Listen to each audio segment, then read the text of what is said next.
pow, pow. Alright, homies. I need...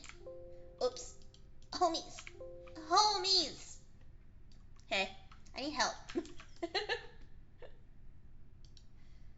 Ha, ba, ba, ba, ba. Yeah. Okay, guys. Whoops. Let me make sure. Oh, shit.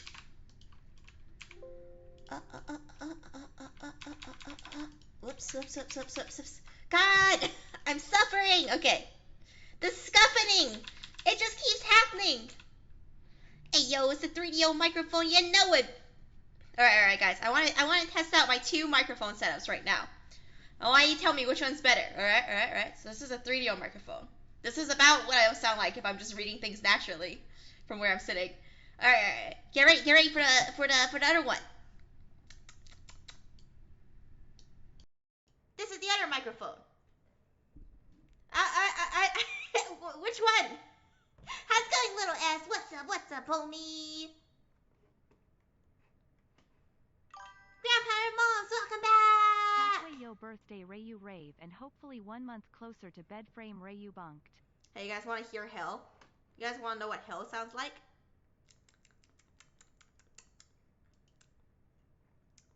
Hey guys. What's up? This is what it sounds like when I come. As your paralysis demon. Thank you, Lemon Rust. Welcome back.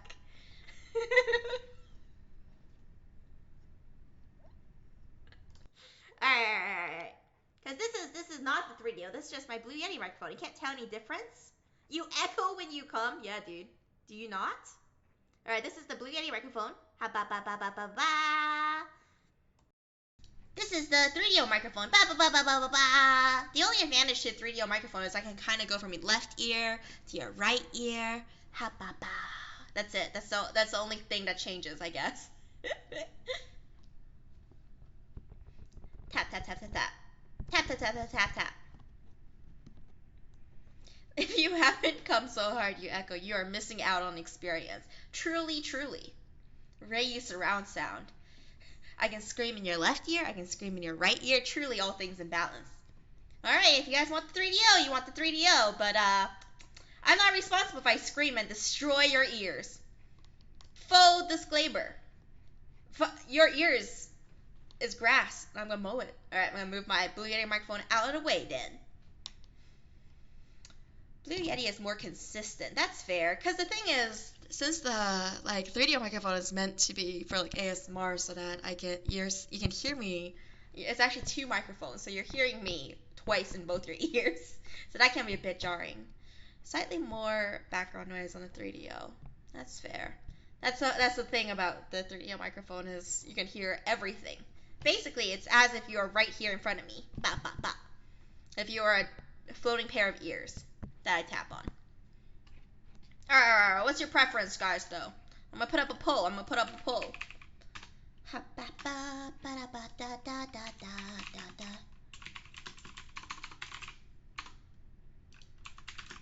It's like you're kneeling before me, if anything.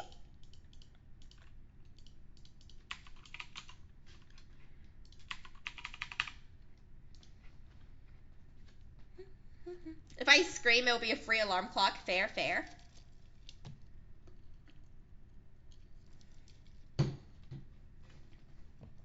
Sensitivity down a bit. Sure thing.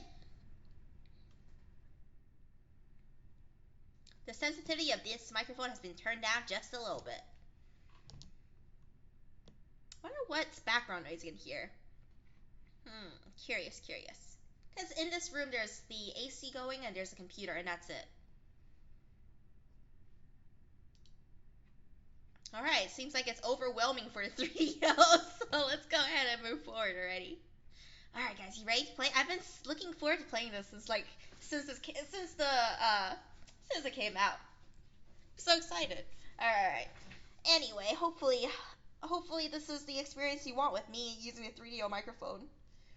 Alright, let me tie my hair back up. Since the Plus version came out. The bigger booba version. Just so you know, all of the girls' cup sizes increased by one letter. By one letter. That's a secret. The devs don't want you to know this, but I'm telling you this now.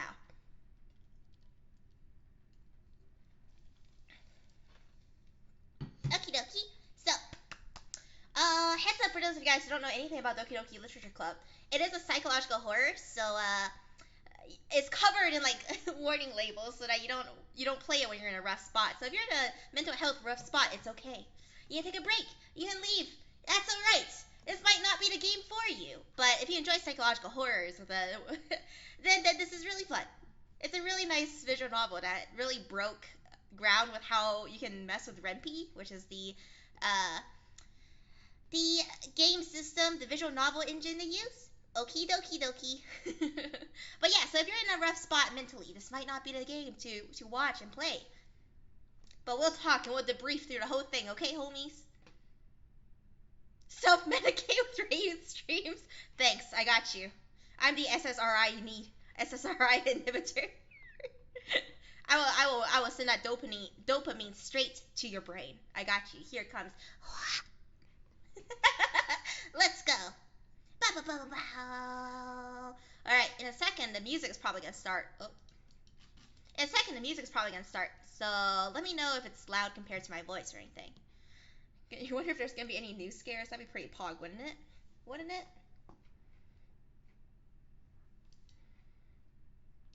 Alright, moving my screen over there.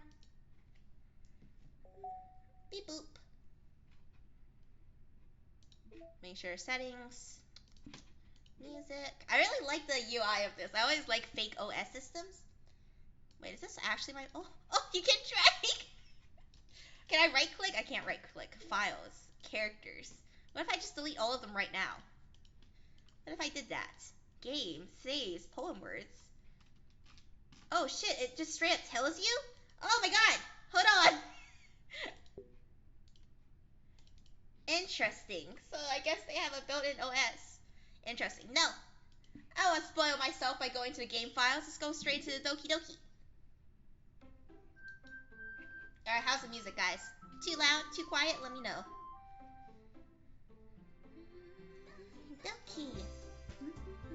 Da ba ba ba ba. Da da da da da. Oh, guys! Guys, I can join. What's up, guys? Clearly I belong here. This is natural. I've always been a part of this game. What do you mean? I've been in this since the last game. Do you not do my do you not do my route? Come on. You didn't do my routes? Come on. I'm offended. How can you not do my routes? I see you skipped me because you want to do Monica's route. I get you. I'm only a little bit hurt. Alright.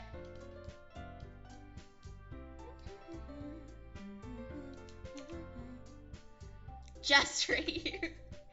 A little bit of Monica in my life. A little bit of Monica. That remix absolutely obliterates me. Alright. Making sure everything's in order. Alright, guys. Make sure you heed the warnings of the game, alright? The DLC route, if only.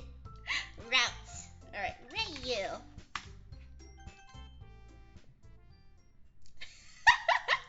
Thanks, Soinger. Hey! I see it. Damn! The MC just obliterated her for no reason. I see an annoying girl running over towards me from the distance, waving her arms in the air like she's totally oblivious to any attention she might draw to herself.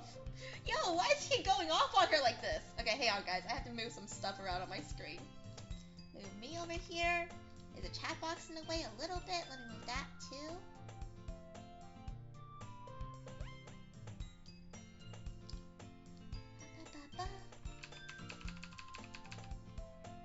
Okay, that's alright now. Okay, putting that here, putting this here. Alright, so who's my favorite girl? Natsuki really swerved her way into my heart. I can't lie, homies. Natsuki's probably my fave. Alright, so... that girl is Sayori, my neighbor and good friend since we were children. You know, the kind of friend you never see yourself making today, but it just kind of works out because you've known each other for so long. We used to walk to school together on days like this, but starting around high school, she would oversleep more and more frequently, and I would get tired of waiting up. That's depression. That's depression, babe. Natsuki is supremacy. Don't you? I agree. But if she's going to chase after me like this, I almost feel better running away. However, I just saw an idol in front of the crosswalk and let Sayuri catch up to me. You don't deserve Sayuri in your life, main character. MC-kin, you're useless. How can you? I overslept again. But I caught you this time. Maybe, but only because I decided to stop and wait for you. You say that like you were thinking about ignoring me. That's mean, Reiyu. Aw, fuck, I named this fucking virgin after me. Now I have to spend the whole game being like, God, fuck. Fuck you, MC-kun, who is also named Reiyu. Well. Well, if people stare at you for acting weird, then I don't want them to think we're a couple or something. Oh yeah, that'd be a nightmare. You and a cute girl? Jeez. Fine. But you did wait for me after all. I guess you don't have it in you to be mean even if you want to. Whatever you say, Sayuri. We cross the street together and make our way to school. As we draw near, the streets become increasingly speckled with other students making their daily commute. By the way, Reiyu. This is so weird. I should have named him something else. We should have named him Chad Thundercock. Fuck. I'll never make this mistake again. Have you decided on a club to join yet? A club? I told you already, I'm really not interested in joining any clubs. Okay, yeah, of course. What are you gonna do, MC-kin? Are you just gonna go home and jack off? Like, what are you gonna do? What else are you gonna do? Oh my god. I haven't been looking either because I'm such a virgin, stupid all the time. That's not true. You told me you would join a club this year. Did I? That's what I'm saying. I'm sure it's possible that I did in one of our many conversations where I dismissively go along with whatever she's going about. Was he this much of a bitch in the first game? I thought he was sweet to Sayuri in the first game. I guess I'm wrong. I guess he's just an asshole. Jeez, dude, he tries so hard to be happy and cheerful for you, and you're just an asshole.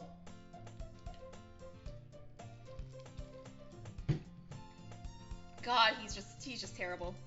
Sayuri likes to worry a little too much about me, when I'm perfectly content just getting by on the average while spending my free time on games and anime. Oh, that's too real, though.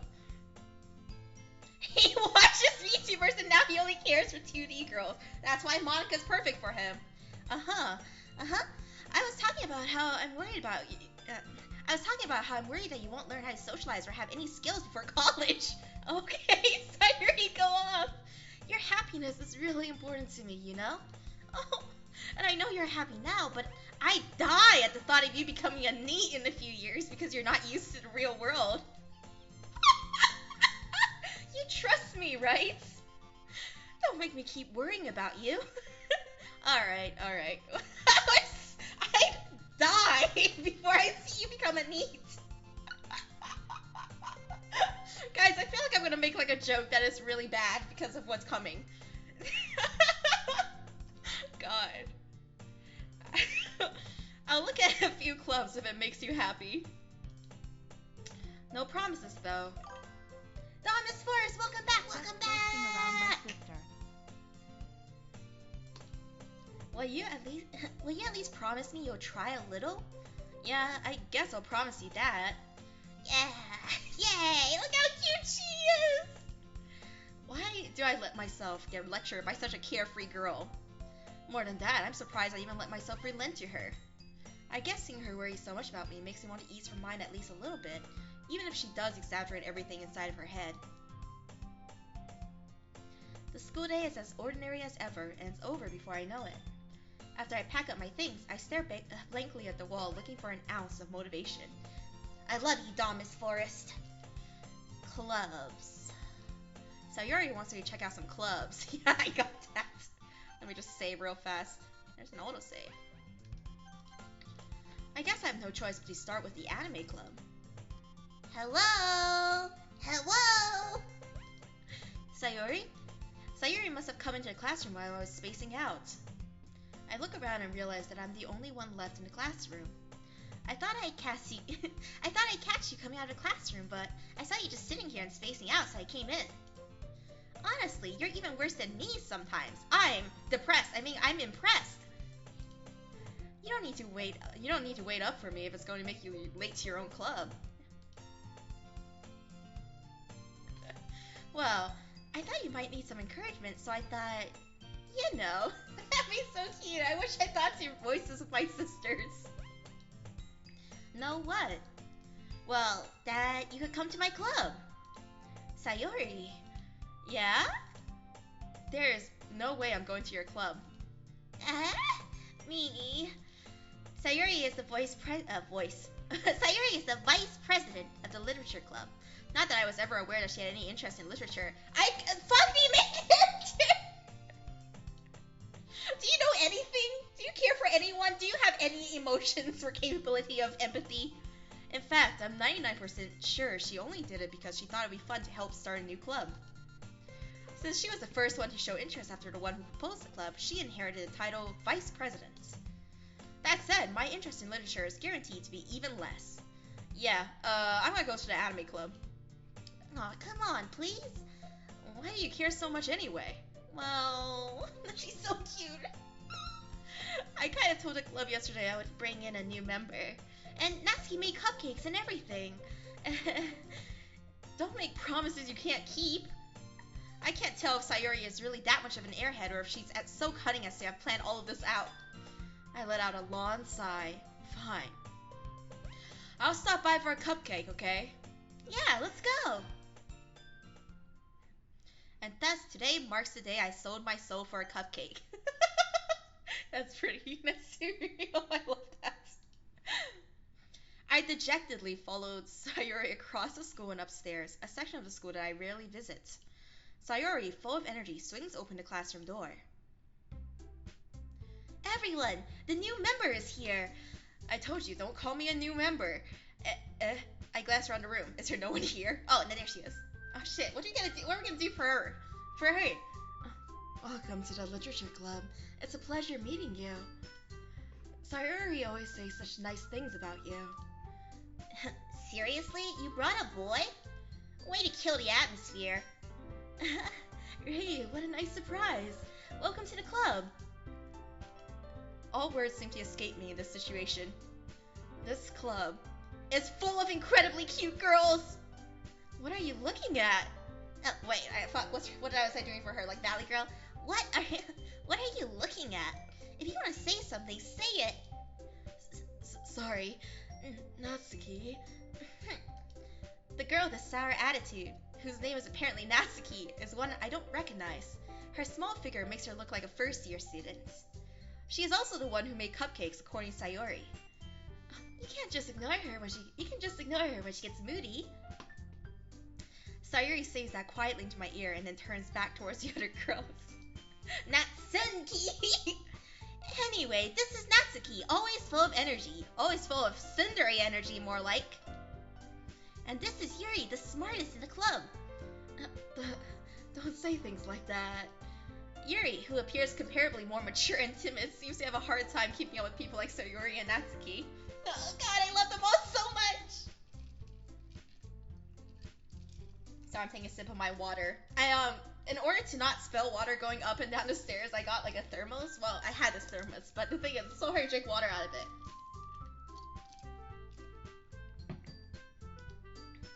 Well, it's nice to meet the both of you. And it sounds like you already know Monica, is that right? That's right. That's right. That's right. That's right. That's right. It's great to see you again, Reiyu. Monica smiles sweetly. Look at that pose! We do know each other. Well, we rarely talk, but we were in the same class last year. Monica was probably the most popular girl in class. Smart, beautiful, athletic. Basically, completely out of my league.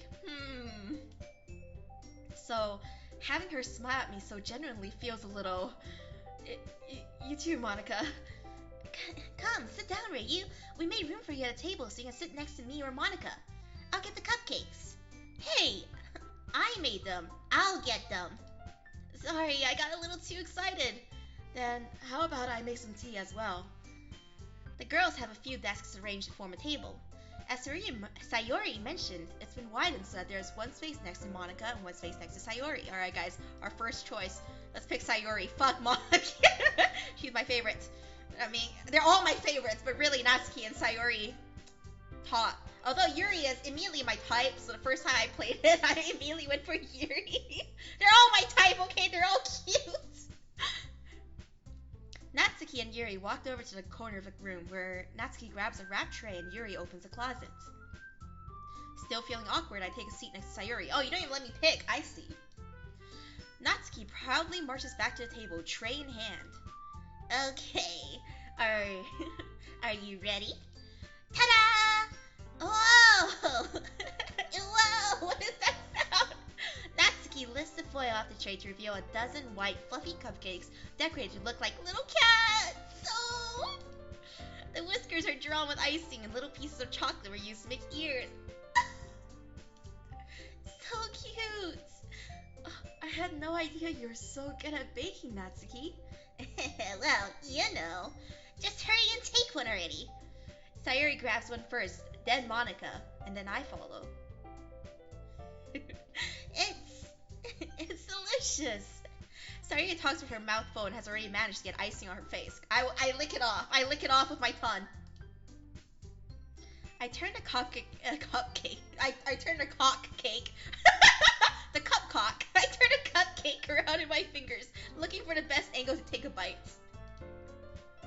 Natsuki is quiet.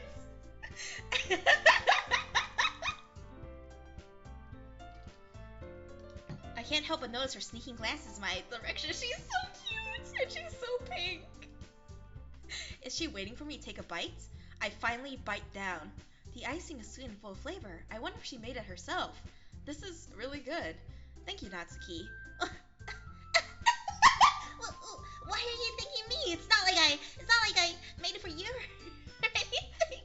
Haven't I heard this somewhere before in all your anime, dude? It's not like I made them for you or anything.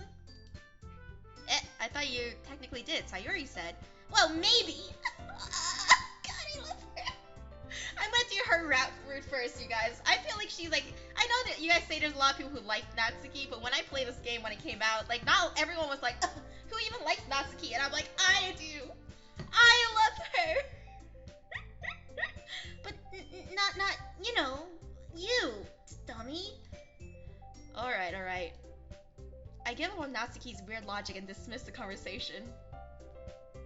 Yuri returns to the table carrying a tea set. She carefully places a teacup in front of each of us before setting down a teapot next to the cupcake tray. You keep a whole tea set in this classroom?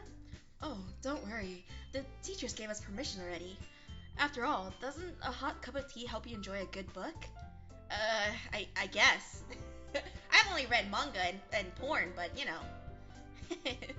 Don't let yourself get intimidated. Yuri's just trying to impress you. That's not... Insulted, Yuri looks away. I mean, you know, I believe you. Well, tea and reading might not be a pastime for me, but I at least enjoy tea. I'm glad. Yuri faintly smiles to herself in relief. Monica raises an eyebrow and smiles at me. So, what made you consider the literature club? I was afraid of this question. Something tells me I shouldn't tell Monica that I was practically dragged here by Sayori. Well, I haven't joined any clubs yet, and Sayori seemed really happy here, so... Oh, that's okay. Don't be embarrassed. We'll make sure you feel right at home, okay? As president of the literature club, it's my duty to make the club fun and exciting for everyone. Yeah, fun and exciting, alright. Monica, I'm surprised. How come you decided to start your own club? You could probably be a board member for any of the major clubs. Weren't you a leader of the debate club last year? Well, you know. To be honest, I can't stand all of the politics around the major clubs. It feels like nothing but arguing about the budget and publicity and how to prepare for events. Damn, in high school? In high school?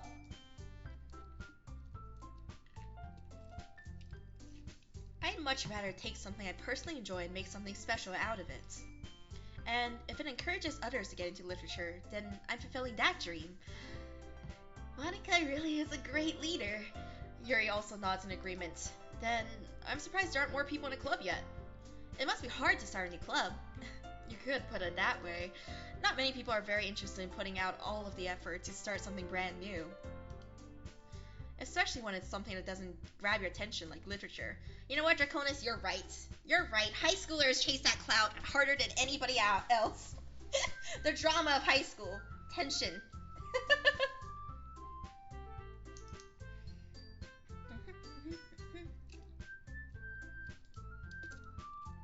You have to work hard to convince people that you're both fun and worthwhile.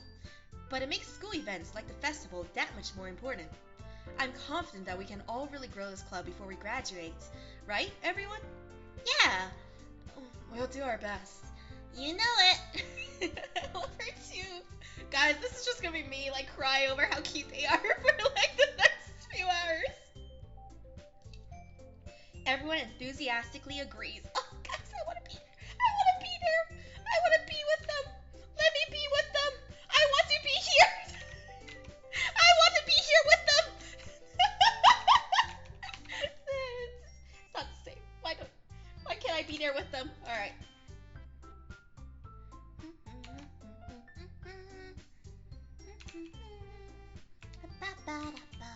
Hang on, I alt-tabbed out of too many things. Okay. Such different girls, all interested in the same girl riding on the stick. Monica must have worked really hard just to find these three. Maybe that's why they were all so delighted by the idea of a new member joining. Though, I still don't really know if I can keep up with their level of enthusiasm about literature. So, Reiyu, what kind of things do you like to read? Well, considering how little I've read these past few years, I don't really have a good way of answering that. You ever read The Hungry Caterpillar? That's my favorite. That's my favorite one, you know? That, you know, Curious George? Captain Underpants? That's like the best thing I've ever read. Manga? I mutter quietly to myself, half joking. Oh god! Natsuki's head suddenly perks up. There she is! It looks like she wants to say something, but she keeps quiet. Not much of a reader, I guess. Well, that can change. What am I saying? I spoke without thinking after seeing Yuri's sad smile. This is the face she makes when it's like, oh, is that the size of your... Oh, it's smaller than I thought. Oh, is that the size of your brain? Oh, I just wasn't expecting you to... it's a lot smoother than I could have imagined. This is that kind of disappointment. There's the polite kind of disappointment. Anyway, what about you, Yuri? Well, let's see. Yuri traces the rim of her teacup with her finger. My favorites are usually novels that build deep and complex fantasy worlds. The level of creativity and craftsmanship behind them is amazing to me. And telling a good story in such a foreign world is equally impressive. Yuri goes on, clearly passionate about her reading. She seems so reserved and timid since the moment I walked in, but it's obvious by the way her eyes lit up that she finds her comfort in the world of books, not people. But, you know, I like a lot of things. Stories with deep psychological elements usually immerse me as well. This was a line that, like, when I first played the game, I was like, damn it, I have to romance Yuri. Look at her. She's purple and she has purple eyes. Isn't it amazing how a writer can so deliberately take advantage of your own lack of imagination to completely throw you for a loop? Anyway, I've been reading a lot of horror lately. I read a horror book one time. I desperately grasped something I can relate to at the minimal level. At this rate, Yuri might as well be having a conversation with a rock. At least you have some self-awareness. Yeah, her eyes are very, very stunning. Her eyes. I'm not looking anywhere else. Really? I wouldn't have expected that, Yuri. For someone as gentle as you. I guess you could say that. But if a story makes me think or takes me to another world, then I really can't put it down. Surreal horror is often very successful at changing the way you look at the world, if only for a brief moment. Ugh, I hate horror. Oh, why is that? Well, I just... Natsuki's eyes dart over to me for a split second. Never mind. That's right, you usually like to write about cute things, don't you, Natsuki? What? What gives you that idea? You left a piece of scrap paper behind last club meeting. It looked like you were working on a poem called... Don't say it out loud! She's so cute! And give that back! Fine, fine. Your cupcakes, your poems, everything you do is just as cute as you are. Sayuri sidles up behind Natsuki and pats... Sayuri sidles up to Natsuki. I don't know why this is killing me. Sayuri sidles up behind Natsuki and puts her hands on her shoulders. Yes, that's all she does. She doesn't do anything else. I'm not cute! Natsuki, you write your own poems? I know earlier you guys said that Sayuri would be Mei, but I'm like, Natsuki would be Mei. Mei is not baby. Well, I guess sometimes. Why do you care? I think that's impressive. Why Don't you share them sometime? no? Natsuki averts her eyes. You wouldn't like them. Not a very confident writer quite yet? I understand how Natsuki feels. Sharing that level of writing takes more than just confidence. The truest form of writing is writing to oneself. Shut the fuck up, Yuri. You're getting too deep now. Yeah, I was relating to you earlier, but now you're getting a bit too layered. Getting a bit too deep. You must be... Oh god, no, Yuri! Yuri, you're going off the deep end. You must be willing to open up to your readers, exposing your vulnerabilities and showing even the deepest reaches of your heart. Do you have writing experience too, Yuri? Maybe if you share some of your work, you can set an example and help Natsuki feel comfortable enough to share hers. I guess it's the same for Yuri. Aw. Aw, I wanted to read everyone's poems. We all sit in silence for a moment. Okay, I have an idea, everyone. Nat and Yuri. Is that really the best way you could have abbreviated it? Natsuki and Yuri looks quizzically at Monica. Let's all go home and write a poem of our own. Then, next time we meet, we'll all share them with each other. That way, everyone is even. Yeah, let's do it! Plus, now that we have a new member, I think it will help us all get a little bit more comfortable with each other and strengthen the bond of our club. Isn't that right, Reiyu? Monica smiles warmly at me once again. Hold on. There's still one problem. What's that? Now that we're back to the original topic of me joining the club, I bluntly come forth with what's been on my mind the entire time. I never said I would join this club. Sayuri may have convinced me to stop by, but I never made any decision. I still have other clubs to look at and, shut the fuck up, MC. I lose my train of thought. Damn! I don't like that they're all looking at me. All four girls stare back at me with dejected eyes. This is not a dejected eyes. This is a very horny expression right here on Yuri's face. Yuri, what's going on?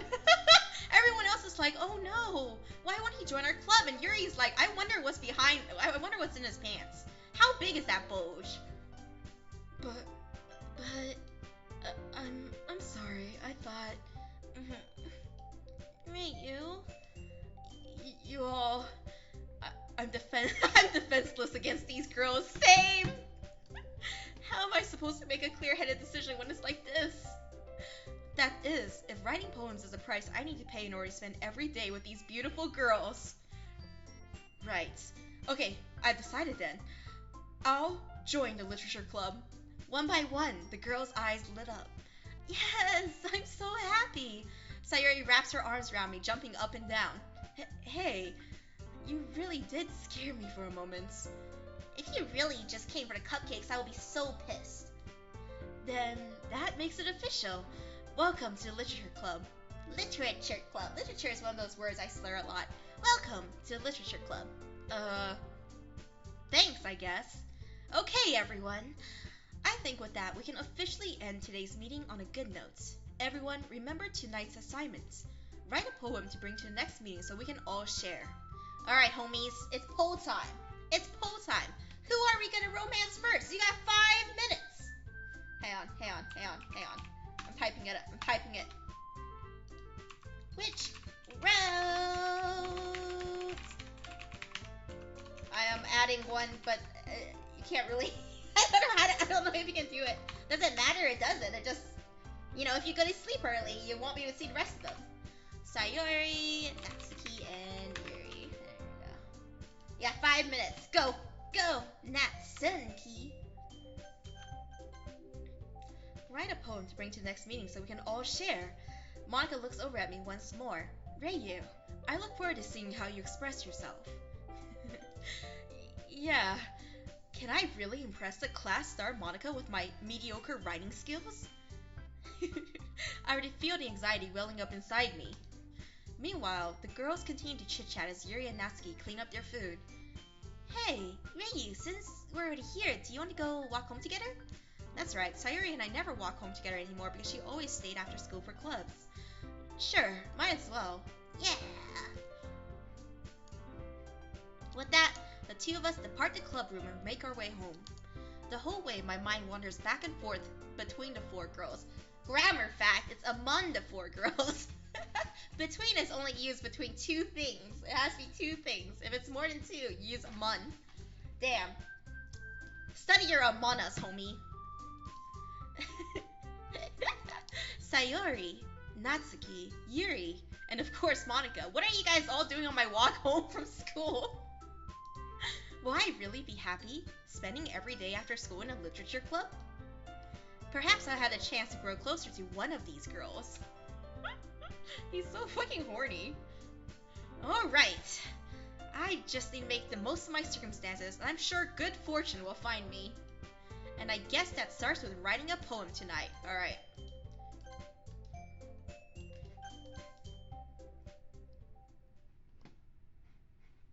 It's time to write a poem. Pick words you think your favorite club member will like.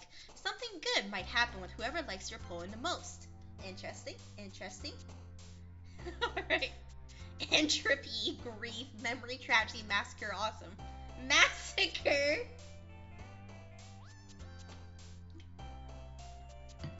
Alright, I know that, Yuri tends to like the more dark words. Natsuki likes the cute words. I have no clue what Sayori likes, but we'll figure it out. Let's see. What route are you guys currently voting on? Okay. Alright guys, I am going to go get a glass of water really fast and settle in for the rest of the playthrough. So, give me 2 minutes and I'll be right back. The press words. I wasn't going to say it, Doyer, but I was thinking it. B-I-B. Let's see. I'm gonna add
Natsuki time.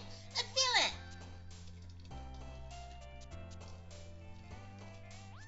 I like sprained my legs, both of them, falling down the stairs today.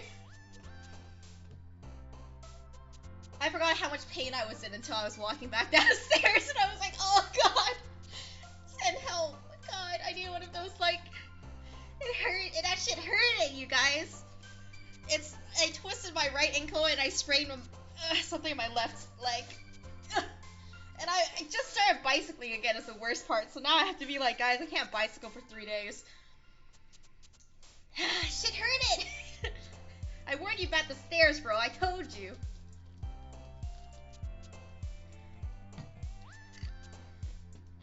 That's it, we gotta amputate it. Alright, Natsuki time. Alright guys, I have no clue what kind of voice to do for Natsuki, so I've just been going for like a squeakier voice, because she's cute and tsundere. Oh god, my leg, it hurts. Okay. Hang on. Hang on. Pounder was pounding in your lab again. What does that even mean? Oh god. I should have gotten 2 ice packs. High-pitched and bratty. Alright, I got you.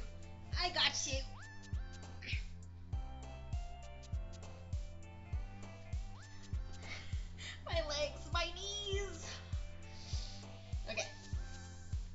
I'm just really clumsy, and I notice. Alright. So I can't tell which of these words are supposed to be cute for Natsuki, so let's go with awesome. Damn it.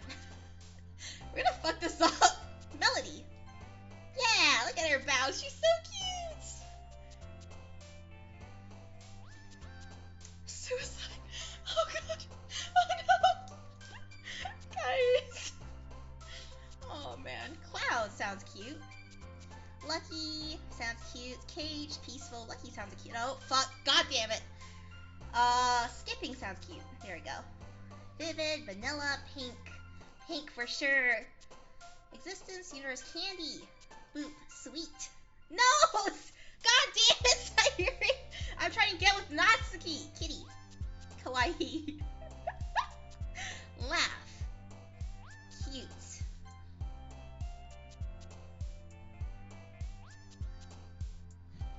Draconis, that's just because I worked in a DNA lab. Games, electricity, crave, color.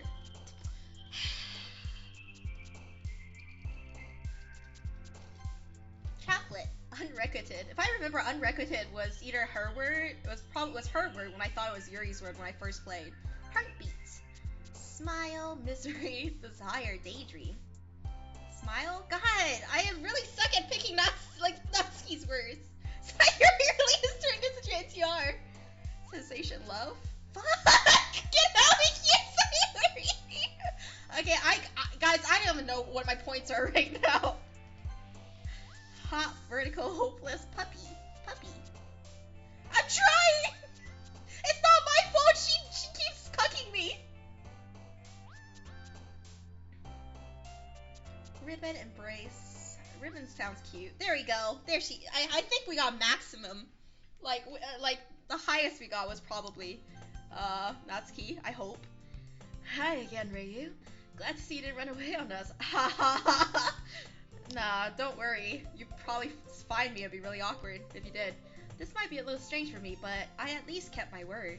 Well, I'm back at it again at the literature club. I was the last to come in, so everyone else is already hanging out. Thank you for keeping your promise, Reiyu. I hope this isn't too overwhelming of a commitment for you, making you dive headfirst into literature when you're not accustomed to it. Oh, come on. Like he deserves any slack. Sayuri told me you didn't even want to join any clubs this year. And last year, too. I don't know if you plan to just come here and hang out or what, but if you don't take us seriously, then you won't see the end of it. Natsuki, you certainly have a big mouth for someone who keeps her manga collection in a club room.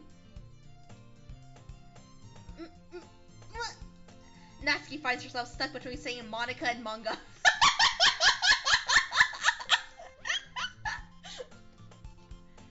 Manga is literature! Swiftly defeated, Natsuki plops back into her seat. Don't worry, guys. Reiyu always gives it his best as long as he's having fun. He helps me with busy work without me even asking, like cooking, cleaning my room. Aw, MC-Kitten is actually so sweet to his friend. You know, he's like, oh yeah, I see your depression nest. I got you. Let's get that cleaned up. But he complains the whole time. How dependable. Why is Yuri so horny for him? Oh, my ankle. Hang on. Ow. I can like barely move it. Okay. How dependable. Sayuri, that's because your room is so messy it's distracting. Why are you in her room? You're in a girl's room? Oh my. And you almost set your house on fire once. What the fuck were you doing? Is that so? You two are really good friends, aren't you? I might be a little jealous. How come? You and Reiyu can become good friends, too. Just friends, alright? Welcome back, Gruntled Seraph. Ba-ba-ba-ba-ba. Oh, Sayuri? As usual, Sayuri seems oblivious to the weird situation she just put me into. Oh, Yuri even brought you something today, you know? Wait, Sayuri. Me? Not really. Don't be shy. It's really nothing. What is it? Never mind. Sayuri makes it sound like a big deal when it's really not. What do I do? I'm sorry, Yuri, I wasn't thinking. I guess that means it's up to me to rescue this situation. Is it choice time?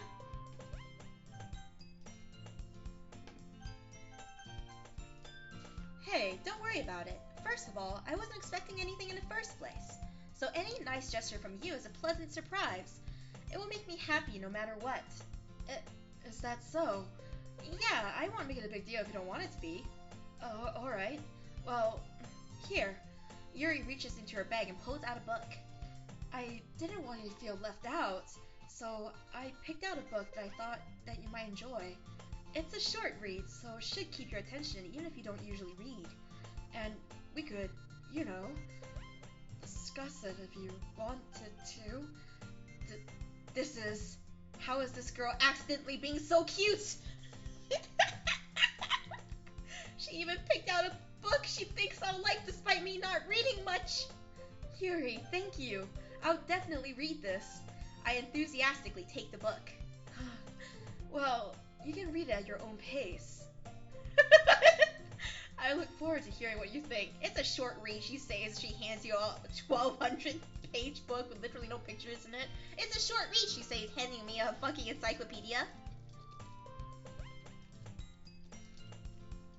Now that everyone's settled in, I expected Monica to kick off some scheduled activities for a club. But that doesn't seem to be the case. Sayuri and Monica are having a... Sayuri and Monica are having a cheery conversation in the corner. Yuri's face is already buried in a book. I can't help but notice her intense expression, like she was waiting for his chance. Meanwhile, Natsuki is rummaging around in the closet. Ugh. I hear Natsuki utter an exasperated sigh from within the closet. She seems to be annoyed by something. I approach her in case she needs a hand. You looking for something in there? Freaking Monica. She never puts my stuff back in the same spot. What's the point in keeping your collection organized if someone else is just gonna mess it up? Natsuki slides a bunch of stacked books and boxes across the shelf. Manga. You read manga, right? Sometimes. Manga is one of those things where you can't admit you're really into it until you figure out where the other person stands. That's too true. How did you know, anyway? I heard you bring it up at some point. Yeah, that first meeting. Besides, it's kind of written on your face. What's that supposed to mean? I see. There's a lone volume of manga amidst a stack of various books on the side of one of the shelves. Curious, I pull it out of the stack. There it is! Natsuki snatches it out of my hand. She then turns to a box of manga and slips the volume right into the middle of the rest. Ah, much better. Seeing a box set with one book missing is probably the most irritating sight in the world. I know that feel. I get a closer look at the box set she's admiring. Parfait Girls? It's a series I've never heard of in my life. That probably means it's either way out of my demographic or it's simply terrible. If you're gonna judge, you can go do it through the glass on the door. She points at the classroom door. Hey, I wasn't judging or anything. I didn't even say anything. It was It's not what you said, it's the way you said it. It was the tone of your voice. But I'll tell you one thing, Reiyu. Consider this a lesson straight from the literature club. Don't judge a book by its cover. In fact, Natsuki pulls out the first volume of Parfait Girls from the box. I'm gonna show you exactly why. She shoves the book right into my hands. I stare at the cover. It features 4 girls in colorful attire, striking animated feminine poses. It's exceedingly moe. It's exceedingly moe. Don't just stand there. Natsuki grabs my arm and pulls me out from the closets. Ah, shit, I didn't know you were gay. Good for you, MC-kun.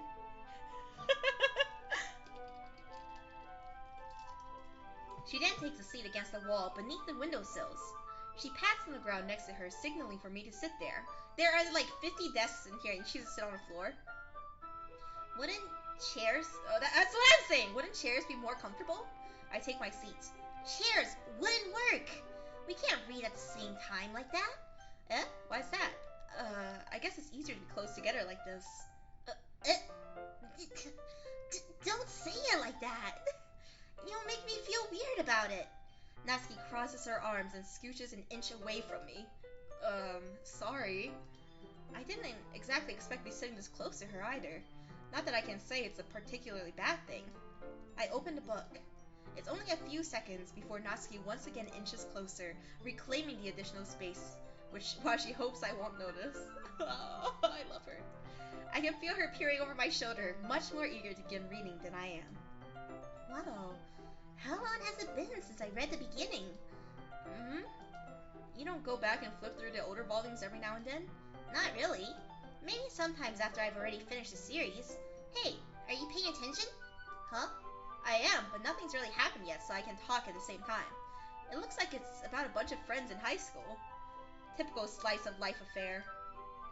I kind of grew out of these since it's rare for writing to be entertaining enough to make up for the lack of plot. So... what should I expect from this? Is there going to be plots? Well, obviously. You think I would enjoy something that didn't have a plot? I mean, well, I guess I know what you're saying. A lot of the beginning is just about simple things. Like, there's a really funny chapter where they're obsessed with a guy at the ice cream shop, but that just helps you get to know the characters. And besides, it's still entertaining. And later on, there's all kinds of drama, like when they get into all their backstories and when some of the romance starts to happen. That's what makes it so good. There are so many touching parts. Is that so? It sounds like you really know what you're talking about. Maybe I underestimated you. Oh, the toothy smile! Oh, she's so cute! Hey, wait! What's that supposed to mean? Natsuki gives me a little shove. I just mean that I haven't yet seen you at your full power! I haven't seen you in your final form! Good save. This chapter seems like it's about baking. This is just a guess, but is there a lot of baking in this manga? Yeah, did you figure that out from Parfait Girls? God, Jesus Christ, MC-kun. Well... Natsuki pauses for a moment, as if she doesn't want to admit something. Yeah? Why does that matter? It doesn't, I was just curious. Since you enjoy baking too, right? That's... just a coincidence. I just happened to get into baking around the same time I got into this manga. Like I would ever get into anything because it's in a manga. I feel bad for anyone that's I feel bad for anyone that impressionable.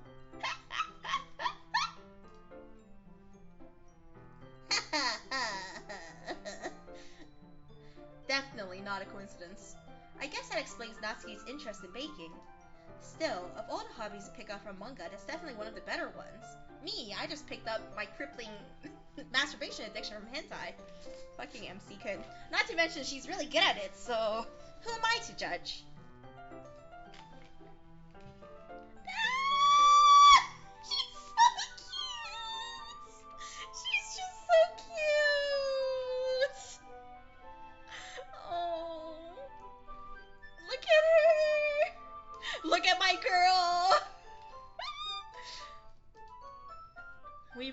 for a few more minutes. I finished a couple of chapters by this point. Head pat her. I'm head patting furiously. I'm going in. Are you sure this isn't boring for you? It's not. Even though you're just watching me read?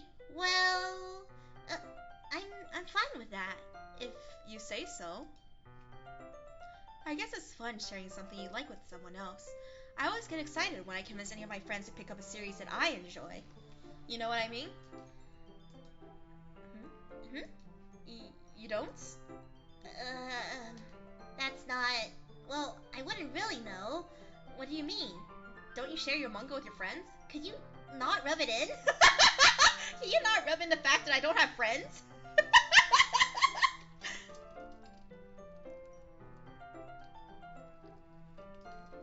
Jeez. Sorry. Like I could ever get my friends to read this. They just think manga is for kids. I can't even bring it up without them being all like, you still haven't grown out of that yet? Makes me want to punch them in the face. I know those kinds of people. Honestly, it takes a lot of effort to find friends who don't judge, much less friends who are also into it. I'm already kind of a loser, so I guess I gravitated towards the other losers over time. I'm seeking. But it's probably harder for someone like you who's so cute and awesome and dependable and so cute. Yeah, that's pretty accurate. Wait, which part? I mean, I feel like I can't even keep it in my own room. Oh. I don't even know what my dad would do if he found this. At least it's safe here in the club room. Except Monica was kind of a jerk about it. I just can't win, can I? Well, it paid off in the end, didn't it? I mean, here I am reading it. Well, it's not like that solves any of my problems. Maybe. But at least you're enjoying yourself, right? So? Jeez, that's enough. Are you gonna keep reading or what? Yeah. I flip the page. Suddenly, Natsuki starts laughing. I totally forgot that happens. Natsuki puts her finger on one of the panels. Minori is my favorite character. You always feel a little bad for her since she's so unlucky. But it gets especially bad when...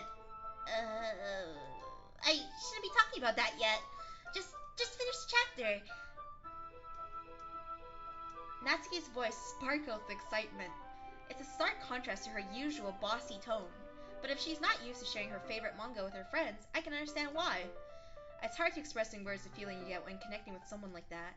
And being able to provide that to Natsuki, for whom it's a rare experience, the thought makes me smile a little to myself. Okay, everyone. Are you all ready with today's poems? Oh, come on. Could your timing be any worse? I was just about to make out with the homies. Sorry. I just need to make sure we have enough time. Though, you do look pretty cozy over there. Natsuki suddenly notices how close she's gotten to me. She hastily slides herself a good 12 inches away from me, so she scoots across the entire floor. Alright. Guess I'll stop here for now. I close the book and hand it towards Natsuki. We were just about to bang in the manga closet. You're just giving it back? Don't you want to know what happens? Yeah, but Monica just said... Don't be dumb. Just take it home with you. Is that really alright? I said that mostly because I really didn't plan on using my spare time to read this. I really don't want to read your weird little manga, dude. Well, of course. It would take forever to finish if you didn't take it home. Just finish that one before tomorrow so we can start the next one. And if it gets bent, I'll kill you. By tomorrow? I only got partway through the volume so far. I might fall behind on some shows if I try to get through this. He's keeping up with this season's anime. What do you mean? How do I look like Natsuki? I guess we both have pink hair.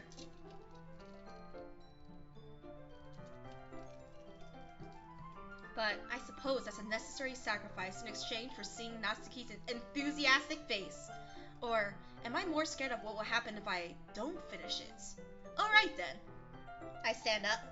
I return to where I put my stuff and carefully slip the book into my bag. By the way, Did you remember to write a poem last night? Yeah. My relaxation ends. I can't believe I agreed to do something so embarrassing. I couldn't really find much inspiration since I've never really done this before. Well, now that everyone's ready, why don't you find someone to share it with? I can't wait. Sayuri and Monica enthusiastically pull out their poems. Sayuri's is on a wrinkled sheet of loose leaf torn from a spiral notebook. On the other hand, Monica wrote hers in a composition notebook.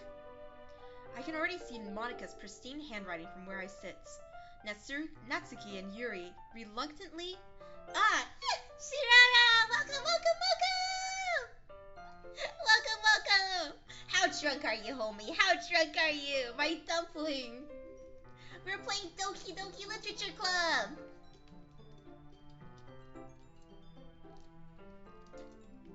Welcome, welcome!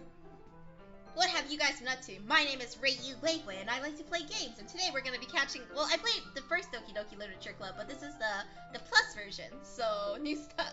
Played a very sad horror game. Miso is actually one of my favorite horror games, so I was really happy to see you play it. I haven't played the Steam remaster version. I played it back when VG Person kind of just translated it, and it was free.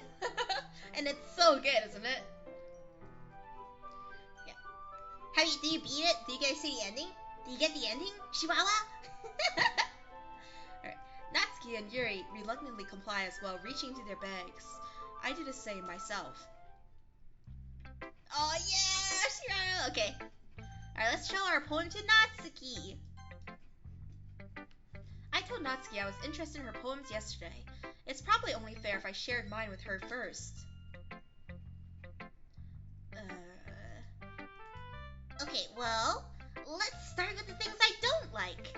First of all,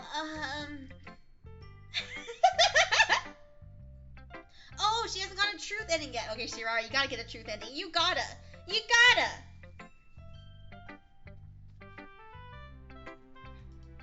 Natsuki rereads my Natsuki rereads my poem. Never mind. I don't feel like giving you my opinion. Then what's the point of sharing in the first place? I wrote this when I could have been doing other things. In fact, remember how I said I wanted to read your poems? That's what I had in mind when writing this. Oh, MC Kid pulling out the moves. I want to help you feel comfortable enough to share yours. Like Monica said.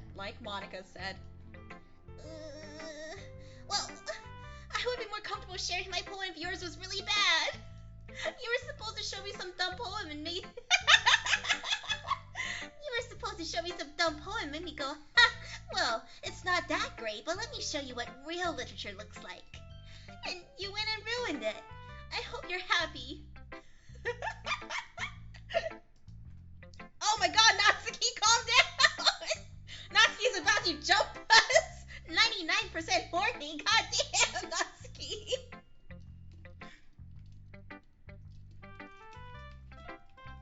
So, in other words, you're saying you liked it?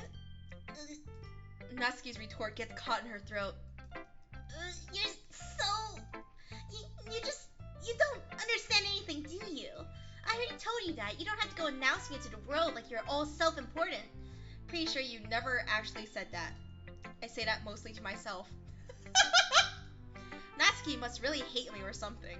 I can't figure out if it's a win or loss that she liked my poem. In any case, you still need to show me yours, right? Fine, I guess. Only because Monica will make me if I don't. Eagles can fly, monkeys can climb, crickets can leap, horses can race, owls can seek, cheetahs can run, eagles can fly, people can try, but that's about it. Yeah, I told you weren't gonna like it. I like it. What? Just be honest. I am. Why are you so convinced that I wouldn't like it? Well, because everyone in high school thinks that writing has to be all sophisticated and stuff. So people don't even take my writing seriously. But isn't the point of poems for people to express themselves? Your writing style wouldn't make your message any less valid. Yes, exactly. I like when it's easy to read but it hits you hard. Like in this poem. Seeing everyone around you do great things can be really disheartening, so I decided to write about it. Yeah, I understand. Good night, Ground Pounder!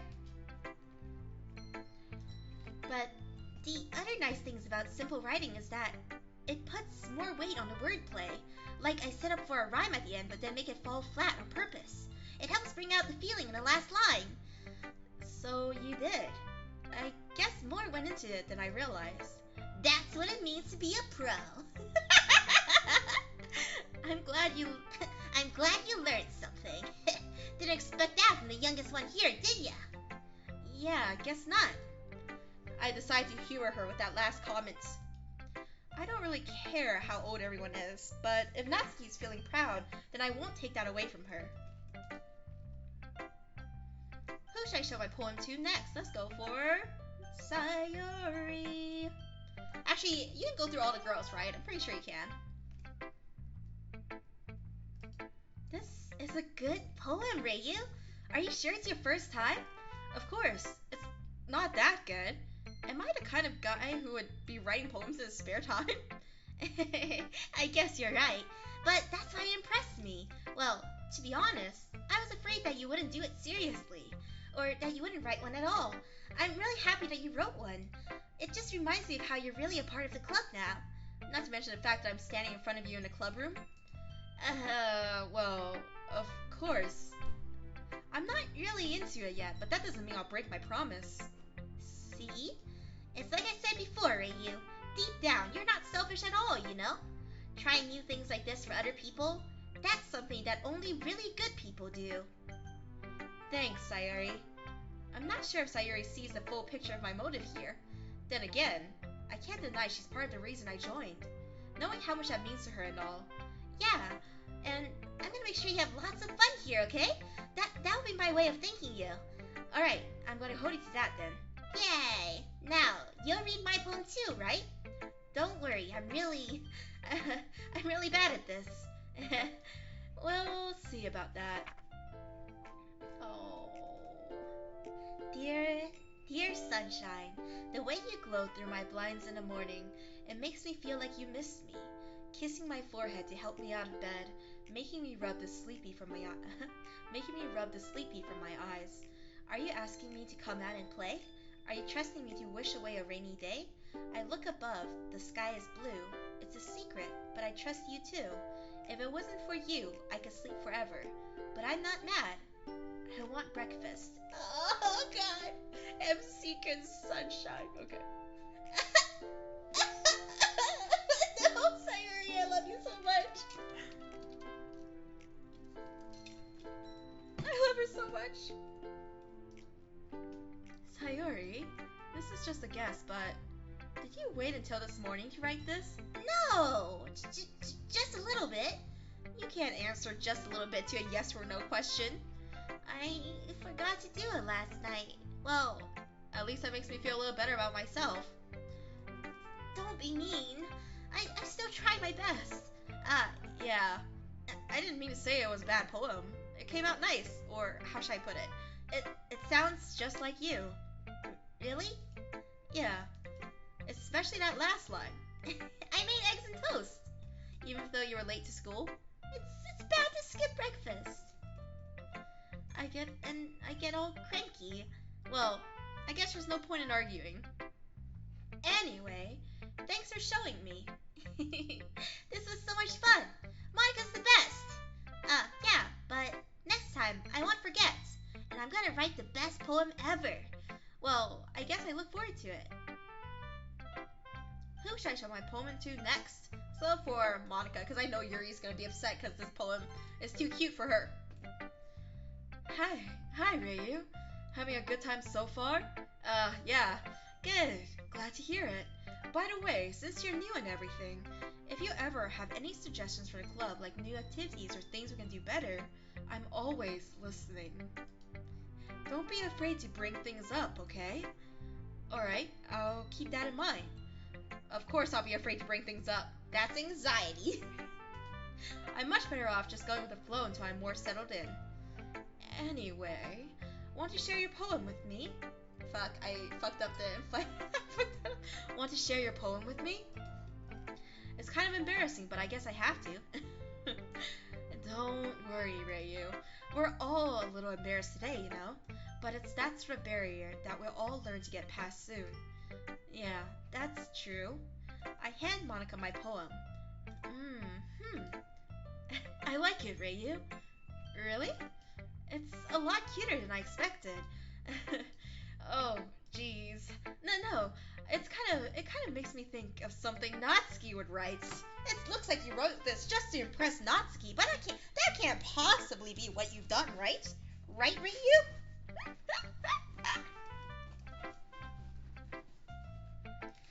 And she's a good writer too. So take that as a compliment. If you say so. Yep. There are lots of poems or stories out there that are no more than a few simple words. They can be funny, endearing, or even sad, and sometimes they're only a few lines long.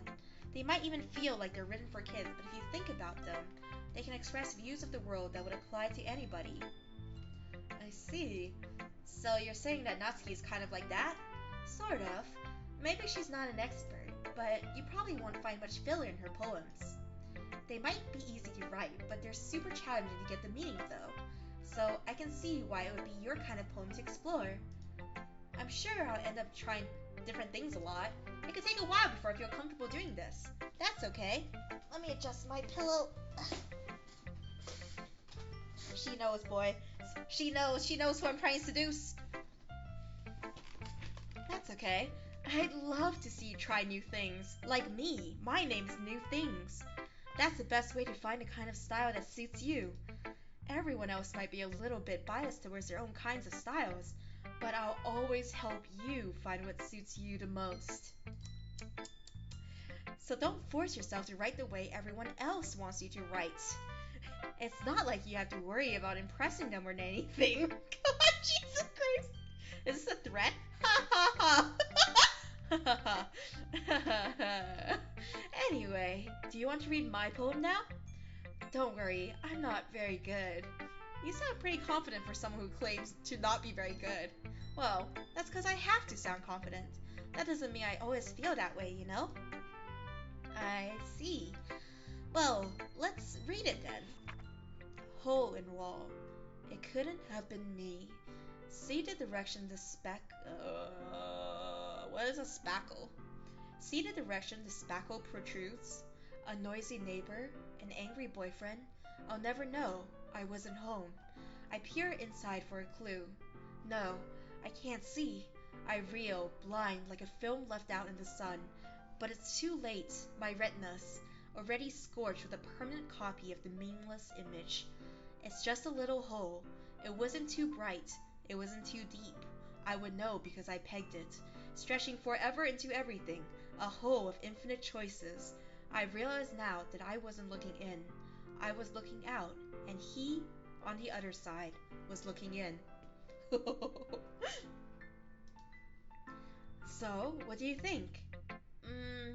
It's very freeform, if that's what you call it. Are you into glory holes, Monica? Sorry, I'm not really the right person to ask for feedback. I thought it was I who put my penis through the hole, but it turns out I was on the other side of the hole staring at the pee-pee myself.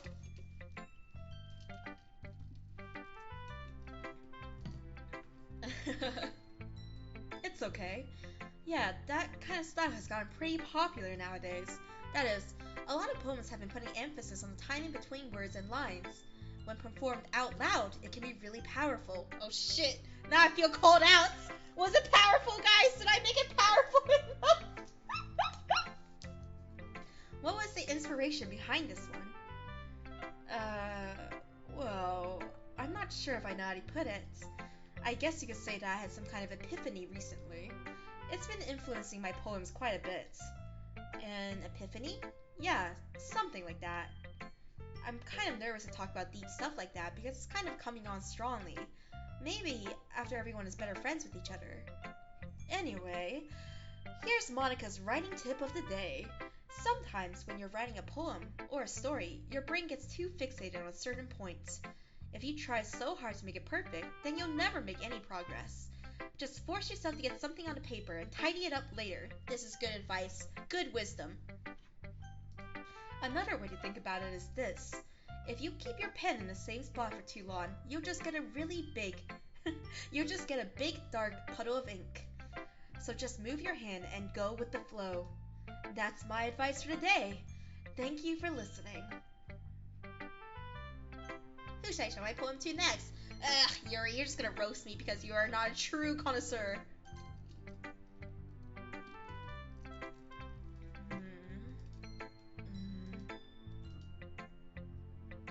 Yuri stares at the poem.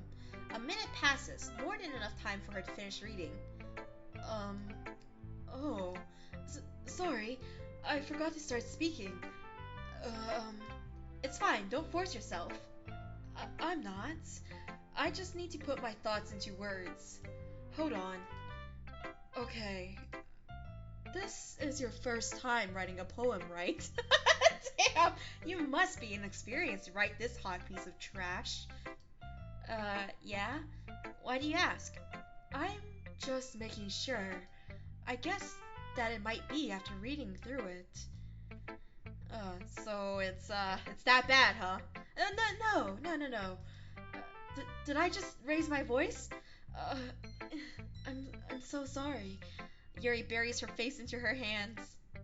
I couldn't help but notice that it's been several minutes and we really haven't gotten anywhere. It might take Yuri a while to get used to new people.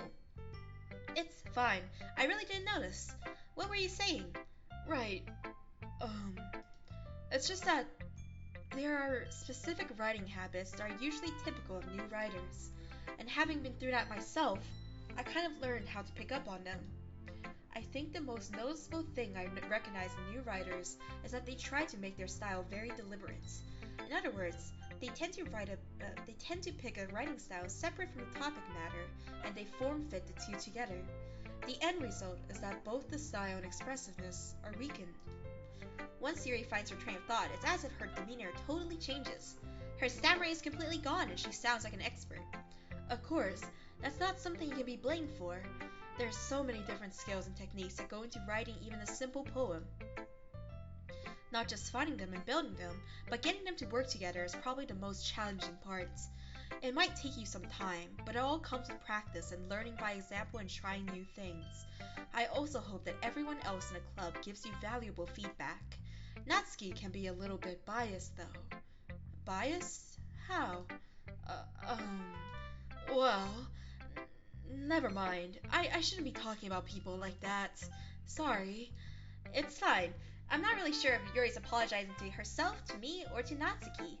Do you mind if I read your poem now? Please do. Oh, her smile! God. I'd love to share my thought process behind it. Yuri smiles dreamily, as if that's a rare opportunity for her. My fucking poem is a Natsuki X-Reader fanfic. Which itself is kind of funny. Hang on, guys. I have to go close the door to... Oh, God damn it. My ankles. Okay, it hurts. Okay.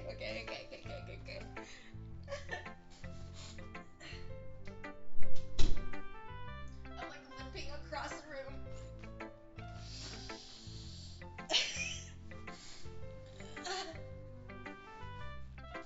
It's okay. During Loot Club, I'm just gonna smack my ankle really hard and you'll get the most genuine moan you've ever heard from me.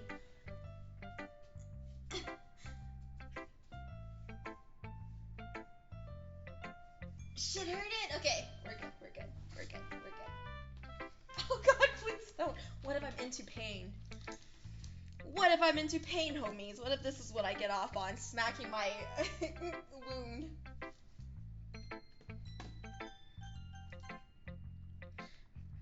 After all, isn't this supposed to be a literature club? Ghost. Hey, it's about me! Ghost under the lights. The tendrils of my hair illuminate beneath the ember glow. Bathing. It must be this one. The last remaining streetlight to have withstood the test of time. The last yet to be replaced by the sickening blue-green hue of the future. I bathe, calm, breathing air of the present but living in the past. The light flickers. I flicker back.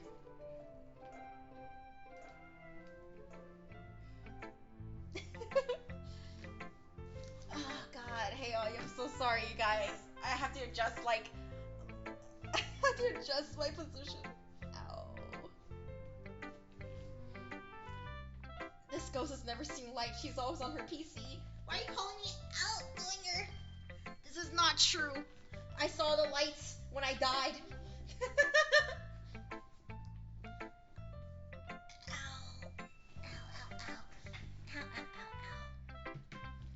Throw the whole ankle away at this point. I wish I could. There we go.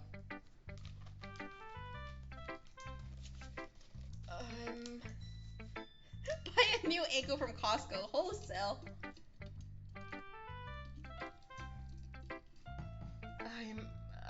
I'm sorry I have such terrible handwriting. What? I wasn't thinking that at all. But it took you a long time to read.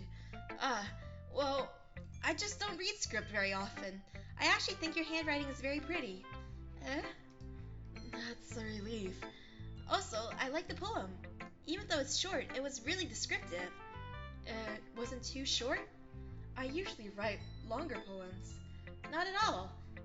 I'm really glad you like it. I'll be honest, since it's our first time sharing, I wanted to write something a little more mild. Something easy to digest, I suppose. Are you...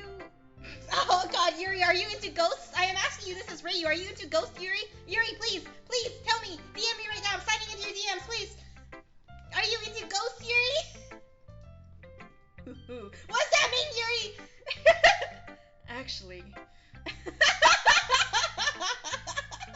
Actually, the story isn't about a ghost at all, Reiyu, you dumb fuck. Really? I must have totally missed the point. All I saw was ghosts and I was immediately horny. Well, I suppose you did only glance over it after all. But remember that poets often express their own thoughts, feelings, and experiences in their work. They usually do more than tell a simple story or paint a picture. In this case, perhaps the subject of the poem is only being symbolically compared to a ghost. God damn it! What about physically? Would you like to physically compare to a ghost? Lingering in her last remaining place of comforts, unable to let go of the past, and soon to be left with nothing. That's a lot more solemn, putting it that way. I hadn't even thought of that. That's impressive. It's nothing, really. Well, it makes me happy that you think that. Just remember that it won't be long before you pick up on these things too. Yeah, maybe you're right. I guess I'll have to keep trying. I'm counting on you. Can't believe she obliterated me like that. God damn it. I guess that's everyone. I glanced around the room. That was a little bit more stressful than I anticipated. It's as if everyone is judging me for my mediocre writing abilities. That's how I feel every day of my life. Even if they're just being nice, there's no way my poems can stand up to theirs.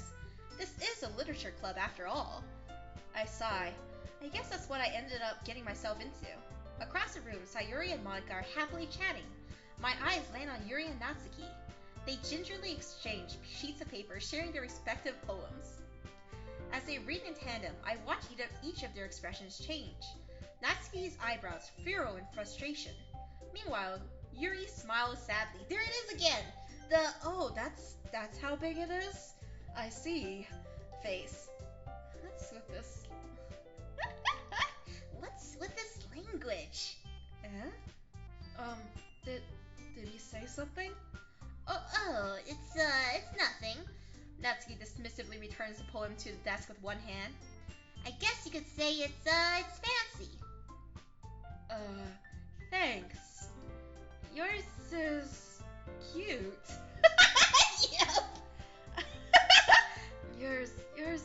Your peepee is, it's cute. It's comfortably sized. Cute? Did you just completely miss the symbolism or something? It's clearly about the feeling of giving up. How can that be cute? I know that. I just meant the language, I guess. I was trying to say something nice. You mean tried that hard to come up with something nice to say? Thanks, but it really didn't come out nice at all. Well, I do have a couple of suggestions. If I was looking for suggestions, I would have asked someone who actually liked it. Which people did, by the way. Sayuri liked it, and Reiyu did too. So based on that, I'll gladly give you some suggestions of my own. First of all... Excuse me. I appreciate the offer, but I've spent a long time establishing my writing style. I don't expect it to change anytime soon, unless of course I come across something particularly interesting. Which I haven't yet. And Reiyu liked my poem too, you know. He even told me he was impressed by it. Natsuki suddenly stands up. Oh? I didn't realize you were so invested. Oh no! I didn't realize you were so invested in trying to impress our new member, Yuri. The music. That's not what I. You're just. Yuri stands up as well. Maybe you're just jealous that you. It's so weird saying my own name. Maybe you're just jealous that Reiyu appreciates my advice more than he appreciated yours. Huh? And how do you know he didn't appreciate my advice more? Are you that full of yourself? No. If I was full of myself, I would deliberately go out of my way to make everything I do overly cutesy. Is everyone okay? Well, you know what? I wasn't the one whose boobs magically grew a size as soon as Reiyu started showing up. Natsuki. Natsuki, that's a little. This doesn't involve you. Oh wait, how did I do both of them? This doesn't involve you. I don't like fighting, guys. Suddenly, both girls turned towards me as they just noticed I was standing there. Guys, I am a part of the club too. I know you forgot, but I'm a part of the club too. Reiyu, she's just trying to make me look bad. My boobs aren't this size. I promise you, my boobs are this big. I have G cups, Reiyu. Reiyu, please, you have to believe me. Look at her. She's like an ironing board. That's not true. She started it. If she could get over herself and learn to appreciate that simple writing is more effective, then this wouldn't have happened in the first place. What's the point in making your poems all convoluted for no reason? The meaning should jump out at the reader, not force them to have to figure it out. Help me explain that to her, Reiyu. Wait. There's a reason we have so many deep and expressive words in our language. It's the only way to convey complex feelings and meaning the most effectively. Avoiding them is not only unnecessarily limiting yourself, it's also a waste. You understand that, right, Reiyu? Well? How did I get dragged into this in the first place? It's not like I know anything about writing. But whomever I agree with, they'll probably think more highly of me. Well, sorry, Yuri. Natsuki, Yuri, Sayuri. Natsuki,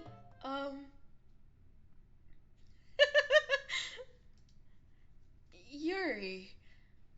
Alright, my real opinion of this is that, like, neither of them are wrong, although Yuri is also kind of weird to just be like, hey, can I give you some fucking advice on your poem? And also to be like, yeah, I'll give you advice, but I'm not gonna take advice. Nobody is above advice. Nobody. The top scientist in the world can still take advice.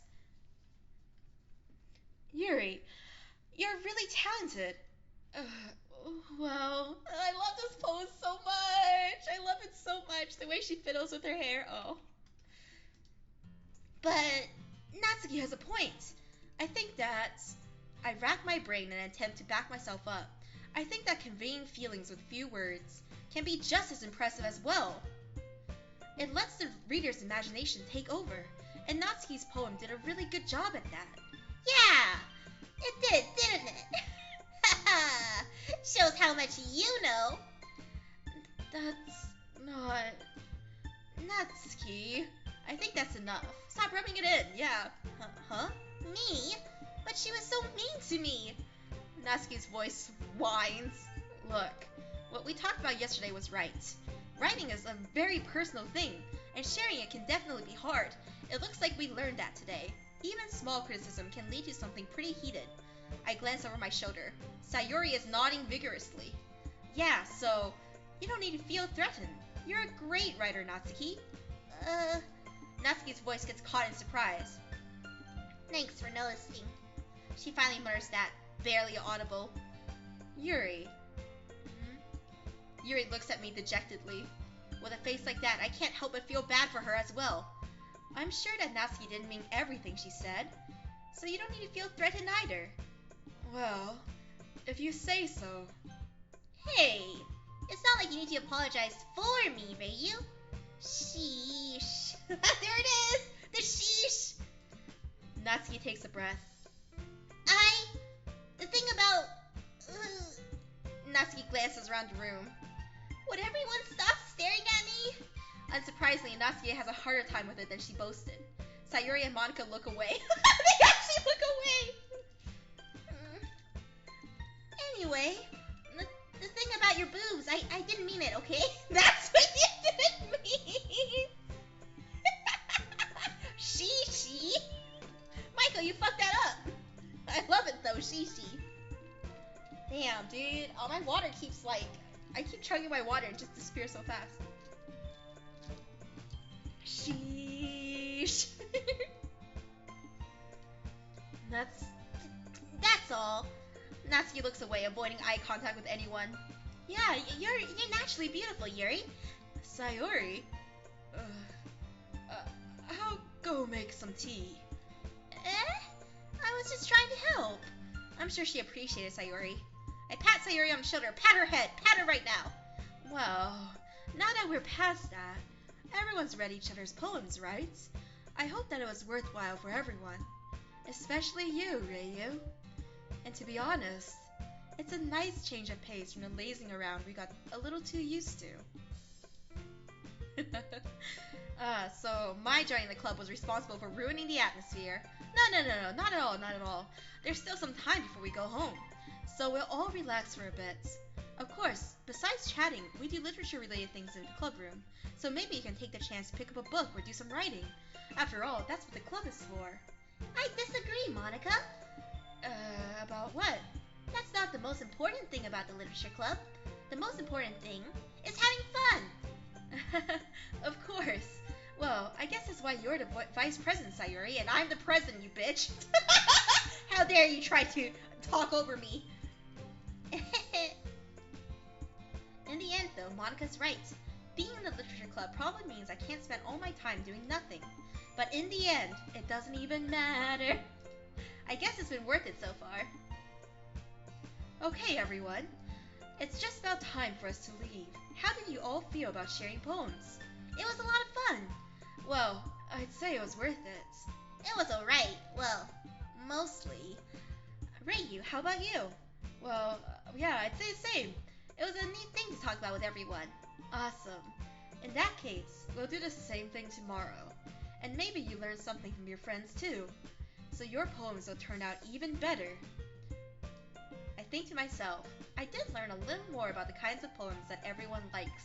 With any luck, that means I can at least do a better job impressing those I want to impress. I nod to myself with newfound determination. Reiyu, ready to walk home? Sure, let's go. Sayuri beams at me. It truly has been a while since Sayuri and I have spent this much time together. I can't really say I'm not enjoying it, though. Sayuri, about what happened earlier. What do you mean? You know, between Yuri and Natsuki. Does that kind of thing happen often? No. That's really the first time I've seen them fight like that. I promise they're both wonderful people. You don't hate them, do you? No, I don't hate them. I just wanted your opinion, that's all. I can see why they make good friends with you. You know, Reiyu, it's nice that I get to spend time with you in the club. But I think seeing you get along with everyone is what makes me the happiest. And I think everyone really likes you too. That's... Everything is going to be so much fun.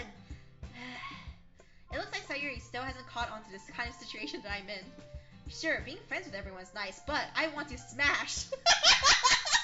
Sure, Sure, being friends with everyone's great, but but I want to lose my virginity to one of these 4 sexy girls. Does it really need to stop there? He's really going for it. Good night, terrible watcher.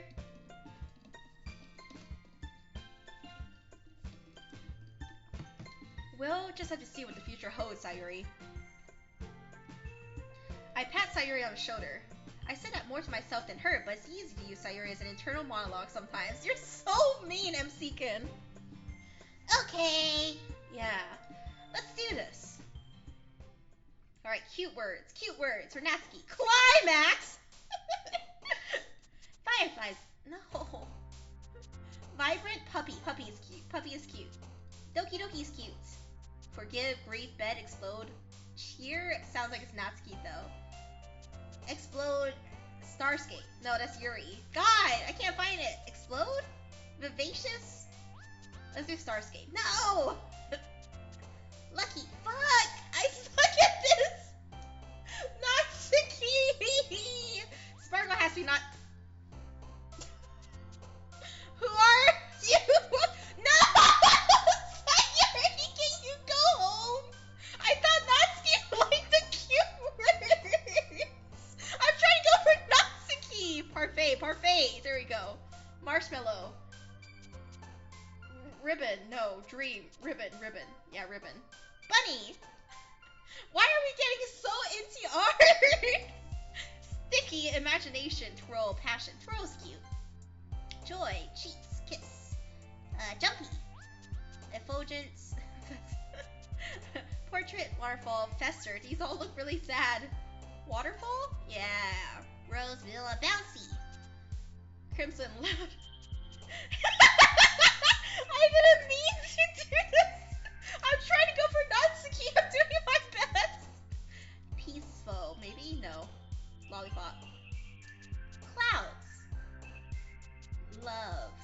Whoops. Oh, it worked out. Accidentally double-clicked. Another day passes, and it's time for the club meeting already. I've gotten a little more comfortable here over the past couple of days. Entering the club room, the usual scene greets me. Hi, Reiyu. Hi, Reiyu. I fucking fucked up. I used my Monica voice for Sayuri like an idiot.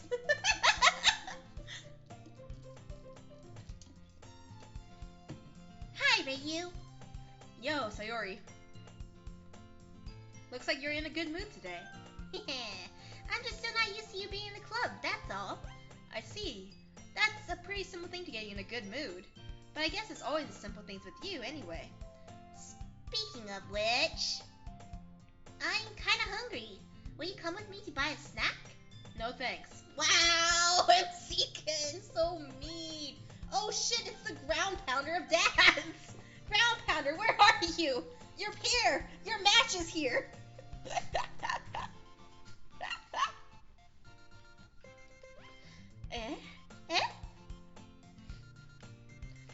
We have ground pounder of moms and ground pounder of dads here. This is legendary. Quick, you guys can ground pound an entire family together. That's not like you at all. I have my reasons. Why don't we take a look at your purse, Sayuri? Why that all of a sudden? No reason, really. I just wanted to look at it. Good night, Jess. Sleep tight. Sayuri nervously retrieves her coin purse. She fumbles with the latch and gets it open. Then she turns it upside down and lets its contents spill onto the desk. Only 2 small coins fall out. She's so cute. I knew it. I can see right through you, Sayuri. X-ray vision, looking right at those nip-naps. That's not fair. How did you even know? It's simple. If you had enough money in the first place, you would have brought a snack before coming to the club room. So either you're not hungry or you want an excuse to take a walk. Or you plan to conveniently forget that you spent all your money so that I would lend you some. But there's one more thing. You're always hungry! That's depression, babe. And so that only leaves the one option. I give up. Don't make me feel guilty. If you feel guilty, that means you deserve to feel guilty. Yuri suddenly giggles. Yeah? I didn't notice that she was listening in. Her face is in her book, as always. Ow, my leggies. My legs, homies, it hurts. It hurts. Why were we born with legs, just to suffer? One sec, let me adjust. Maybe I should stand up so that I can, like, unpull these muscles. I don't know how it works. Her face is in her book, as always. I wasn't listening or anything. I was just something in my book. Yuri, tell Reiyu to let me borrow some money.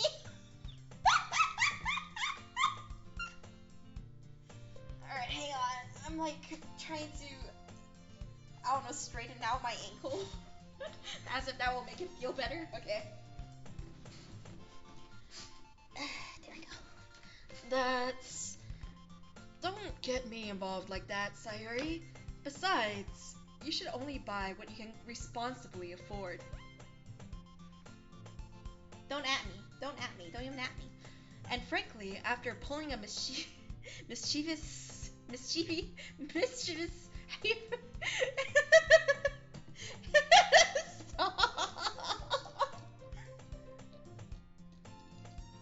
And frankly, after pulling a mischievous little stunt like that, your suffering is fair enough retribution.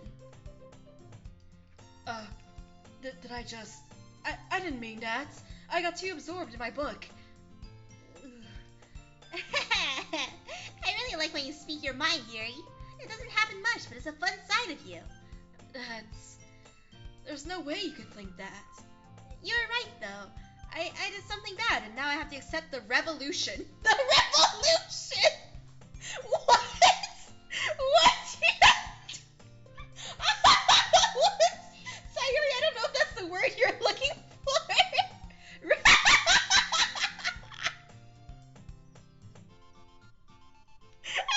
Sayuri will see some means of Sayuri will seize the means of production, more like means of reproduction. Ayo. Retribution. That's... Still, coming from you, Sayuri. I guess there's a little devil inside all of us, isn't there? Don't let her fool you. Sayuri knows exactly what she's doing. After all, she told you guys she was bringing me to club before she even told me. But you wouldn't have come if it weren't for the cupcakes. So I had to trick Natsuki into making them.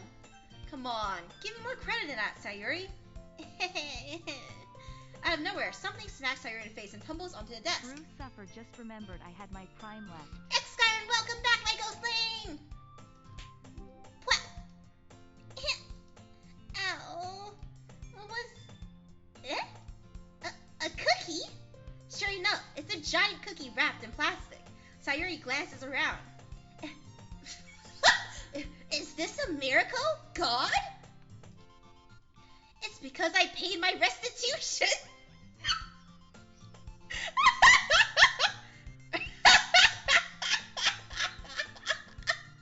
Retribution.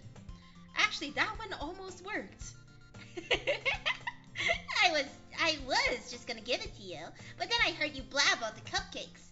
It was totally worth seeing your reaction, though. Natsuki, that was so nice of you. I'm so happy. Sayuri hugs the cookie. Jeez, just eat it. Sayuri rapidly tears open the wrapper and takes a big bite. So good.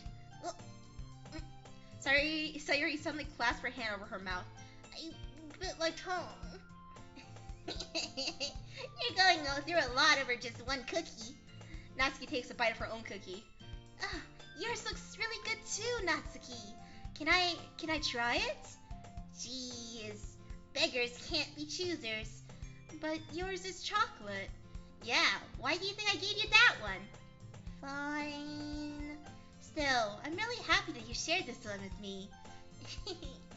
Sayuri gets out of her seat and goes behind Natsuki, then wraps her arms around her. Jeez. I get it. Cookie stone in hand, Natsuki reaches up to nudge Sayuri off of her. Sayuri suddenly leans in and takes a bite of Natsuki's cookie. You son of a bitch! Hey! Did you seriously just do Yuri trots away to safety. Yuri and I laugh as well. Jeez, you're such a kid sometimes. Monica, can you tell Sayuri... Eh? Natsuki glances around. Monica isn't in a club room. Where's Monica anyway? Good question. Have any of you heard anything about her being late today? Not me. Yeah, I haven't either. That's a bit unusual. I hope she's okay. Oh shit, wrong voice. I hope she's okay. Of course she's okay. She probably just had something to do today. She's pretty popular after all. You don't think she has a... I wouldn't be surprised. She's probably more desirable than all of us combined. What a way to say that. That's true. Excuse me. Suddenly, the door swings open. Sorry, I'm super sorry. Ah, there you are.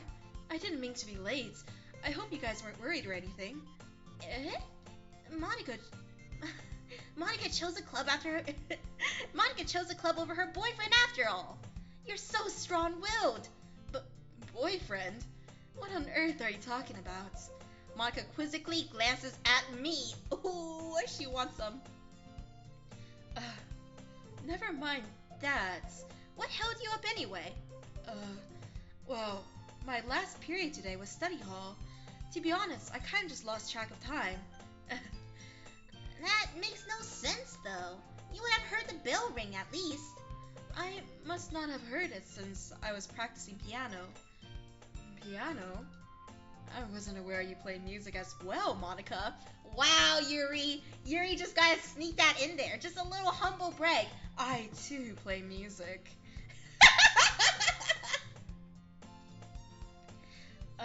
I don't really. I kind of just started recently. I've always wanted to learn piano. That's so cool. You should play something for us, Monica. Monica looks at me. Maybe once I get a little bit better, I will. Yeah! That sounds cool. I'd also look forward to it. Is that so? In that case, I won't let you down, Reiyu. Monica smiles sweetly, bumping all the other girls off the screen with her big fat ass. I didn't mean any pressure or anything like that. Don't worry. I've been practicing a whole lot recently, and I'd really love the chance to share once I'm ready. I see. In that case, best of luck. Thanks. So, I didn't miss anything, did I?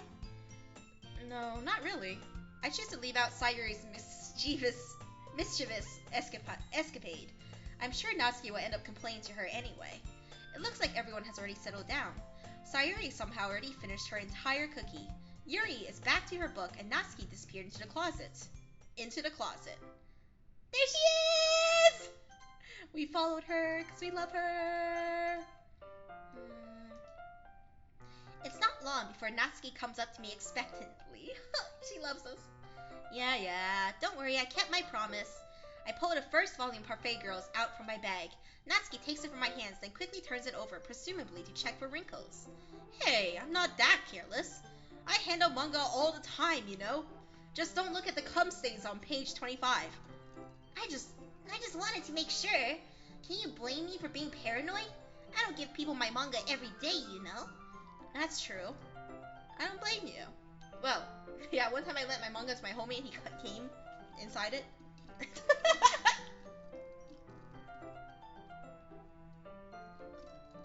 Well, anyway, let me put this one back. I'm gonna get the next one, okay? Natsuki makes her way to the closet. I follow. So, you're gonna tell me everything you thought, right? Where did this volume leave off again? I forget.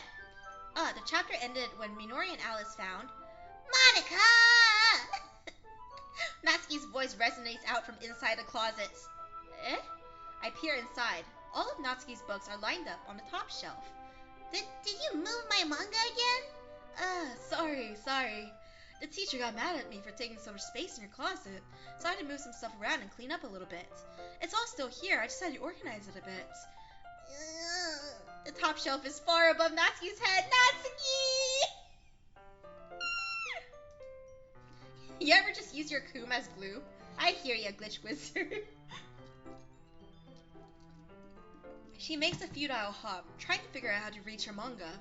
Jeez, this is so inconvenient. I'm moving these all back down. There's plenty of room on these shelves. And besides, they're really pretty to look at when they're all lined up. Why would you waste that on the top shelf where I can't see because I'm too short? Natsuki, there's a stool on that wall there. I dropped a log over there on the wall. Check this out, Natsuki.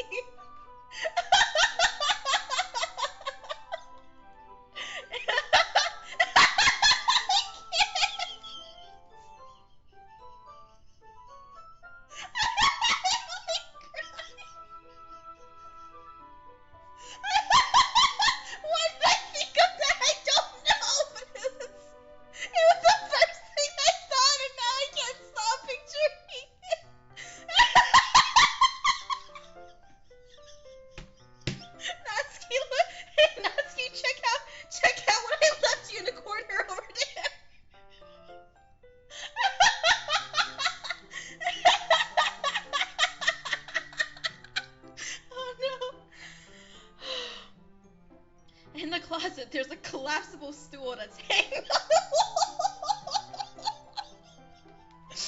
Oh, God. If you want, I can reach up there and hand them to you. I can get them myself. Natsuki grabs a stool.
Guys, I laughed so hard. I needed a moment.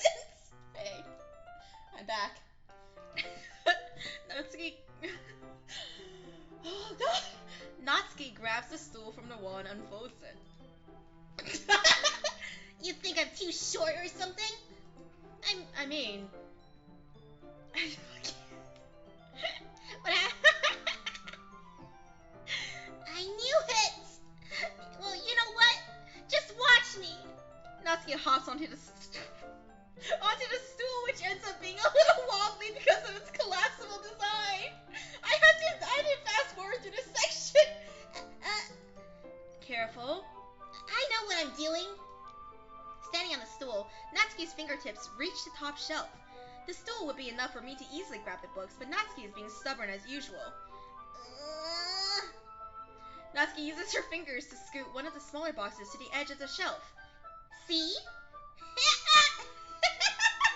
The box suddenly tips. Natsuki barely catches it before it falls to the floor. The stool wobbles. Losing balance, Natsuki hops off the stool. Thankfully, she was able to stay on her feet. She holds the box triumphantly. There! Having almost fell, Natsuki is a bit shaken up. Jeez. I wish I was the one to point that out. I'm like dying. I hate this so much. Oh, jeez. No need to prove yourself to me. There's no way you'll be able to get the bigger boxes like that. I can reach them, so just... I said I can do it! I don't want your help, okay? Ugh. I'm gonna get a chair, so just hang on. Natsuki forces her way past me out of the closet. Guys, I'm dying. This is too much for me. Let's see. The classroom chairs have the desks attached, so they're too inconvenient to fit into the closets. Aha! Natsuki trots over to the teacher's desk, which has a computer chair behind it. She rolls it on the wheels back over to the closet. It's a little dangerous since the chair swivels and rolls. But I've already learned my lesson, so I keep my mouth shut. Yes. Natsuki climbs onto the chair, then slowly balances onto her feet. Since she refuses my help, I take a seat with my back against the side of the doorway and simply watch. Aha! There we go. Oh, look at her. See, I can easily do it now. Natsuki grabs a stack of manga and bends down to put it down on a shelf below. The chair swivels. Natsuki catches herself on the shelf. What are you doing? Oh, the tooth! Can you at least hold the chair steady instead of sitting there and doing nothing? Who was it that told me not to help? Yeah, I got you. I hold the chair while Natsuki reaches back up. I can almost see up her skirts. I force myself to turn away. Natsuki seriously didn't think this through. Once she realizes I'll be dead. Natsuki wraps her arms around the Parfait Girls box set, easily the largest one on the shelf. Heavy. Hey, Reiyu. I don't think I can bend down without falling. Hurry and take this one. But then I have to let go of the chair. That's fine. Just for a second. Hurry up. Alright. Let me just stand up. I slowly release my grip from the chair. What do you mean, stand up? Natsuki looks down at me. Why are you all the way back? Natsuki looks like she just realized something, but she'll lose her balance if she moves. Natsuki, the box! What are you looking at? She's so cute! You're trying to look up my... Natsuki's legs shake. Oh, I'm not. I was just... Natsuki, don't try to move. Just give me the box. You perv! You set me up! Yeah, I set you up. Go away! Get out! But I'll do it myself. The chair suddenly swivels beneath Natsuki's feet. Natsuki! Ah! The scene turns to chaos in a split second. The chair flies from under Natsuki's feet. Frantically, I try to catch her. The box topples out of her hand and the books go flying. I got you! Oh, I hope she lands on me ass first. The full force of Natsuki's body against me throws me to the ground. A whole bunch of books pelt me in the face. Natsuki tries to shield herself with her own arms as her face lands straight on my chest. My right arm on my back seriously felt the impact.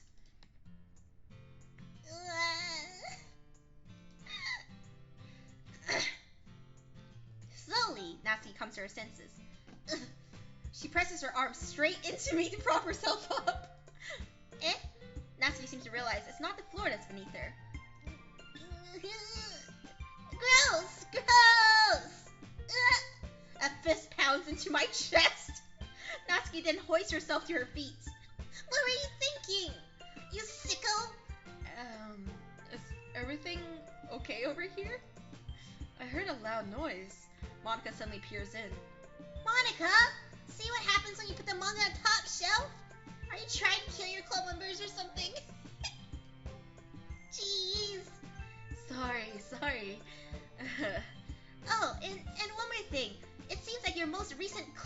is a total pervert. So I hope you're happy. I didn't... Somehow it's impossible for me to explain this whole bizarre situation to Monica. I didn't do anything, I swear. I know, don't worry. Monica says that quietly to me. Looks like I'm off the hook. Oh no! I look down. Natsuki is kneeling on the floor, holding one of the books that has scattered all over. There's a large diagonal crease along the page that she desperately tries to smooth out. This is too real. Oh, it must have landed on the page. Natsuki tries a bit more to fix the crease, but she can't get it out. Suddenly, she gives up and slams the book shut, then throws it to the floor. Instead of continuing to yell, she just lowers her head. Oh, baby! Alright, let me get my best fake tears out. Natsuki, are you... No! Natsuki's voice squeaks. I see tears on her face. I hope you get the crease out, okay? It's partially my fault, so... Natsuki shakes her head, still looking down. No, I don't even care that much. I'm just having a really bad day today. Natsuki sobs again. I didn't mean to take it out on you. I really didn't mean to. It's fine. Is there anything you want to talk about? Natsuki shakes her head. Just every day is so hard. I just want to come to the club and... Natsuki falls silent again. I can't press her, so I can only do what I know how to do. Alright, well, I'll help clean this up. And I'll move the rest of the manga for you. I pick up volume 2 of Parfait Girls. We'll set this one aside. This will help you cheer up a bit, okay? We can get started on it once I'm done here. Natsuki looks at me with her glossy eyes. Her lip quivers. Alright, so I generally don't know, like, Natsuki's full story, because I only played the first game, and I didn't, like, delve into the lore a lot. But, like, my assumption, like, and this might be the wrong assumption, is, and this is a spoiler for those of you who haven't played the game, but she has a line that's like, my dad would beat the shit out of me. And, like, my assumption is that, like, sometimes kids become these huge perfectionists because they're scared that their parents will beat them, or, like, yell at them. And, like, stuff like that. So, like, that's why I assume, like, this crease is, like, really fucking her up, you know? And so I really love her. I love her. Her lip quivers. You're really nice to me. That sounds really strange coming from Natsuki. I didn't expect it at all. Well, I'm just treating you like a friend, you know? Natsuki lowers her head and sniffles in her sob. I'm not sure what happened to her today, but being nice is the least that I could do. The next couple of minutes are silent between us as I begin gathering the scattered books. I made sure to slip them into the box in their correct order. After a little bit, Natsuki starts helping. It isn't long before we're done, and I hoist the box onto the shelf where Natsuki wanted to put it. Then I get on the stool and quickly finish moving the rest of her books to the top shelf, from the top shelf. Alright, that should do it. I hop off the stool. Natsuki averts her gaze. Thanks. It's nothing. Natsuki is holding the volume 1 set aside in her hands. Alright, I'm ready. Good. Even if you weren't, I'd make you anyway. You're taking responsibility for what you said. The thing about cheering me up. If you insist. We sit in the same spot as last time, and I open a second volume. Natsuki's mood quickly improves, laughing and pointing things out to me. She's surprisingly sharp, making note of a lot of subtle repeated jokes and background elements. In the end, I'm pretty impressed by how everything ties together in this manga. I guess Natsuki has pretty good taste after all. After some time, Monica gets our attention as usual, and it's time to share poems again. Guess I'll be holding on to this for now. Yep. Even you sound more enthusiastic than last time. Oh, this time.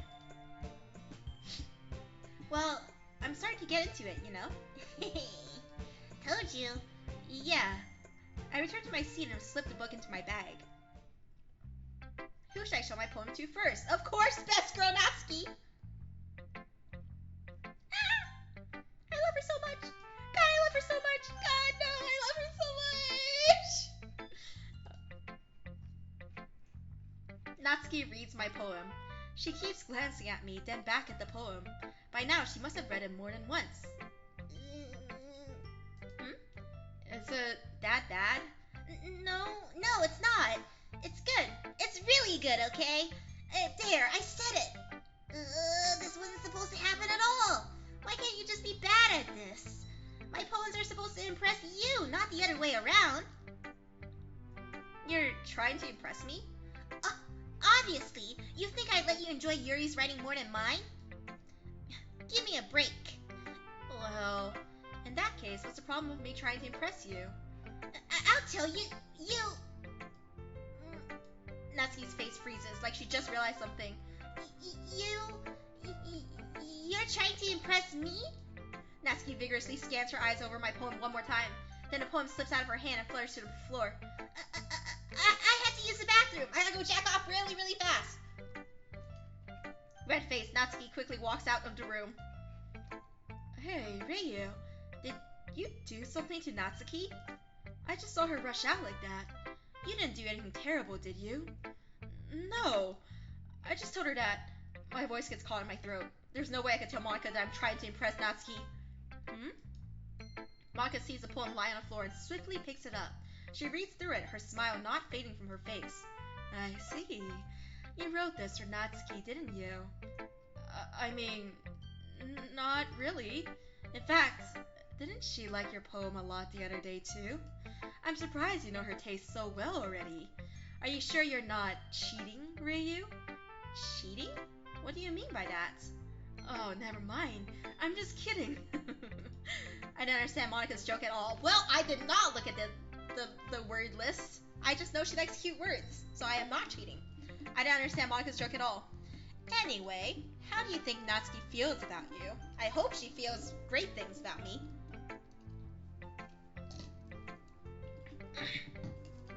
Oh, you don't need to answer that. It was just something for you to think about.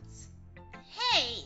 Natsuki comes up and snatches the poem out of Monika's hands. This is for me! This poem was written for me! Neither of us had noticed her re-enter the classroom. Did you read this, Monika? Of course, I liked it.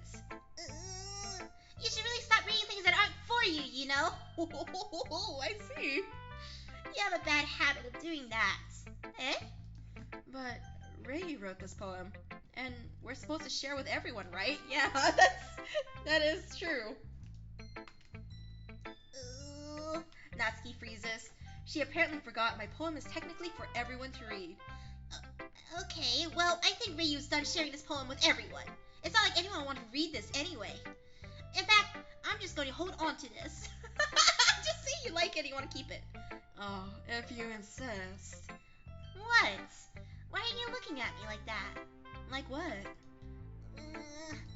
Never mind. Natsuki, I'll give you the poem, but that's still not very fair to Sayori. She hasn't gotten to read it yet. So what? Well, I guess Reiyu's right, Natsuki. It's not fair if you don't let everyone finish reading it. Fine. Natsuki returns my poem. It's not like she's going to like it, though. Anyway, read my poem now. And no, I won't let you keep it. This is my only copy. Like mine isn't.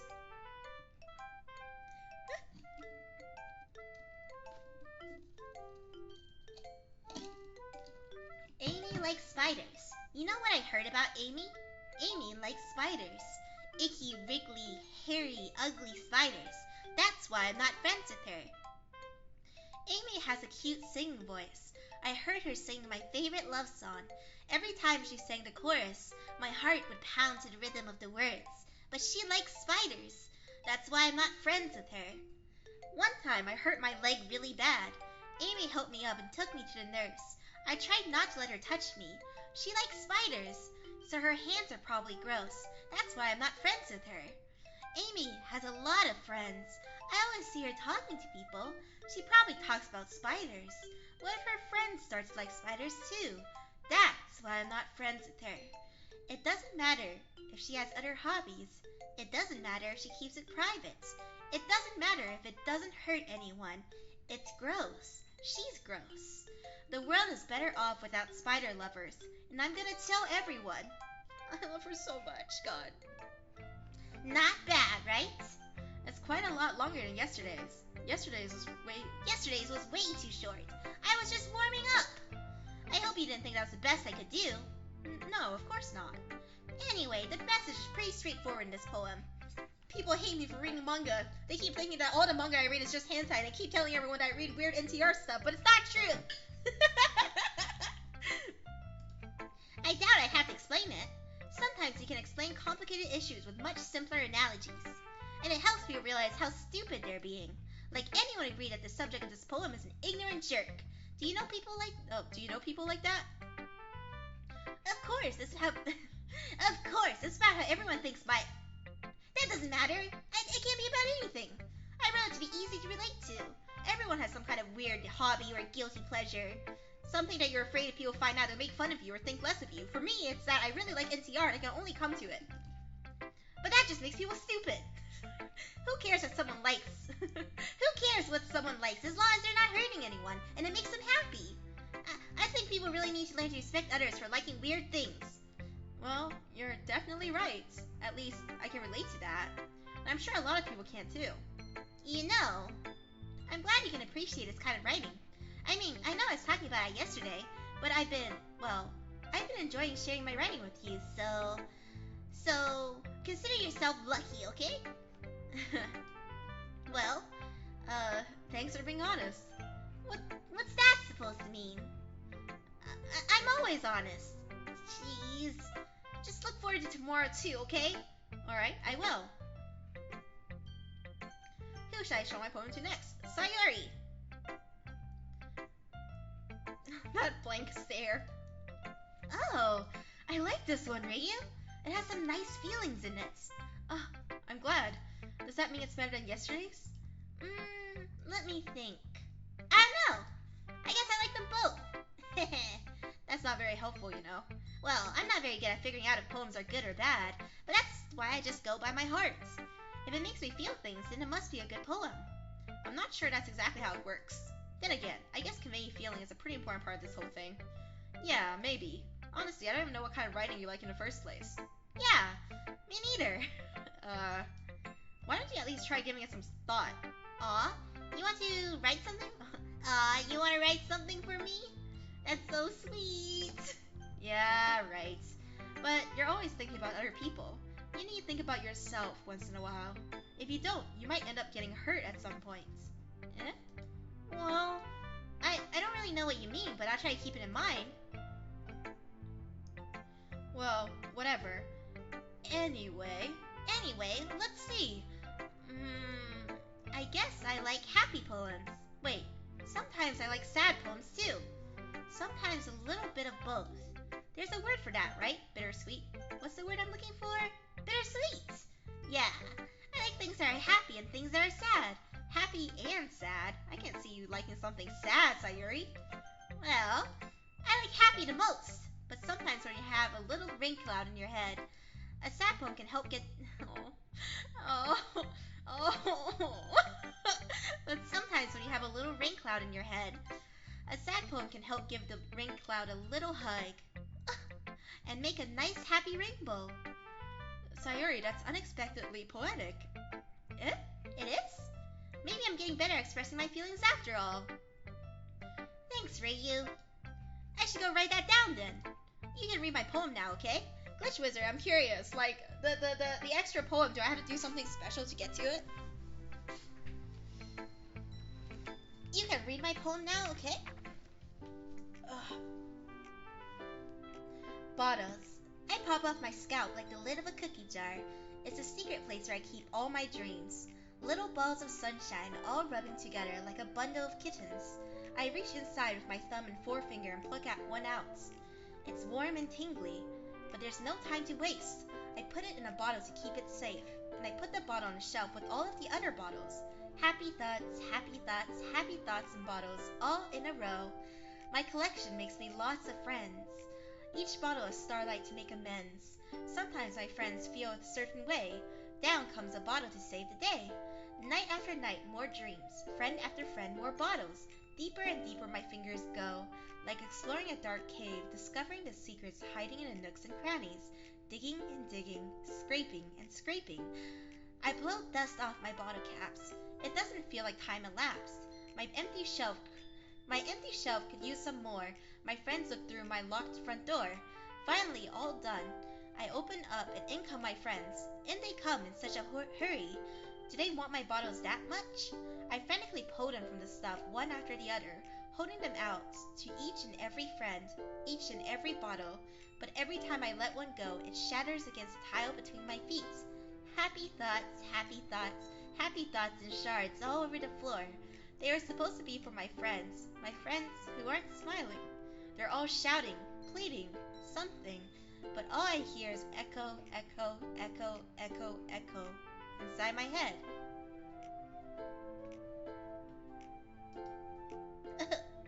Sayuri. Holy crap. Sayuri, did you really write this? Of course I did. Did I tell you yesterday I was going to write the best poem ever? Yeah, but, I didn't expect something like this coming from you. Monica taught me a whole lot. And I've been in touch with my feelings recently. I see that. It's almost kind of creepy. Fuck you, MC-kun! Creepy? Well, not exactly. Maybe because I'm so used to you being cheerful. Well, never mind. I'm thinking too hard about it. The point is, it came out good, so you should be proud of it. Aw, thanks. I feel like I was meant to express myself this way. It even helps me understand my own feelings a little better. Writing is like magic. You've gotten pretty passionate about this, huh? I hope you keep it up. Yeah, writing is the best. I'm gonna keep writing until I die. Oh God. Oh God, no.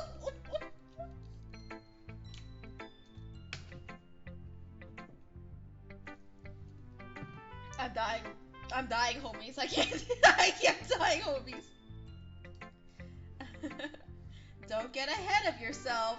Sayuri's always had a habit of getting obsessed with something before dropping it no more than a week later. It's relatable. I wonder if this is one of those times. But seeing the passion in her eyes makes it hard for me to be pessimistic. Who should I show my poem to next? Hi again, Reiyu. That was kind of silly with Natsuki earlier, wasn't it? I'm glad the two of you have been getting along so well. That's one way of putting it.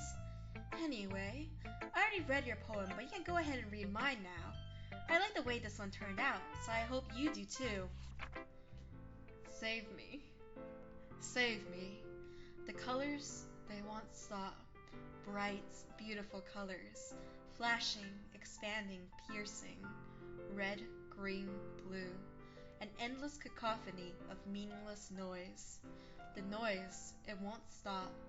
Violent, grating waveforms, squeaking, screeching, piercing, sine, cosine, tangents, like playing a chalkboard on a turntable, like playing a vinyl on a pizza crust, an endless poem of meaningless. Load me.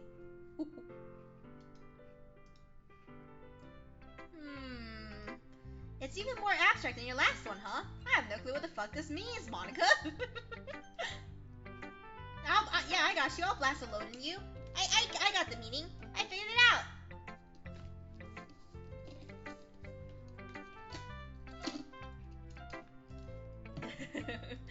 I guess it's just the way I write. I'm sorry if you don't like it. No, I never said that. It's just a kind of thing I've never really seen before, I guess. I kind of like playing with my space on the paper. Choosing where and how to space your words can totally change the mood of the poem. It's almost like magic. The way I wrote the lines really short makes it feel like they're trying to speak over the noise. I see. It's still hard for me to tell what it's about, though. Sometimes asking what a poem is about isn't the right question. A poem can be as abstract as a physical expression of a feeling, or a conversation with the reader. So putting it that way, not every poem is about something. Anyway, here's Monica's writing tip of the day. Sometimes you'll find yourself facing a difficult decision. When that happens, don't forget to save your game. You never know when you might change your mind. Or when something unexpected might happen. Wait, Is this tip even about writing? What am I even talking about? That's my advice for today. Thanks for listening. Who should I show my poem to next? Yuri! ...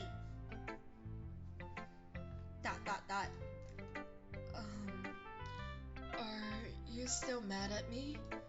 Eh? For disrespecting Natsuki yesterday. Because reading this poem, now I know why you got mad at me. Because you prefer writing over mine. That's not really true. Meaning, when I disrespected her, I disrespected you too, didn't I? Oh no. Yuri, you might be reading into this a little too much. How can I be so stupid? I always let these things happen. Whenever I think before I speak, I just come off as awkward and unlikable. But if I speak without thinking, the things I want to keep inside come out and make people hate me. So, please don't force yourself to be around me. I know this is what Monica wants, but it's not fair to you when you could be enjoying your time with Natsuki and Sayori. Yuri, please. It makes it easier for me if you don't express any concern. Besides, I have my books with me. That's all I need. Yuri smiles sadly and puts her head down on her desk. I'm frustrated. I don't hate her, but it's as if she's not capable of listening to me over her own thoughts. I sigh to myself. All I can do is accept that's how she is. If she wants to be left alone, then I have no choice but to abide to that request. Okay, everyone. We're all done reading each other's poems, right? I have something extra planned today, so if everyone could come sit at the front of the room. Is this about the festival? Well, sort of. Ugh, do we really have to do something for the festival? It's not like we can put together anything good in just a few days. We'll just end up embarrassing ourselves instead of getting any new members. That's a concern of mine as well. I don't really do well with last-minute preparations. Don't worry so much. We're going to keep it simple, okay? We won't need much more than a few decorations. Sayuri has been working on posters, and I've designed some pamphlets we can give out during the event. Okay, that's great and all, but that doesn't tell us where we're actually... that doesn't tell us what we're actually going to be doing for the event. Sorry. I thought you heard about it already. We're going to be performing. Performing? Monica. Yeah, we're going to have a poetry performance. Monica, you should have asked. Monica, you really should have double-checked if this was okay in Pog. Each of us are going to choose a poem to recite during the events. But the cool part is, we're also going to let anyone else come up and recite poems too. Draconis, I totally understand the struggle with playing an MC that is unlikable and not like you, you know? My thing is just, I want to play games where I date cute girls, but I'm also a cute girl, god damn it! Why do I have to be a greasy main character neat? The cool part is, we're also going to let anyone else come up and recite poems too. Sayuri is putting it on all the posters in case anyone wants to prepare ahead of time. Sayuri, who's been coloring a poster, holds it up for us to see. Are you kidding me, Monica? You didn't already start putting those posters up, did you? Well, I did. Do you really think it's that bad of an idea? Well, no, it's not a bad idea, but I didn't sign up for this, you know? There is no way I'm going to be performing in front of a group of people like that. I agree with Natsuki. I could never, in my life, do something like that. Imagining it, Yuri shakes her head in fear. Guys? No, Sayuri. I understand where they're coming from. Remember that Natsuki and Yuri have never shared their poems with anyone until just a couple days ago. It's a lot to ask for them to recite their poems out loud to a whole room full of people. I guess I kind of overlooked that, so I'm sorry. But I still think we should give it our best. We're the only ones responsible for the fate of this club. If we start the event and each put on a good performance, then it will inspire others to do the same. And the more people who perform, the better we'll be able to show everyone what literature is all about. Yeah, it's about expressing your feelings, being intimate with yourself, finding new horizons, and having fun. That's right. And it's those reasons that we're all in this club today. Don't you want to share that with others? To inspire them to find the same feelings that brought you here in the first place? I know you do. I know we all do. And if all it takes is standing in front of a room for 2 minutes and reciting a poem, then I know you can do it. Natsuki and Yuri remain silent. Sayuri looks worried. I guess that leaves me no choice. I agree. I don't think it's too much to ask. I think that Sayuri and Monica have been trying really hard to get new members. The least we can do is help them out a little bit. Well, maybe, but... It looks like Natsuki doesn't have any arguments left. Okay, fine. I guess I'll just have to get it over with. Alright. Thanks, Natsuki. What about you, Yuri? Yuri dejectedly glances around at everyone else's expectant faces. I guess I don't really have a choice. That's everyone. You're the best, Yuri. This club is seriously going to be the death of me. Oh gosh, you'll be fine, Yuri. But anyway, let's move on to the main event. I want each of you to choose a poem of yours. We're going to practice reciting them in front of each other. No way! Monica, this is too sudden. Well, if you can't recite your poem in front of the club, how do you expect to do it in front of strangers? Oh no, don't worry. I'll start off to help everyone feel a little more comfortable. Can I go next? Of course. Now, let's see. Monica flips through her notebook to the specific poem she had in mind for herself. She then stands behind the podium. The title of this poem is The Way They Fly. Monica begins reciting her poem. Her clear, confident voice fills the room. More than that, her inflection is pristine. She knows exactly how to apply emotion behind each line she recites, bringing the words to life. Is this something she's done before, or is she simply a natural? I glance around me. Everyone has their eyes on Monica. Just Monica. Sayuri looks amazed. Yuri has an intense expression on her face that I don't understand. Finally, Monica finishes the recitation. The four of us applaud. Monica takes a breath and smiles. That was so good, Monica! Thank you very much. I was just hoping to set a good example. Are you ready to go next, Sayuri? I'll go next. Yuri's fired up all of a sudden. Yuri clutches a sheet of paper between her hands and stands up, keeping her hand. I'm dying. I didn't forgot how much visual novels with no voice acting is hard to read.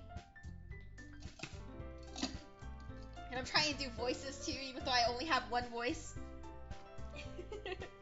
Keeping her head down, she walks quickly over to the podium. This poem is called... Yuri anxiously glances at each of us. You can do it, Yuri. It's called After Image of a Crimson Eye. Yuri's voice shakes as she starts reading the poem. Just a moment ago, she practically refused to do this. Why is she suddenly putting in so much effort? As Yuri gets past the first couple of lines, her voice changes. It's almost like what happens when Yuri gets absorbed into her books. Her quivering words transform into the sharp syllables of a fierce and confident woman. This poem is full of twists and turns in structure that she enunciates with perfect timing. This must be a rare glimpse into the whirling fire Yuri keeps concealed inside her head. Suddenly, she's finished. Everyone is stunned. Yuri snaps back into reality and glances around her as if she bewildered even herself. It's up to me to save the situation. I'm the first to start uploading. Everyone joins me afterwards, and we give Yuri the recognition she deserves. It's not that we didn't want to upload for her, but we were caught so off guard that we must have forgotten. As we upload, Yuri holds the poem to her chest and rushes back to her seat. Yuri, that was really good. Thank you for sharing. Looks like Yuri is down for the counts. Okay. I guess I'm next then. Sayuri hops out of her chair and cheerfully walks up to the podium. This one's called My Medal. Sorry, I giggled. Sayuri. It's a lot harder than I thought. How do you guys do it so easily? Try not to think of it like you're reciting to other people. Imagine you're reciting it to yourself, like in front of a mirror or in your own head. It's your poem, so it comes out best that way. I see. Okay, then. Sayuri begins her poem. Somehow, it feels like her soft voice was made as a perfect match. The poem isn't aimlessly cheery like Sayuri is. Oh my god, MC Ken, why do you talk to people? It's serene and bittersweet. If I were to read this on paper, I probably wouldn't think much of it, but hearing it come from Sayuri's voice almost gives it a whole new meaning. Maybe this is what Sayuri meant when she said she likes my poems. It's like I get to reach more deeply into someone I thought I knew through and through. Sayuri finishes and we applaud. Hey, I did it! Good job, Sayuri. Applaud? How do you say it? Applaud? Applaud? Applaud? Stop making fun of my pronunciation! Applaud!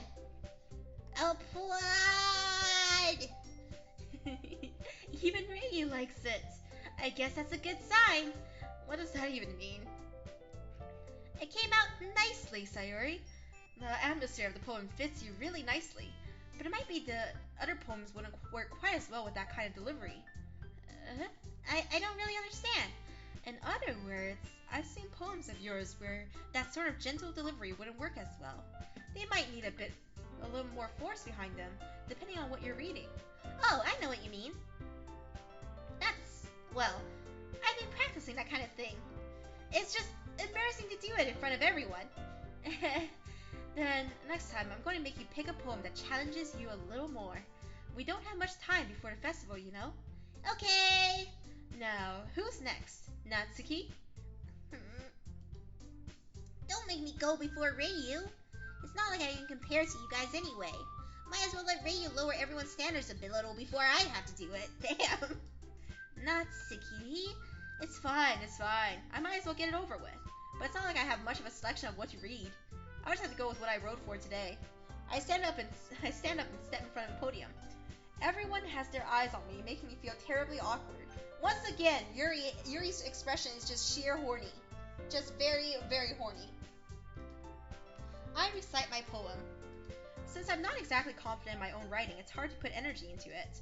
Despite that, once I finish, I receive applause anyway. Sorry, I'm not really as good as everyone else. Don't worry about it so much. I think it's less about your abilities and more about your lack of confidence in your writing. That's something that will improve over time, though. Yeah, maybe. Alright then, that just leaves you, Natsuki. Yeah, I'm going. Natsuki begrudgingly gets out of her seat and makes her way to the podium. This poem is called... It's called... Why are you all looking at me? Because you're presenting? Anyway, this poem is called Jump. Natsuki takes a breath. Once she starts reciting the poem, her sour attitude disappears a little. While she's still a little unenthused, her poem has a rhythm and rhyme to it. It's Natsuki's trademark style and it works surprisingly well when spoken aloud. The words feel like they bounce up and down as if giving life to the poem. Natsuki finishes and everyone applauds. She huffs back to her seat. That wasn't so bad, was it? Easy for you to say. You better not make me do that again. Well, do you at least feel prepared enough to recite a poem in front of other people? I mean, doing it in front of other people will be way easier. I can put on whatever face I want for other people. But when it's just my friends, it's just embarrassing. That's a surprise, Natsuki. I think it would be the other way around for me. Well, that's just how it is, so... Well, I guess in that case, you won't have much to worry about for the festival. That said, I want to thank everyone for coming through. It might be hard, but I hope that you all have an idea of what it's like now. Make sure you pick a poem and get enough practice before the festival, okay? I'll be making pamphlets, so let me know ahead of time what you'll be reciting.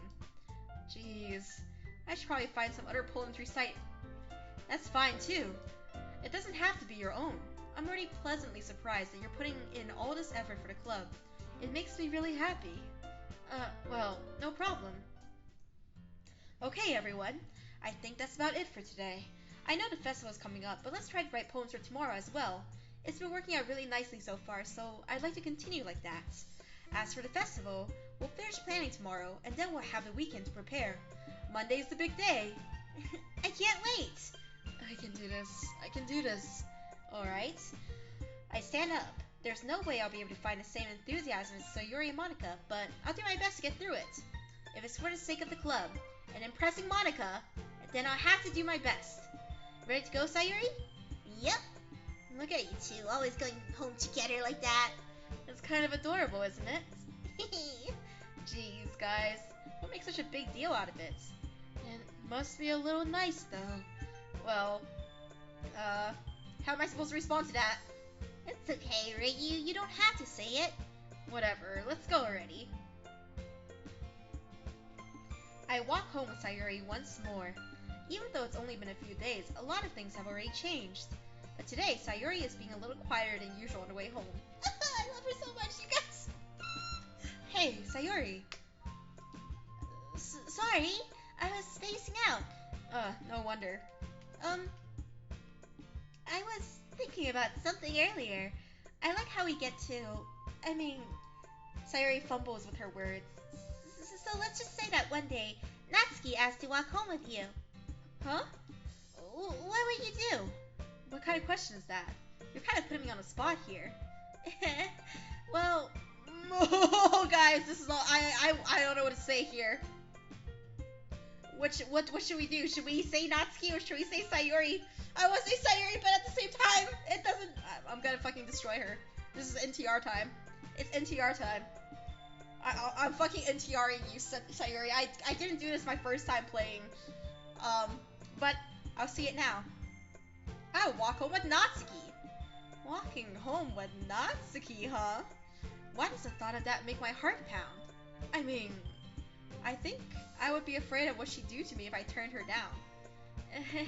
Isn't she so cute and fun to be around? That has nothing to do with what I just said. You admitted it. Jeez. There's not even any point in speculating something that's never going to happen. Well, maybe, but I just like to think about it. It's not long before you won't need me anymore, you know? Need you? Sayuri, I can't figure out how you're seeing things in your head right now.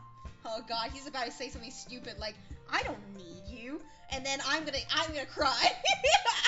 I'm gonna cry. Sorry. Everyone is different. Nobody in a club is a replacement for you. Oh, nice. If you say so. The conversation trails off and I'm left feeling awkward. But it was kind of her fault for trapping me with such a weird question. I can't just lie to her.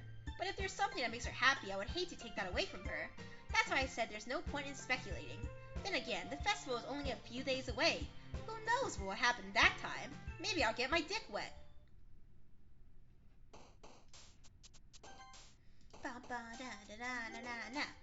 Alright, pink. Anime. Blankets. Flower, maybe? I feel that might be a Sayuri word. Candy. There we go. Games, memories, sing, bed, sugar. Vanilla. Joy? Maybe? No. Vanilla? Vanilla. Puppy. Bunny. Ribbon. Ooh, maybe we can max her out this time. Oh, fuck! As soon as I say that, Sayuri coming in for that NTR. Strawberry. Hearts? Nope. I keep doing this. I keep picking heart as soon as I see it, and it's always Sayuri. Huh. Feather, fuck!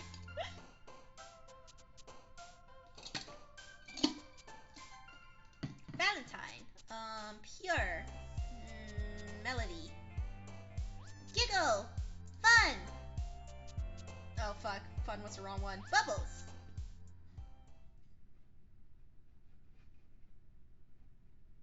Oh, man. I'm the last one here again. Don't worry. I just walked in too. Are you practicing piano again? Yeah. You must have a lot of determination. Starting this club and now picking up piano.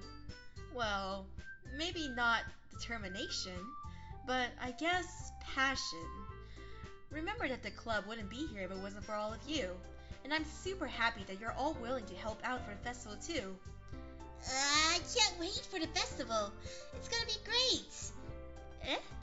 Weren't you complaining about it just yesterday, Natsuki? Well, yeah. I'm not talking about our part of the festival, but it's a whole day of school where we get to play and eat all kinds of delicious food. You sound a little bit like Sayuri all of a sudden. Monica, they usually have fried squid. Oh, that sounds so good. Oh shit, I'm so hungry. God. Squid? That's a pretty specific thing to look forward to. Ah, come on. Are you saying you don't like squid? You, of all people? What the hell is that supposed to mean, Natsuki? Huh? I didn't say that I don't like it. Besides, what do you mean by you of all people? Because it's right in your name. Monica. Ika? Is Ika squid? Monica. Monica, eh? That's not how you say my name at all. Also, that joke makes no sense in translation. Huh? Never mind. I see, so they're all speaking in Japanese. I see, so they were all speaking in Japanese this whole time. Let's just focus on our own event for now, okay? Fine, fine. Your reactions aren't as fun as Yuri's or Sayuri's anyway. Excuse me. Where is Sayuri anyway? Oh, there you are. Sayuri is sitting at a desk in a corner of the room, looking down at nothing. I walk over to her. Hey, Sayuri. I wave my hand in front of her face. Eh? You're spacing out again. Oh, Sorry. Don't mind me. You can go talk to everyone else. Huh? Is everything okay? Of course.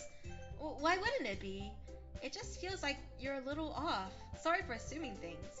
Jeez, you worry too much about me. I'm fine, see? Sayuri shows me a big smile. Don't let me distract you from having fun with everyone. Well, alright, if you say so. I worriedly glance at Sayuri before turning back toward everyone else, but the conversation has already dispersed with everyone back at their usual activities. Maybe I should ask Monica if she's noticed anything about Sayuri recently. Since they've been preparing for the festival, they must be spending a lot of time together. I timidly approach Monica, who is shuffling through some papers at her desk. Reiyu, what's up? Hey, this might sound a little strange, but have you noticed anything up with Sayuri recently? Anything up with her? In what way do you mean? Maybe I'm reading into it a little too much, but she seems a little downcast today. Oh, you think so?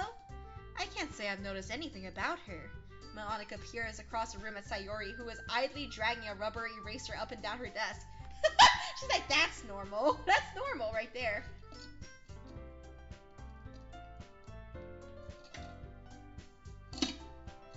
Maybe there's something on her mind. But I'm surprised I'm not the one asking you, Reiyu. You certainly know her a lot better than I do. Yeah, but she's never really like this. She's always talked to me about things that bothered her. But this time when I asked her, she was really dismissive. Sorry, I know it's not your problem. I just wanted to ask if you knew anything, so I'll drop it now. No.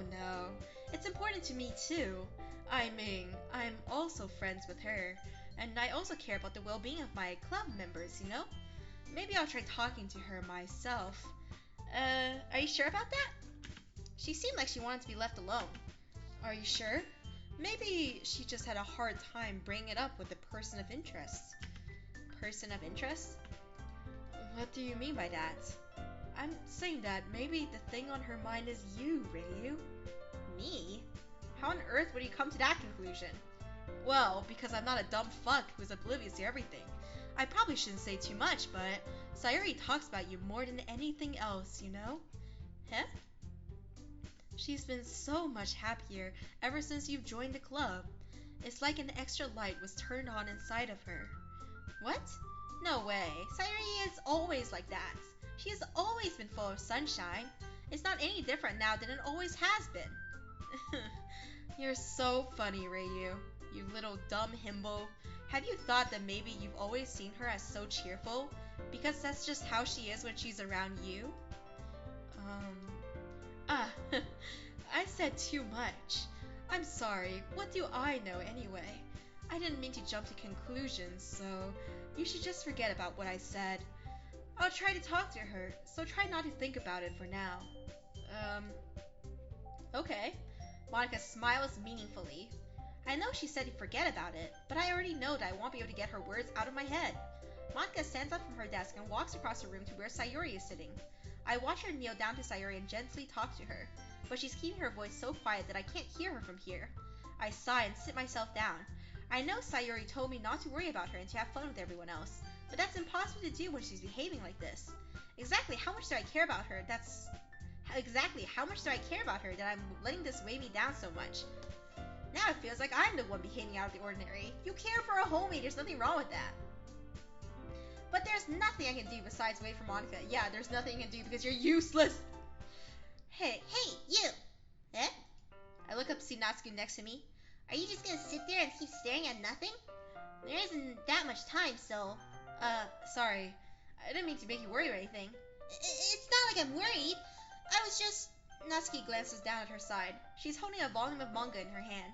Oh, that's right. Something just came up for a minute, but we can get started now. I won't make you wait any longer. Jeez. Now you're making me feel like a jerk. If something's bothering you, then you can just tell me to leave you alone, and I will. I mean, assuming you didn't feel like talking about it or anything. She's practically mumbles that last part. Nah, I'm probably making it seem like a bigger deal than it is. I've just been thinking about Sayori, that's all. Sayori? Thinking about her? Yeah, she seems pretty down today, but she didn't want to admit it to me, so I can't help but wonder if something happened to her. Oh. Natsuki exhales. Well, first of all, you should really work on your phrasing. But anyway, you're her best friend, right? Yeah, I guess so. Yeah, then in that case, I think you should trust her a little more. If she needed you, then you should be the first person that she goes to, right? Well, I guess that's true. I mean, some people just have those days. You can't always avoid it. If anything, she probably doesn't want you to worry about her because it's not important. Yeah, that's kind of what she said to me.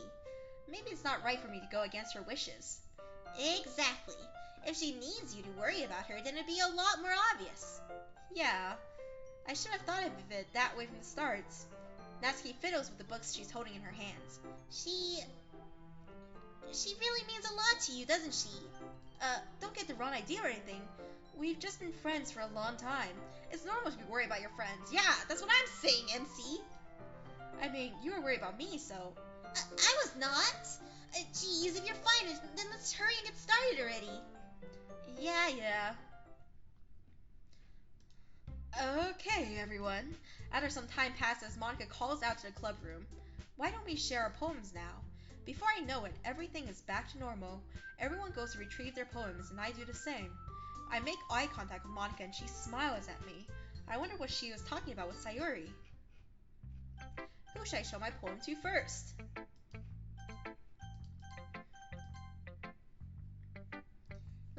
Let's see. You're certainly enthusiastic today.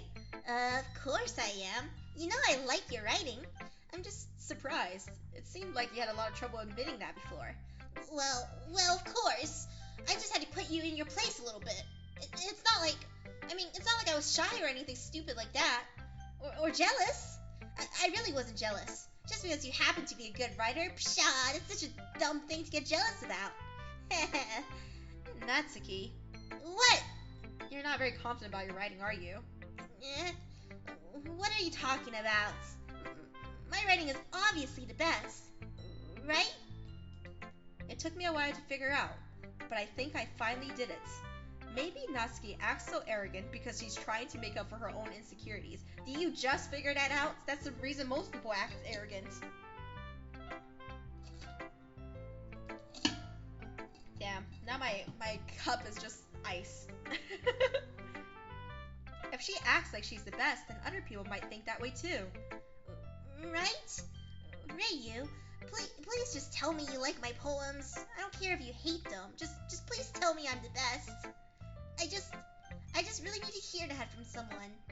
I know I sound stupid, but there's a reason I never shared my poems before this. Natsuki? Because nobody ever takes me seriously. What's the point of sharing my poems if everyone just laughs and says, "That's so cute," just like you, Natsuki? Sometimes I don't want to be cute, but nobody understands that. I try really hard when I write. The style doesn't matter. The emotions are there. Why can't anyone see that? I just want... Natsuki trails off. Maybe it's because her lips started to quiver. I look down. Her fists are clenched really tightly. Hey, Natsuki. If you're not careful, you'll rip your own poem. I gently grab the poem with my own hand until she relaxes her grip on it. I place it flat on the desk and smooth out the wrinkles that she put on into it. Don't read it. Before I can pick it back up, Natsuki snatches the poem up from the desk. It's not any good. And I know you hate my poems, so you don't have to read this one, okay? But I want to read it. Why? Because I like your poems. I really do. Why would I judge you for your style? It's not like my own style is anything crazy.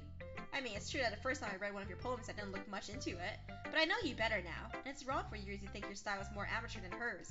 And Sayuri, she always means well, but sometimes she's so focused on simple happiness that she doesn't understand what people really want. Yeah, I guess I never really thought about how hard it is for you. And I'm sorry if I was part of the problem. I understand now. You're not just cute, you're a lot more than that. Natsuki, you're doing it again. Once again, Natsuki clutches her poem a little too hard. She looks down, hiding her eyes from me. I never realized how difficult this was for her. But finally, she forces herself to extend her arms and set her poem on the table. You can't read it. Just turn that way. I don't want you to look at my face right now. Okay, I will. Oh. Because you. Tomorrow will be brighter with me around. But when today is dim, I can only look down. My looking is a little more forward because you look at me. When I want to say something, I say it with a shout. But my truest feelings can never come out. My words are a little less empty because you listen to me. When something is above me, I reach for the stars. But when I feel small, I don't get very far. My standing is a little bit taller because you sit with me. I believe in myself with all my heart. But what do I do when it's torn all apart? My faith is a little bit stronger because you trusted me. My pen always puts my feelings to the test. I'm not a good writer, but my best is my best. My poems are a little bit dearer because you think of me. Because you, because you, because you. It is from Plus, I'm dying. Why are you looking at me like that? If you don't like it, then just say it. I won't get mad. No, it's not that I don't like it. It was just a little surprising to read. I guess I'm not used to hearing such nice things coming from you. Don't just say that, dummy. What do you think the point of writing is? Expressing things that you can't just say. Yeah, I understand. I'm sorry for missing a point sometimes. I always mean well, and I'm happy that you showed this to me. I liked it. Well, yeah. I'm a pro, so... Natsuki mumbles, completely failing to sound confident like she usually does. Just remember that I can think these things sometimes too. You know, when you're nice to me, it's meaningful. Oh, I'm glad. Sensing Natsuki is satisfied, I start to hand the poem back to her.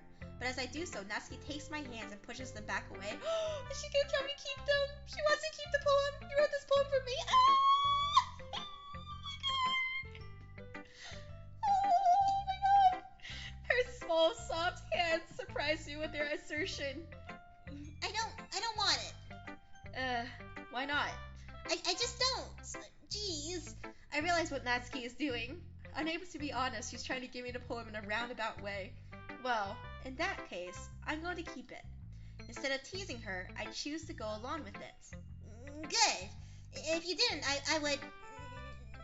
Never mind. Just, I'm glad that you want it. Natsuki backpedals on her words and leaves it at that. Despite her best efforts to hide her expression, I can see her faintly smiling to herself. That's all for now, so go put it away before someone sees it, okay? Oh, yeah. I'll go do that.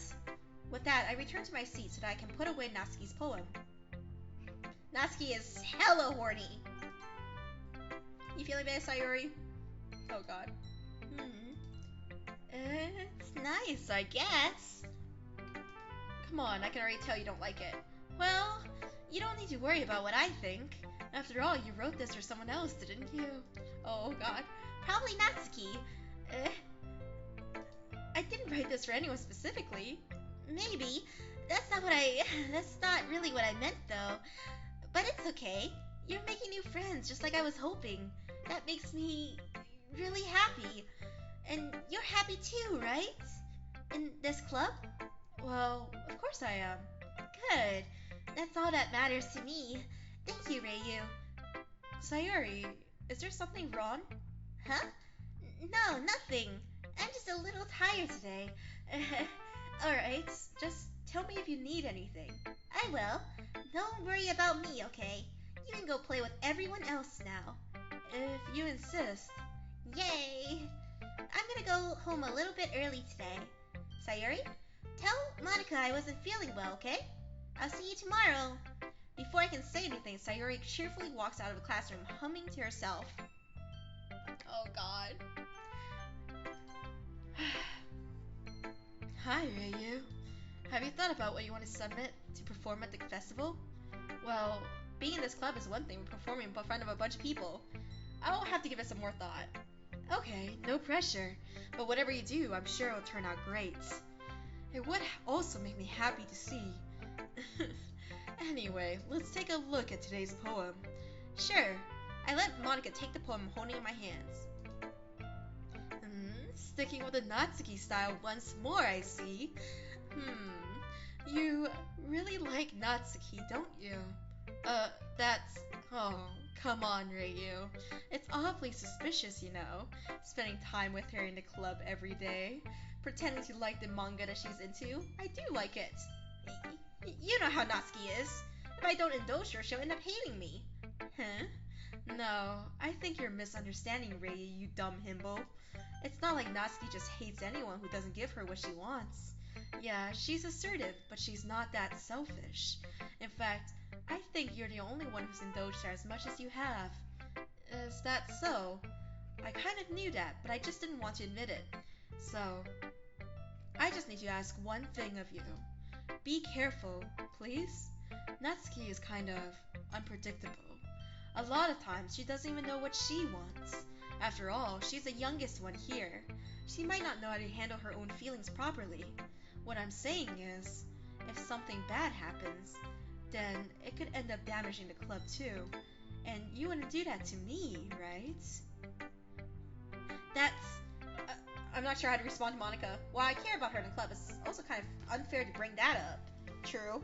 Well, you're smart. I'm sure you'll do the right thing. Monica smiles sweetly. Anyway, I'll share my poem with you now, alright? Alright. The Lady Who Knows Everything. An old tale tells of a lady who wanders Earth. The lady who knows everything. A beautiful lady who has found every answer, all meaning, all purpose, and all that was ever sought. And here I am, a feather, lost adrift the sky, victim of the currents of the wind. Day after day I search with little hope, knowing legends don't exist. But when all else has failed me, when all others have turned away, the legend is all that remains, the last dim star glimmering in the twilight sky. Until one day the wind ceases to blow, I fall, and I fall and fall, and fall even more, gentle as a feather, a dry quill, expressionless. But a hand catches me between the thumb and forefinger, the hand of a beautiful lady. I look at her eyes and find no end to her gaze. The lady who knows everything knows what I am thinking. Before I can speak, she responds in a hollow voice. I have found every answer, all of which amounting to nothing. There is no meaning, there is no purpose, and we seek only the impossible. I am not your legend. Your legend does not exist. And with a breath, she blows me back afloat, and I pick up a gust of wind. Okay, excuse me. Reiyu can't read? No, I can't read. I've never been able to read. I don't know what gave you this expression. Hang on, guys. I remember that after Monica's poem on this one, something happens in the files, right? Right? Something happens in the files? Aw, how cute. Oh my god! Oh, they show you all the poems. That's pretty cool. special poem acquired by writing all 3 poems for her. I did!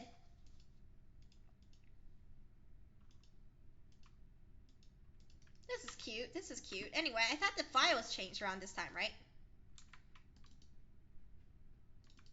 This is scratch this. Do not use it to store sensitive or permanent things. If you need access to files from blah blah blah blah.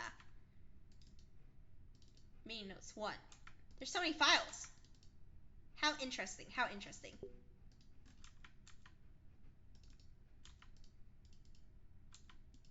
These are 000 has nothing. Is there a hidden message in one of these folders? How curious, how curious. How curious. Eternal, game, saves, poem words. Oh, they're all in here. Saves. My saves are in here too.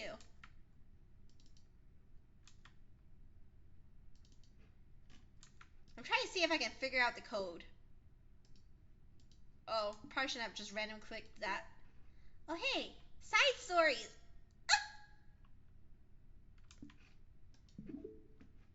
Alright, let's get back to it then.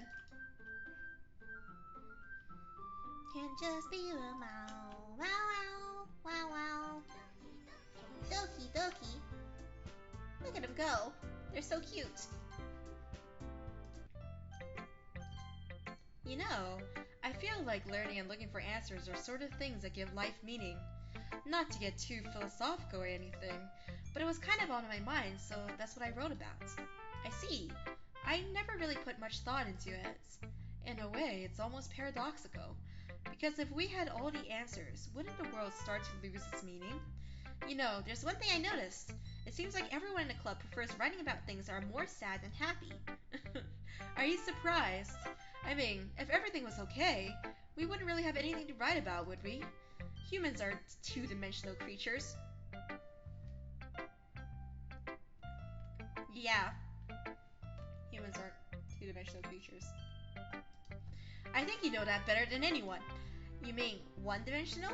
Yeah, that. Anyway, here's Monica's writing tip of the day.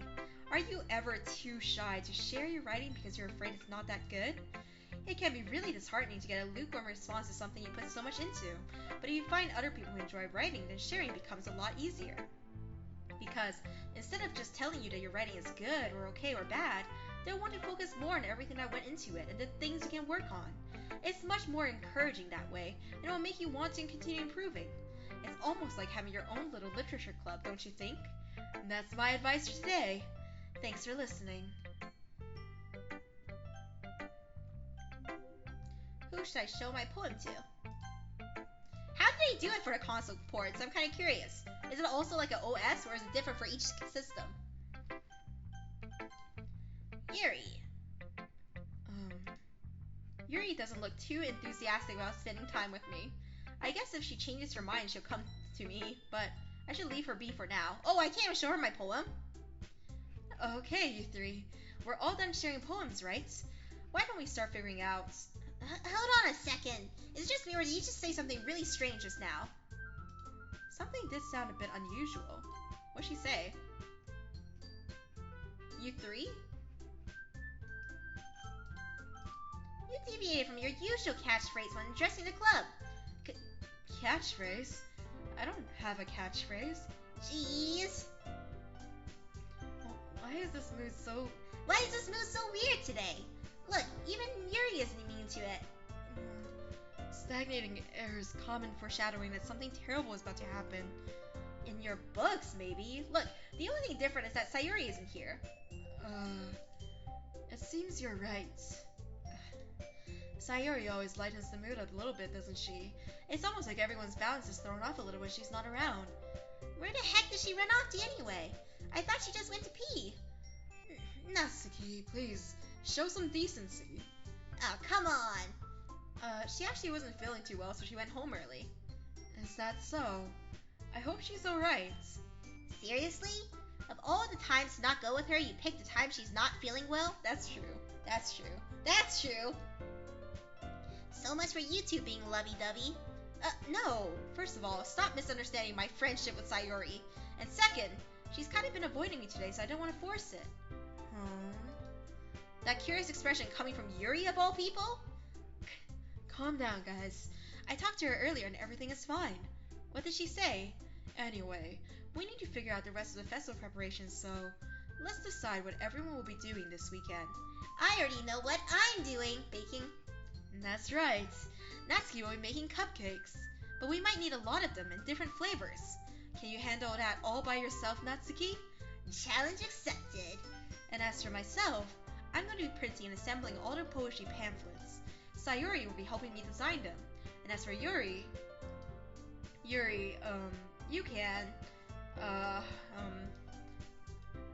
guys, can you help me come up with something for Yuri? I'm useless. No, that's not it. That's not it at all. You're the most talented person here, you know. Now Natsuki's pouting too. Geez, even I can tell now. I guess I never gave Sayori enough credit, but I can tell things are even harder on you when she's not around. That may be the case, but if I can't also be a leader on my own, then I won't grow as a person. So, Yuri, you have beautiful handwriting, you know? So you should make some banners and decorations to help set the atmosphere. Atmosphere? About that, I love atmosphere. Yuri's expression suddenly changes as she stares at her desk in focus and starts nodding to herself. Your mind is already racing, I see. That's great. You'll be a wonderful help, Yuri. But anyway, that just leaves you, Reiyu. I'm actually curious about something. I'm sorry, you guys. For my own sake, I'm gonna look at something real fast.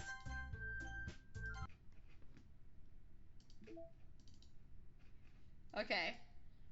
I just wanted to check. You know? I just wanted to check. Just want to take a look real fast.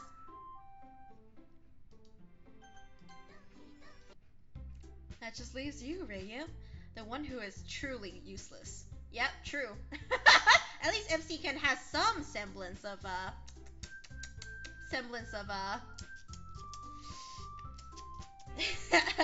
self-awareness. Don't say that. In fact, both Natsuki and Yuri have some pretty heavy tasks to handle. It would probably go a long way to give one of them a hand. You could always help me out as well. Can I? Can I even choose it? I would be really appreciative of that. Wait, was there a file I missed?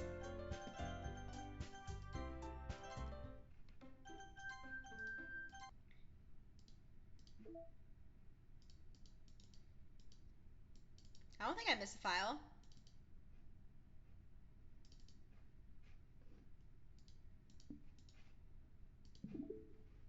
Alright, back at it again.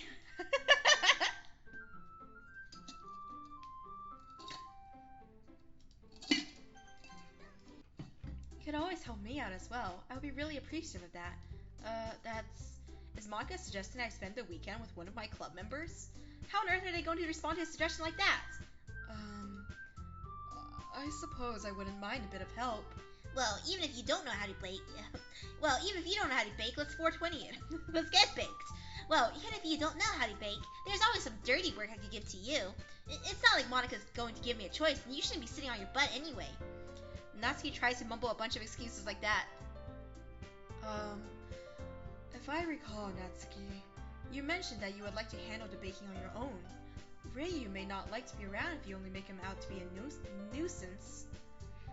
So therefore, he may be more suited to assisting with decorations. Hold on, I never said that. How hard could it be to make a few Hang on, that's a hiccup.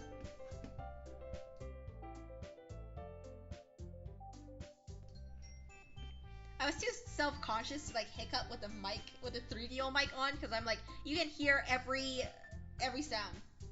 I was like, I don't want you guys to like analyze my hiccup. How hard could it be? How hard could it be to make a few decorations anyway? Sounds more like you're just making excuses for Reiyu to... What are you saying? It will be extremely meticulous work. And baking isn't? Just what do you think? Guys, let's settle down for a moment. In the end, I think it's up to Reiyu to decide how he'd like to contribute. Besides, he hasn't really gotten a chance to spend any time with me yet, you know? So I'm sure he's interested in. You literally just said. I'm surprised as well. Sorry, I was just saying, though. Jeez. Can we just settle this already? Yeah. Reiyu, you're okay with this, right? In the end, it's up to you. Of course. Very well. In that case, everyone looks straight at me. But of course, I'm going with... I can pick? I can pick Monica here? Well, I already dedicated myself to the Natsuki route, so I kind of have to. I kind of want to see what happens if I pick Monica here, though. But I want to finish the whole route for Natsuki. I'm kind of curious. Let's do Monica and then reload. Monica is gonna be like, what the fuck? Well, I guess I should probably be helping Monica. Yay! You picked me. Hold on one second. Yeah. Monica, you're the one who needs the least help out of all of us. But I agree with Natsuki. Not only is your work already most suitable for one person, but you already have Sayori as well. But Reiyu was the one who... That doesn't matter. You're the one who scared him into picking you in the first place. You're the club president, Monica. You're supposed to make responsible decisions for the club. Monica, you shouldn't let any ulterior motives interfere with the decision. Ulterior motives? What are you saying, Yuri? In fact, it sounds like you guys are the ones with the ulterior motives. Excuse me? Otherwise, this wouldn't have been made into such a big deal in the first place. That's completely false, Monica. Yeah, we have a lot of work to do, you know? We won't do as good of a job if you make us work alone. Maybe that's true. Think of the club, Monica. If we want our event to be successful, then we need to appropriately distribute our resources. So, are you going to do the right thing, President? Okay, I get it. It's technically most logical of a raid to help one of you two, so I guess that's what we'll do. Do you have a preference, Reiyu? Now what happens if I pick Sayori? They're gonna be like, Sayori doesn't need help. I mean, if it's going to be anyone, then I prefer helping Sayori. I mean, we're already neighbors and... But Monica said that Sayori was helping her. Jeez, do you really hate us that much? No. Sorry, I didn't mean for this to be difficult. Just think of the club, okay? I see! I really didn't have a choice. There truly was not a choice here. Alright, well, Natsuki, it's time to get NTR'd. I'm kidding. Fuck you, Natsuki. I know I wrote you 3 poems, but you can get fucked. The N in NTR stands for Natsuki. Damn it. Guys, I have to go get more water. I'll be right back. I forget how much I have to drink water when I'm voicing a whole thing. And now I stumble down the stairs. Be right back, homies.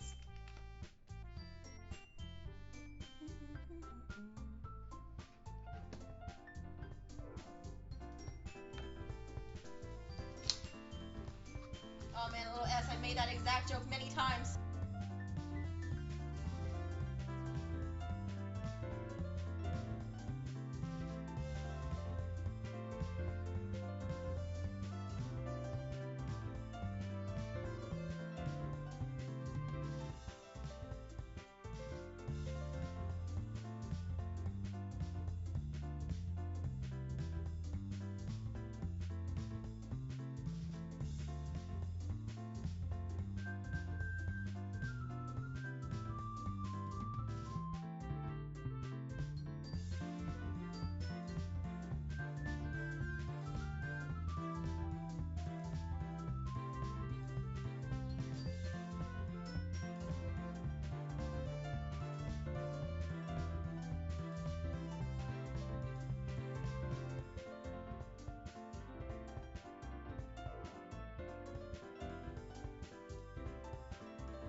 I'm back. What did I miss? Oh fuck, I forgot to change the screens. Oh. Guys, it hurts so bad. God. My legs. I'm so sad, but it's okay. It's okay. I'm pretty much all moved in, so I can just rest up for a few days. Oh, it's so sad. What was loud? What did I do? Why are we still here? Just to suffer, clearly. Shit. Oh my god, I didn't close the door now. The cats are gonna be upset. Hang on.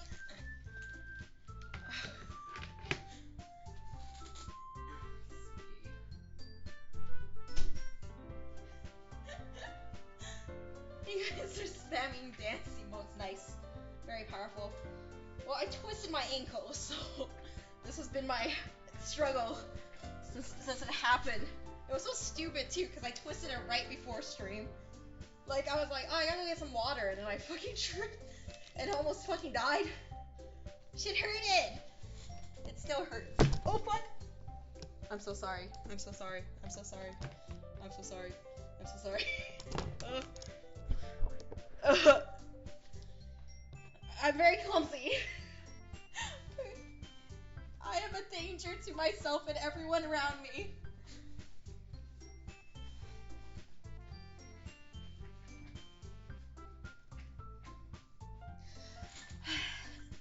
NTR is Natsuki trusted Reiyu. I see.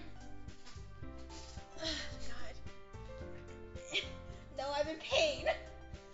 But I'm trying to get into a position that I can ice my foot at the same time. Okay, there we go. Okay. You guys don't know how hard it was for me to just go up and down the stairs just now. Reiyu smacks you until you pass out. My ice feet. Yeah, dude, this is just better feet. I also got some Tylenol so that I can numb the pain a little bit. I'm not drunk! I fell from this. I fell down the stairs. I was very sad. Oh my god, I'm too weak to open the Tylenol! God, no. The thing is, it's not even like my, it's not even my ankle that hurts the worst. It's that I pulled my muscle in my left leg when I don't know, when I clenched up from falling. How do I open it? Oh, wait. There we go. Oh. Stop dying. I can't help it. I'm too clumsy. I'm just too clumsy. Fell down the stairs. Who hurt you? Who actually hurt you? I did. I figured out the childproofing. I am baby, okay? It's childproof for a reason. I see. Anyway, for those of you who take medication, don't forget to take your meds today.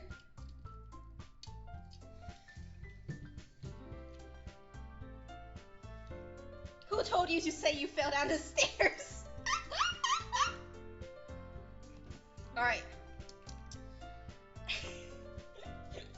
Well, baking sounds like it could be fun. And you guys make it sound like a lot of work, so god damn it, guys, I actually have to adjust my position again.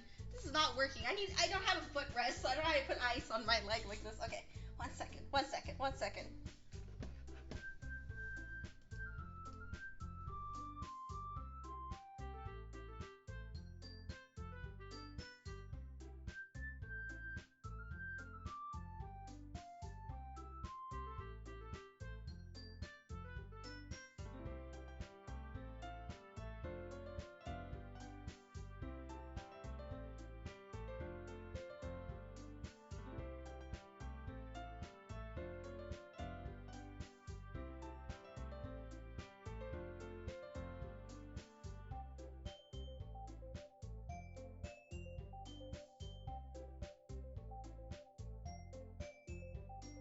How much is suck on the ice pack after I'm done with it? Well, hopefully I'll be using it more. Ow. Okay. Alright. And you people make it sound like a lot of work, so fucking hell. There we go. Scooting forward. There we go.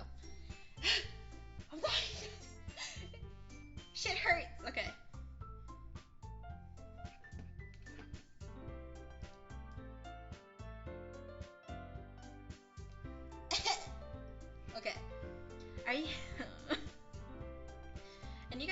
sound like a lot of work, so I could probably use 2 people. Don't worry. Baking is a ton of fun. You'll definitely agree. Huh? Just a minute ago, you were saying that. That's because... Never mind, okay? Oh, anyway. You'll be fine by yourself, right, Yuri? Poor Yuri. Of course. I'm used to it, after all.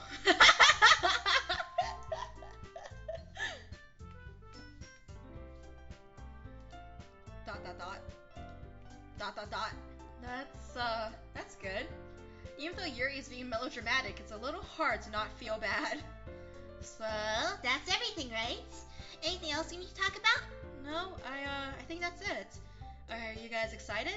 Yes! Everything except the performance is gonna be awesome. I don't think that really counts. What about you, Reiyu? Me? I guess you could say I'm interested to see how it'll turn out. And that's good enough for me. What about you, Yuri? Yuri? She's still soaking. Natsuki starts pouting too. It's not that big of a deal or anything. Well, it might not just be that. I think that Yuri might just be feeling a little underappreciated in general. Having to come up with something for her to do and then nobody offering to help. That doesn't mean that was the biggest brain thing MC has said this entire fucking game. This entire fucking game, that was the smartest thing he said.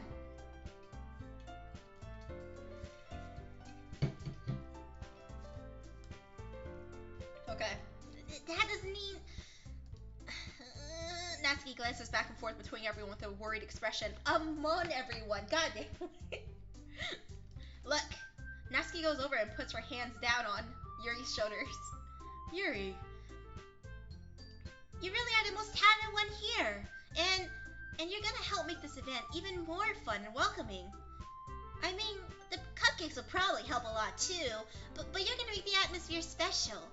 That'll be really important for the way that people feel during the performances. So, you need to stop being dumb and give yourself a little bit more credit. Natsuki releases her hands and turns around to face the other direction. You didn't really mean that, did you? You didn't mean that, did you? I did not. She really just fucking did that. She really just fucking...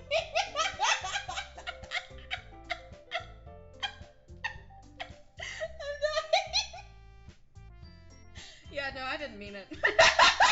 Everything's gonna be okay. Do you really mean that? No. Not really, but... Yuri isn't the only one surprised. Monica and her was taken aback by Natsuki's words. Natsuki, of all people, to be saying such encouraging things, but I begin to understand. Natsuki was trying to sound like Sayori. Even if it didn't work perfectly, I can tell that she tried to say something Sayori would say at a time like this. Because Sayori always helps everyone smile and feel good about themselves. I'm sorry for being dumb. I'm going to do my best. And all of us are going to make it a really great event. Yeah. I hope to see everyone do their best. But with that, there's nothing more for today. So I guess it's time for us to head out. Okay, but I'm staying here a bit longer. I barely gotta do any reading today, so... Fair enough. There's nothing wrong with that. Everyone packs up their things. I start to follow Monica and Yuri out the door as they chat between each other. Where are you going? Huh? We still need to figure out our plans for the weekend. You literally would have gone home and realized that you didn't even have a way to contact me. Call him out. He's right back to being the dumb MC that we are used to. Oh, that's true. I'm a fucking idiot. Who is oblivious to everything. I have no idea how that slipped my mind. Jeez, good thing I stopped you. I'm giving you my number, okay? You better not make it weird or anything. Why would I do that? Natsuki gives me her number. Okay. I'm coming over on Sunday. Coming over? I'll bring all the ingredients. Wait, you're coming to my house? Well, yeah. What's wrong with that? I mean, I just figured that since I'm the one helping, I would be going to your house. Yeah, right. Like I could have a guy over at my house. My dad would kill me. Oh, baby. Really? That's kind of strict if you ask me. Yeah, how do you think I feel? I can't do anything when my dad is home. Anyway, I just need to complain for a second. We have each other's numbers now. That's all I needed from you. I guess I'll text you when I'm coming over. Alright, fine by me. Yeah, I'm really gonna show you why I love baking so much, so you better look forward to it. Oh, didn't you say you were gonna give me the dirty work? Well, I was just saying that. It's not like I would act like, in front of everyone, that I was looking forward to this. Wait, really? Well, kind of. Just because I never got to bake with someone else before. That's all it is, so... Alright, I get it. Sorry for overreacting. Anyway, I'll be heading out now. See you on Sunday. Never mind. What do you want to say? Say that you love me? You love me? You want to kiss me on the lips? You've never loved anyone more? You just love me so much? I can't believe this. Natsuki is going to be coming to my house on Sunday? I had to clean up all my porn magazines. Even though I would have preferred to do this with Sayori, my anxiety still shoots through the roof. I guess I've gotten pretty used to handling her at this point, but who knows what might end up happening when we're outside of school. She even told me she was looking forward to it. Stop being so horny, MC-kun. I shake my head. Why do I feel nervous that Sayuri finds out about this? It's not like we feel that way about each other. Besides, like Monica said, this is about the club. I have nothing to worry about. If I just go with it, then I'll have a good time. Good night, Liz Liddy. It's already Sunday. Oh my god, it's Sunday and you haven't checked on your friend. There's no way her own family also didn't check on her. Oh god. Hang on. Okay. I just needed to look. I just had to see. I'm a little compulsive, okay? I need to know. Their families don't exist. Except for Natsuki's. I've been getting increasingly anxious about Natsuki's upcoming visits. Okay, I keep telling myself there's no reason to be nervous, but it doesn't help much. I wonder if she'll act any different when it's just the two of us. Meanwhile, she's been texting me a lot. We sent each other one after exchanging numbers to double check, but it turned into conversation. She's almost a different personality on the phone, using tons of emoji and cute language. She also really likes complaining about things, but I kind of saw that one coming. But putting Natsuki aside, I haven't heard a thing about Sayuri since she left club early the other day. It's not like we text each other all the time or anything, but I've been worried about her in the back of my mind. Between what Sayuri said and what Monica said, is it really okay for me to put Sayuri's feelings aside when she might need me? I decide to visit Sayuri before Natsuki comes over. Rather than asking, I simply tell her I'm coming over, much like we've done in the past.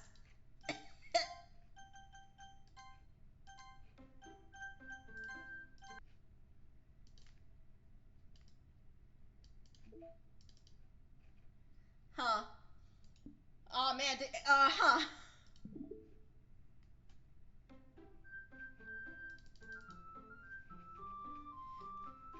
I'm just nervous, okay? I'm just really nervous. Much like we've done in the past. Once I reach Sayuri's house, I knock on the door before entering it myself. Again, we used to play it so often that we've made it a habit of simply entering each other's house like we were family. The house is quiet. Sayuri isn't anywhere on the first floor, so I assume she's up in her room. It's very strange of her to not run down and greet me. I head up to her bedroom where I finally find her. Sayuri? Hey, Reiyu. I sit down in her room. Sayuri forces a smile, but it's easy to tell she's different. There's a minute of silence between us. You haven't come over like this in a long time, have you? Oh, I guess you're right. Oh, I want to look at her room. Look at that cow. Is that a used napkin? AC or lights, I guess. Look, she has a whole month crossed out. She crossed out an entire month. It looks like it's November that she crossed out. I guess you're right. It has been a long time. Not much has really changed, has it? Sayuri's room is as messy as it's always been. I also recognize the same stuffed animals and wall decorations that she's had for years now. If this is messy to you, dude, I don't know what to tell you, because because I have had many times where my room is far messier. This looks good in my opinion. I also recognize the same stuffed animals and wall decorations that she's had for years now. If you came over more often, it would be such a mess. November is not trash. It's not garbage. I debuted on November 28th, and you need to mark your calendar right now for my season 2. Right now, November 28th. Mark it right now. Go to your Google calendar right now and do it for me.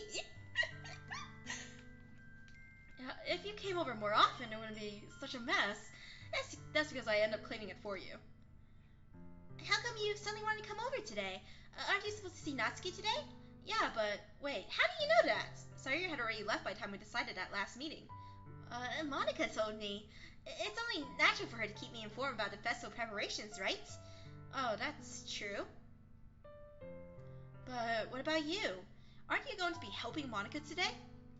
Of course, but I'm just helping her online. Work from home, yes, very relatable. We didn't plan to meet up or anything.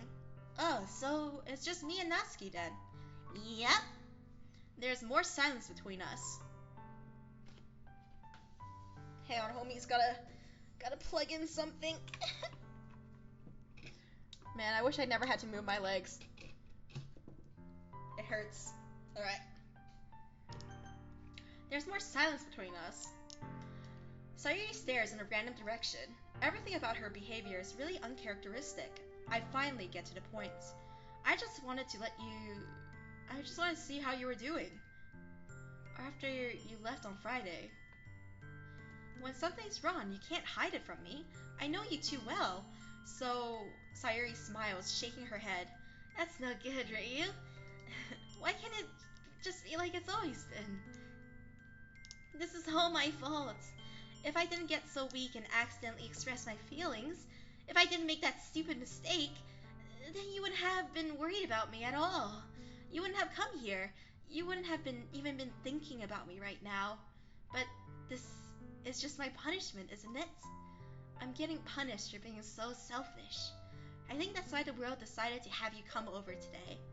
It just wants to torture me. Sayuri, I grabbed Sayuri by the shoulders. What on earth are you saying? Are you listening to yourself right now? I know something happened to you. There's no other explanation for you to be like this. So tell me already. Until I know, I won't be able to stop thinking about it. Sayuri gives me an empty smile. You really put me in a trap, Reiyu. But you're wrong. Nothing happened to me. I've always been like this. You're just seeing it for the first time. Seeing what? What are you talking about, Sayuri? You're really just gonna make me say it, aren't you, Reiyu? I guess I have no choice this time. The thing is, I've had really bad depression my whole life. Did you know that? Why do you think I'm late to school every day? Because most days I can't even find a reason to get out of bed. What reason is there to do anything when I fully know how worthless I am? Why go to school? Why eat? Why make friends?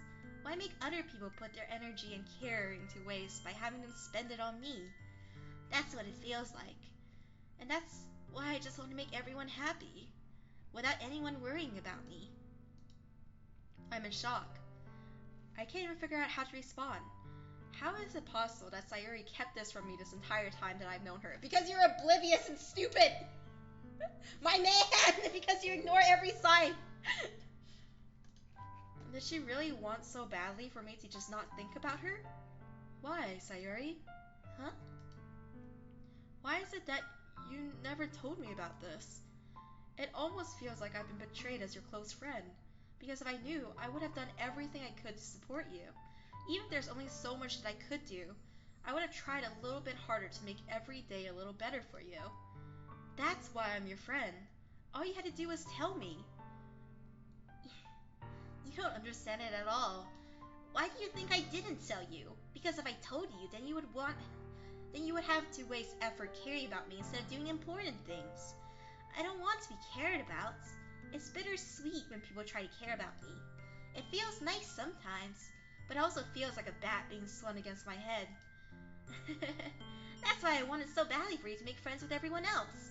Helping everyone be happy together is the best thing for me. But then, I discovered something else too. Seeing you make friends and get closer with everyone in the club, it feels like a spear going through my heart. So that's why I decided the world just wants to torture me. Every path leads to nothing but hurts. You're right that I don't understand. I don't understand your feelings at all, Sayuri. But I don't need to understand. Whatever it takes for me to help you stop hurting, that's what I'll do. No, Reiyu, there's nothing. Nothing at all. The only thing that could have helped is if everything could be like it always was. But I was selfish. I finally showed you what a horrible person I am. Tears streaked down Sayuri's face. I made you join the literature club because I was selfish, and I was punished by my heart hurting in a way that I couldn't understand.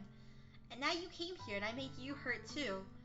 I'm just weak and selfish. That's all I am. And that's why I'm going to accept these punishments. Because I deserve every last one.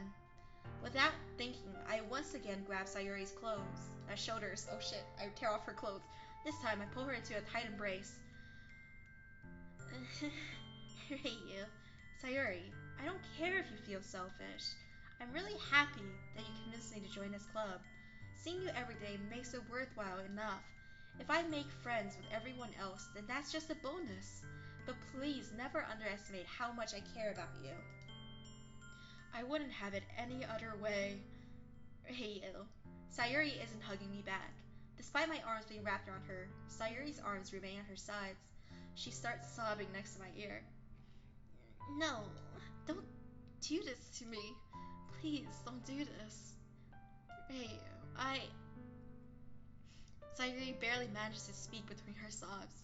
I don't know if I'm doing the right thing, but all I want is for her to know that I care. If you have it in you to call yourself selfish, then you have to let me be selfish too. No matter what it takes, I'll figure out what needs to change. I'll make these feelings go away. And if there's anything that you need me to do, then you'd better tell me. I'll get mad if you don't. I don't know. I don't know. I don't know. Gently, Sayuri finally puts her arms around me in return. I don't know anything. It's all really scary. I don't understand any of my feelings. The only time I'm not feeling nothing is when I'm feeling pain. But your hugs are so warm. And that's really scary too. Sayuri lets me go. As she does so, I let her go as well. The festival is tomorrow. Yeah, it's gonna be fun, right? Yeah. How would you like for me to spend it all with you? It's what I want. I promise. I think that would be nice then. Yeah. Sayuri wipes her eyes. If I could spend this whole day here, I would. Of all days, this has to be the one where I have other plans. Maybe I should cancel. No, don't. Please don't. If you did that, then I really wouldn't forgive you. But it's almost time for Natsuki to meet me at my house. At the very least, do you want to come along and help out? It would be fun. To my surprise, Sayuri shakes her head. I'm sorry. I don't know if it would be very good for me today. You understand, right? It's kind of hard for me to fully understand. But I'm trying my hardest. It's okay. Don't worry about it too much. I'll see you tomorrow, okay? Alright. I look forward to it. I say goodbye to Sayuri and exit her house. On the way home, I find myself feeling uneasy, but it's hard for me to keep thinking about it when Natsuki is about to come over too. I think Sayuri is right. I shouldn't be worrying too much, and we're definitely going to have a great time tomorrow. I should just focus on what's ahead of me.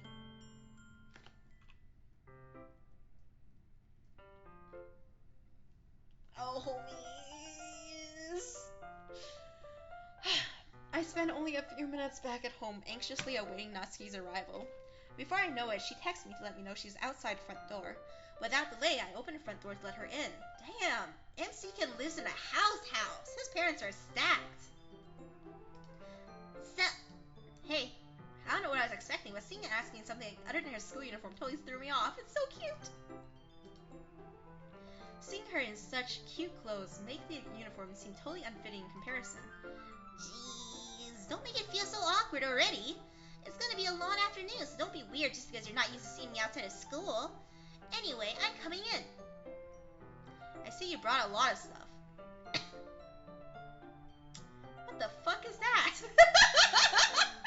What is that, MC-kun? What is this arrangement of your kitchen? Why is there just 6 random bowls? This is pretty nice. I guess it's like a microwave. God, I hate your kitchen, MC. I don't even see where you can keep. Well, I guess it would be down here somewhere. But like, what's this? What is this? Natsuki is carrying a large bag that's probably full of baking supplies. Well, I didn't want to come all this way to find out that your kitchen isn't equipped for a job. You bought everything I asked you to, right? Yeah, I did. Yesterday, Natsuki asked me to buy a bunch of ingredients if I didn't already have it at my home. Good. Glad I could count on you to do your part. Well, of course. I'm surprised to hear Natsuki suddenly saying that rather than something snarky like she usually does. Could it be that she is a little different outside of school after all? Anyway, let's go to the kitchen. What, you're not even going to offer to take this heavy bag from me? Where's your hospitality, Reiyu? Come on. Since when did I need to be a gentleman? I grabbed the bag Natsuki holds out for me. Ugh, this is ridiculously heavy. I carried that all the way here. Are you impressed? I see now. Yeah, I'm impressed, Natsuki. It seems like I always underestimate you. Buff Suki, shut up. She's buff. She's stacked. She has a 6-pack. I've seen it. It's because I'm so small, isn't it? You jerk. Natsuki hits a fist into my chest. It obliterates me. The condensed strength of her muscles destroyed me and the game is over. Hey, your size has nothing to do with it. Do you really hate being small that much? It's not like I hate it. I mean, sometimes I like proving people wrong when they only think I'm worth my size. It's fun when I get to be small and also better than other people. I understand! But, geez, never mind. What are you making me say? Don't think you can make me talk about some weird things just because we're not at school. Are we getting started or what? There's a lot of stuff I gotta teach you. What? That's a little bit more like you. You're more fun when you speak your mind like that. Hey! Now you are treating me like a kid. I was just trying to be a little nicer to you, you know? And just because I don't have a mature and sexy figure like Yuri doesn't mean you should treat me like mature and sexy figure. You love her. You're in love with her. Natsuki catches her words and her face turns red. Natsuki, are you gay for Yuri? Because I can support you, homie. I support you, homie. Forget it. I didn't say anything. I should apologize. I appreciate that you were trying to be nicer. I should have been a little bit more considerate too. But also, if that's what you're thinking, then you should know that there are tons of guys who are into body types like yours. I'm one of them! Say it! You fucking son of a bitch! In fact, I only jerk off to the small boobs tag on in hentai. How would you know that anyway? Just trust me on this one. Just trust me on this one. Gross. Hey, was that to me? Who else? Man, let's just get started already. You know, sour when a girl calls you gross. I finally found your weakness. Natsuki smiles deviously. Please, spare me. Well, if Natsuki decides to dish out more insults like that, there's no way I'm not fighting back. But she's satisfied enough for now, finally starting to pull things out of her bag so we can get started. Before long, the whole kitchen is a mess. Spoons, dirty bowls, flour, spilled fluid, and plastic bags are strewn around every countertop. The mixer isn't big enough to make all the batter at once, so we've had to do it several times. Meanwhile, Natsuki is babysitting all of my movements to make sure I don't mess up her precious baking. Where did you put the food coloring? The batter's going in the oven soon, so I need to fill the trays. I think it's still in a bag next to the table. What are you using it for? To color the batter, of course, you dumb fuck. Jesus Christ. Why is the MC like this?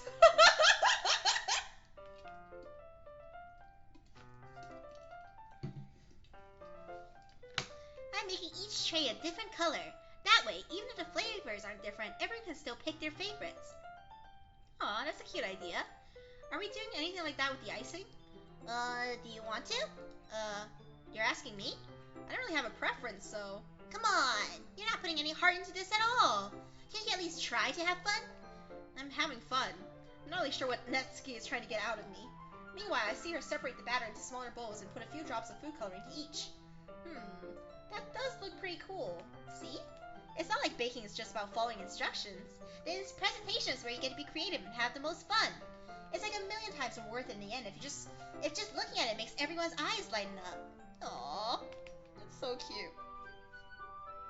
Like the one you made on first day, right? I recall Natsuki proudly presenting her cat-shaped cupcakes and Sayuri and Monika's delighted expressions. I wonder if I can make Natsuki proud like that too. Yeah, maybe I will use a food coloring then. Sounds like you're starting to understand. Just make sure you completely finish mixing the icing before you mess with the food coloring. Yeah, it's getting there. We were using an electric mixer for the batter, so I got stuck with a whisk and a huge bowl for the icing. Eh? The icing's still all lumpy. Are you even trying? Well, yeah. It'll just take a little longer. Jeez, I'll be here all night if you do it like that. Here, look. Natsuki grabs a whisk from me and uses her other hand to tilt the bowl back. You really need to beat the crap out of it. After a few seconds, the consistency of the icing has already improved. Buffsuki! She prevails! Her final form!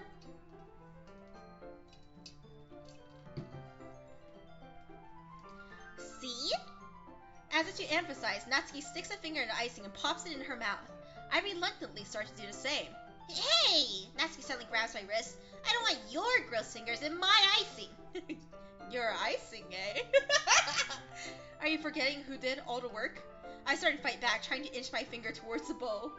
Don't make me beat the crap out of you next. I'd like to see you try. I push harder, just enough for my finger to reach the icing.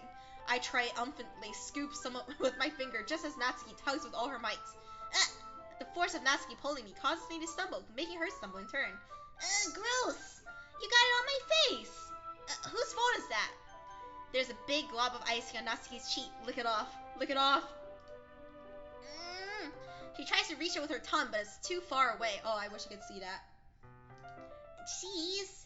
You know what? Take this. Natsuki instead wipes it off with her finger before shoving her finger towards my own face. I lick it. I eat it. I lick it. You wish. I'm faster. I grab her wrist with my hand before it reaches my face. Ooh, some wrist grabbing. Natsuki tries to use her other hand to fight back, but I grab that one as well. Ooh. Oh. Oh my. Oh. God, what an angel.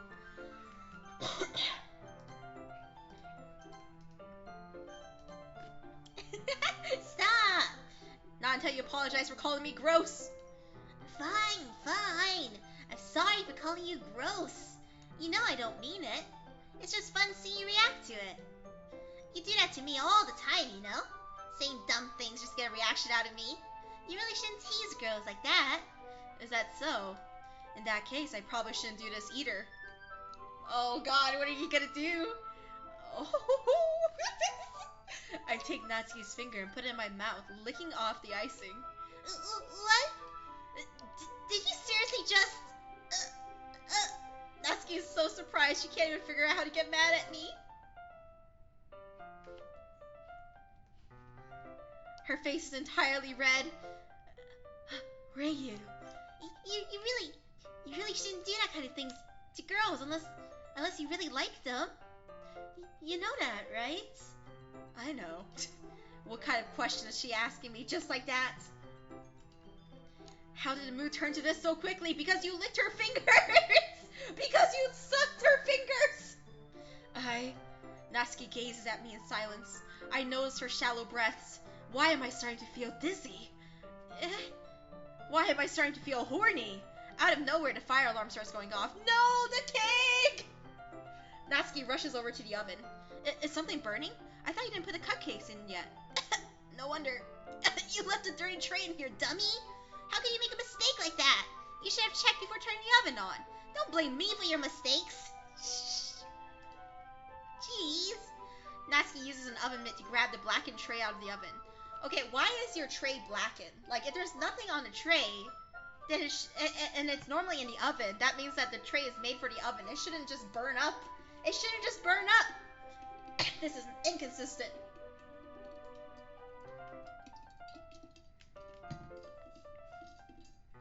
He sets it on top of the stove. In another moment, the fire alarm stops. Anyway, I'm putting them in the oven now. Yeah, the tension from the moment before still lingers over our heads, but a moment has already been lost. I watch as Natsuki slides the cupcake trays into the oven. Then I reluctantly pick up the whisk and continue with the icing like nothing ever happened. It smells so good. The cupcakes are ready to be pulled out of the oven. As soon as Natsuki opens the oven door, a blast of sweet-smelling warm air fills the room. Look at how cute they all look. She proudly shows off the different colored cupcakes in each of the trays. Good night, it's Solo. They'll look even better when we add the icing. Not like you need to tell me that. I brought decorating stuff, so I hope you can get creative. Here, scoop the icing into these bags. Natsuki hands me some plastic bags. I have these nozzles that will make it look all nice and fluffy. This way you can even make flowers. We probably won't be using it this time, though. What's this for? I pick up one of the nozzles that has a much thinner tip than the others. That one's really thin, so you can use it to make stripes or other patterns. But you can also use it to write stuff on a cake, like happy birthday or whatever. Huh, I see. That gives me an idea, actually. Well, it's a literature event, right? We could make it more literature themed by writing a different word on each of the cupcakes. It would be fun to see people choose their cupcake based on a word they like. I was kind of expecting you to say something really stupid, but that's actually a really cute idea, so... Maybe I'm getting it from you. Flirt! What's that supposed to mean? I'm not cute. Come on. We're not at school. Nobody's judging. You can't dress and act like this and not expect me to think you're cute. Holy shit, he's turning it on. Well, Natsuki's voice trails off. Same with you. Did you say something? No, nothing. Let's just do the icing. Natsuki picks up the paste and fastens a nozzle onto each of the bags. There's a lot to do, so we shouldn't be wasting time. Here, I'll show you how to do it. Without giving me a chance to think about it, Natsuki quickly moves on. She shows me how to apply the icing, and then we each get to work. I'm dying. When we're finally finished, Natsuki puts them all side by side to admire our work. Look at how pretty they are together. Yeah, they are, aren't they? I wish I could have one right now. Well, there's no reason you can't, right? I don't see any harm in that. Well, yeah, but my dad's making dinner tonight, so I should really save my appetite. Sayuri's the exact opposite in that regard. If she was here, we'd probably be down top 10 cupcakes already. Jesus Christ, Sayuri. And she would still eat dinner.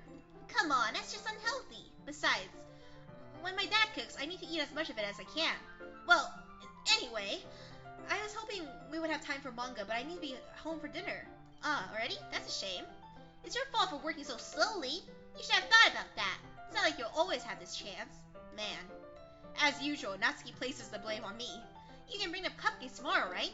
If you and Sayuri each carry some, then you can probably do it in one trip. Yeah, I can do that. And don't worry, I won't let her eat any. Oh god. I wish she would listen to me the way she listens to you. Yeah. I did think back to the conversation I had with Sayuri earlier today. I felt so helpless. Sayuri always does listen to me, but at that point it felt like she couldn't listen to me at all. Okay, I'm all packed up. Good work today. You too. I'll walk you out, I guess.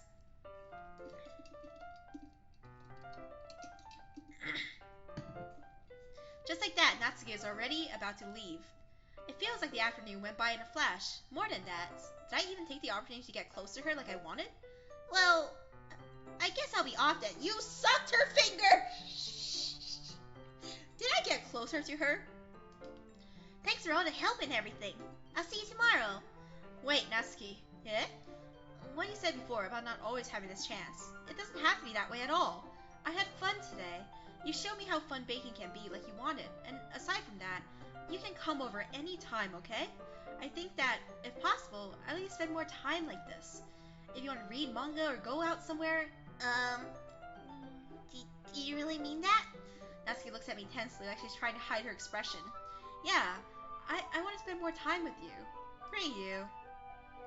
I thought you only cared about getting this done. I'm sorry I had to leave so early today.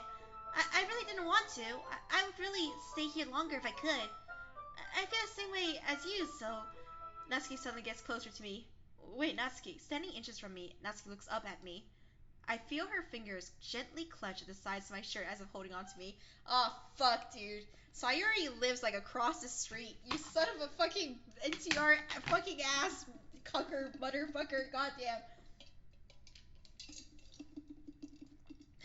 I feel her fingers gently clutch the sides of my shirt as if holding on to me. Her rose-colored cheeks and matching eyes fill my vision along with her slightly parted lips.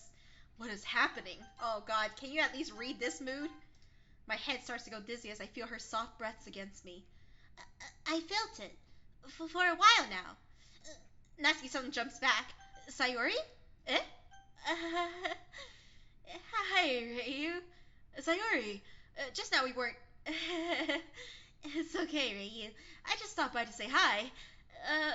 Well, you should have come a little earlier. I'm already on my way out, so... Aw, really? That's too bad. Yeah, well, I'll still see you at a festival tomorrow, so it's fine. Just don't eat any cupcakes before then. Anyway, later. Clearly flustered, Natsuki hurries off and Sayuri waves goodbye. Sayuri, I thought you didn't want to come over today. Well, I tried staying in my room, but my imagination was being really mean to me, so I had to come here and see it for myself. See what? What are you talking about? You know, how much fun you were having with Natsuki, and how close you got to her. It makes me really happy that you've made such good friends. That's all that matters to me. Tears start to fall down Sayuri's face. Oh, baby, no! That's all that matters to me. Why am I feeling this way? I'm supposed to be happy for you. Why does it feel like my heart is splitting in half? It hurts so much. Everything hurts so much. This would be so much better if I could just disappear. Sayuri, don't say that. It's true. If I wasn't here, then you wouldn't have to waste your sympathy on me. You wouldn't have to put up with me being selfish. Monica was right. I should just... Monica's right about what? Sayuri, what I said before is true. I'm not going to let this continue. Caring about you like this isn't the burden your mind is making it out to be. It's something that makes me happy. It's something I wouldn't trade for anything else. So even if it takes an entire lifetime, I'm going to be by your side until you don't feel any more pain. But...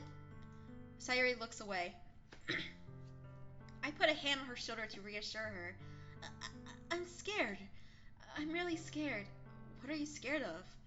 I'm scared that I might like you more than you like me. Sayuri? It's true, isn't it? I was weak and started to like you too much. I did this to myself. I like you so much, I want to die. Oh no, baby. I like you so much that I want to die. That's how I feel. And that's enough, Sayuri. I don't want you to hurt anymore. I slide my hand down Sayuri's arm and squeeze her hand in my own. Do you remember how I said I always know what's best for you? Do you still believe me? Oh god.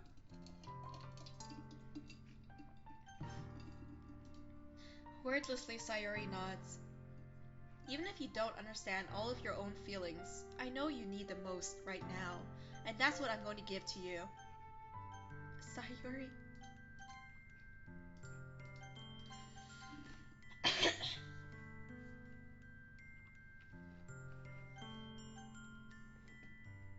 Get cucked! You'll always be my greatest friend. What you need most is for things to be like they've always been. Monica told me the truth. She told me how much happier you seemed after I joined the club. I know you're struggling with some really difficult feelings right now. What did I do?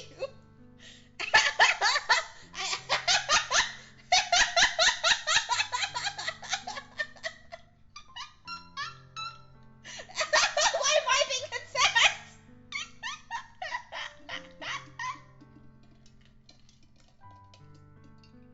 I know you're struggling with some really difficult feelings right now, but please trust me that I know what's best and will make you happy in the end. I promise I hope you get things back to the way they were. I see. I see. Sayuri forces a smile through an incredibly pained expression. Oh God, why? I regret everything. Is this what it feels like to get stabbed in the chest?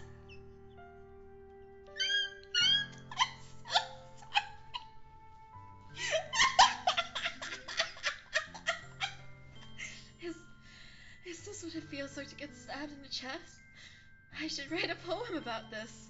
Sayuri, it's okay. This is just my punishment, remember? For being so selfish. So, please don't worry about these stupid feelings. I know you're right. I knew this whole time that there's no happiness down that path. That's why I came here, just so I could get the answer I needed to hear. And the other thing, you're also right, that I just wanted to go back to the way it was. I realize that now. Well, I've done nothing wrong in my whole afterlife.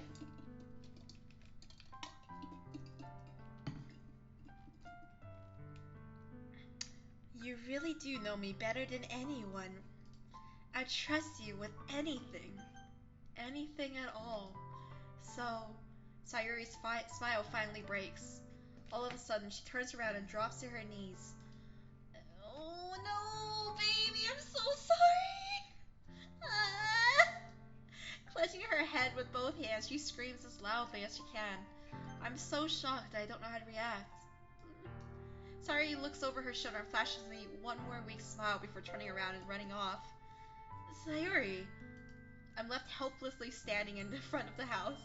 Why am I feeling so horrible about this? Why are you feeling so horrible about this?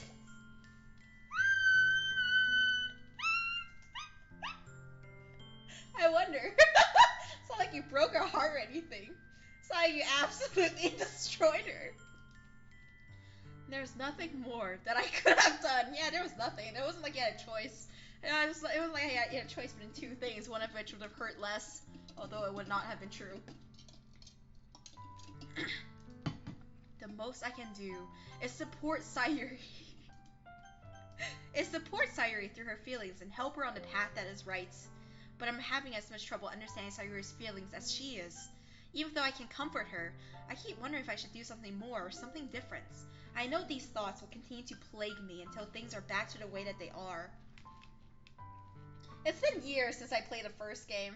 So, no, it's not I'm not actually really experiencing everything for, like, the first time. So, I honestly know what's coming. But, I was gonna say, I kind of am curious. If you did Sayuri's route first, like, why? What happens? What drama happens here? I know these thoughts will continue to plague me until things are back to the way they were. I'm going to give it everything I've got. Sayuri will always be my dearest friend. And I'll do whatever it takes to put a smile on her face every day. Whatever it takes, huh?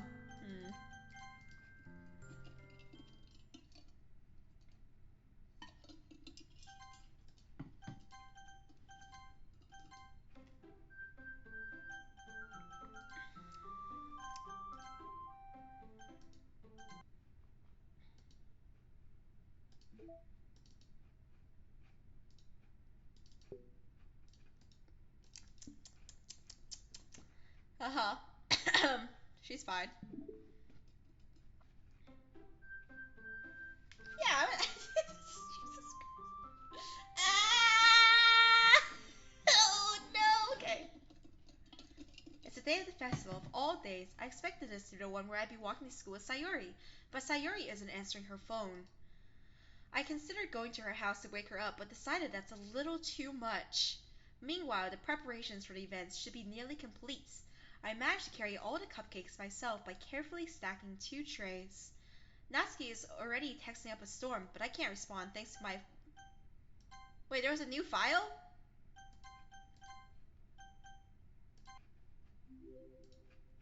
Where? Happy thoughts. I don't know, this is clearly a happy thoughts.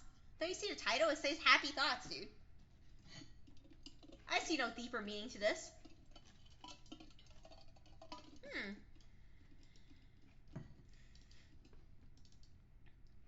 Let's see.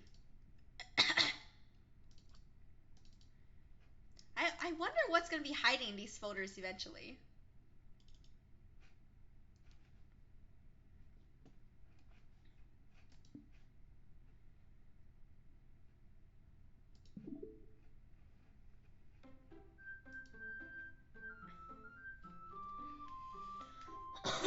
Oh boy.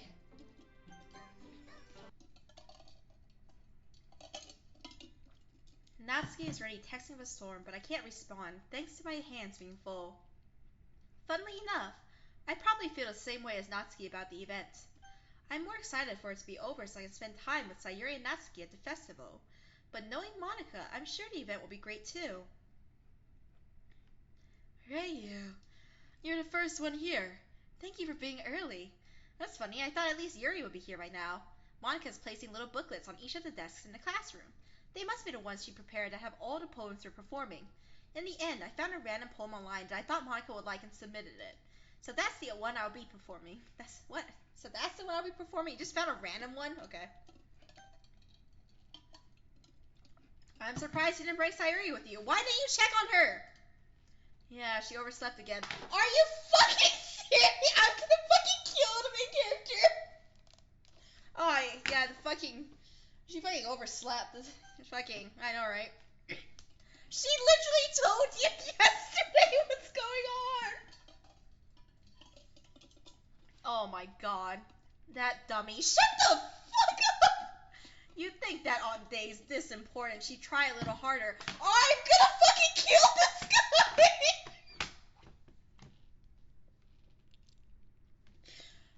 Ugh.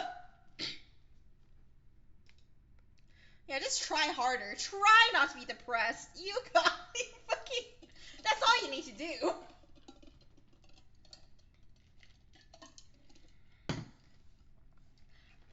You just remember? He's such a motherfucker. I say that, but I suddenly remember what Sayuri told me yesterday. And I suddenly feel awful, knowing it's not nearly that simple for her. Okay, at least you had some moment of regret.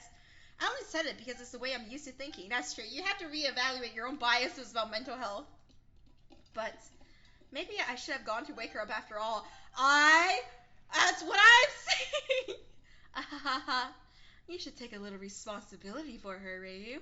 I mean, especially after your exchange with her yesterday. You know about that? Of course you do. You kind of left her hanging this morning, you know. Exchange? Monica, you know about that? Of course I do. I'm the club president after all. But I stammer, embarrassed. Did Sayuri really tell her about it that quickly? About how I basically turned down her confession? That makes me really seem like the bad guy here. But I'm the one who knows what's best for her, right? Why do you say things like that? You don't know what's best for her. Jeez. You don't know the full story at all, so don't worry. I probably know a lot more than you think. Monica is being as friendly as usual, but for some reason I felt a chill down my spine after hearing that. Hey, do you want to check out the pamphlets? They came out really nice. Yeah, sure. I grabbed one of the pamphlets laid out on the desk. Oh, yeah, they really did. Something like this will definitely help people take the club more seriously. Yeah, I thought so too. I flipped through the pages. Each member's poem is neatly printed on its own page, giving it an almost professional feel. I recognized Natsuki's and Yuri's poems from the ones they performed during our practice. What's this? I flipped to Sayuri's poem. Ugh. It's different from the one she practiced. It's one that I haven't read before. Percent. Get out of my head, get out of my head, get out of my head, get out of my head, get out of my head, get out of my head, get out of my head. Get out of my head before I... Get out of my head. Get out of my head. Get out of my head before I do what I know is best for you. Get out of my head before I listen to everything she said to me. Get out of my head before I show you how much I love you. Get out of my head before I finish writing this poem. But a poem is never actually finished. It just stops moving. What is this? God. Read Reading the poem, I get a pit in my stomach. Reiyu? What's wrong? Uh, Nothing. This poem feels completely different from everything else Sayori's written. But more than that, uh, I changed my mind. I'm going to go get Sayori, so, well, alright. Try not to take too long, okay?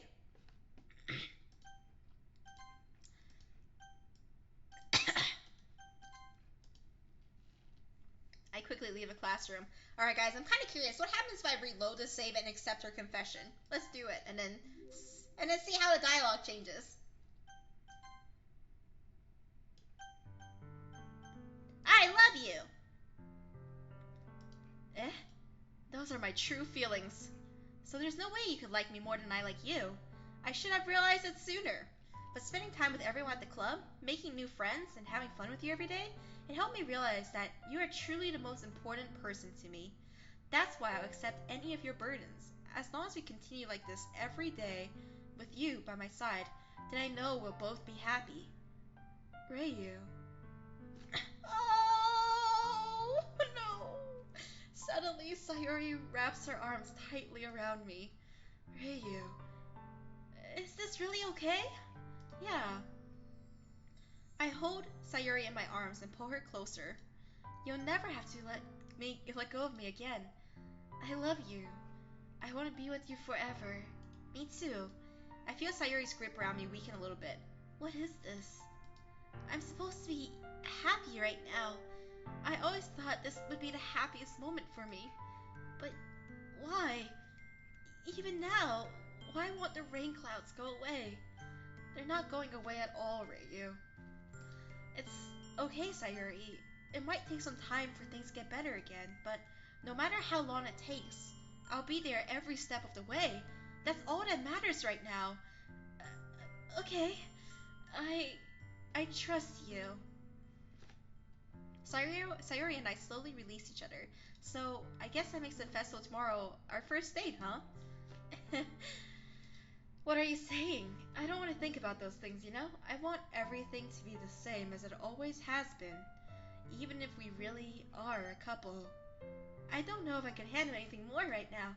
It's really new and scary to me. I understand. We'll go at whatever pace suits you best. Hey.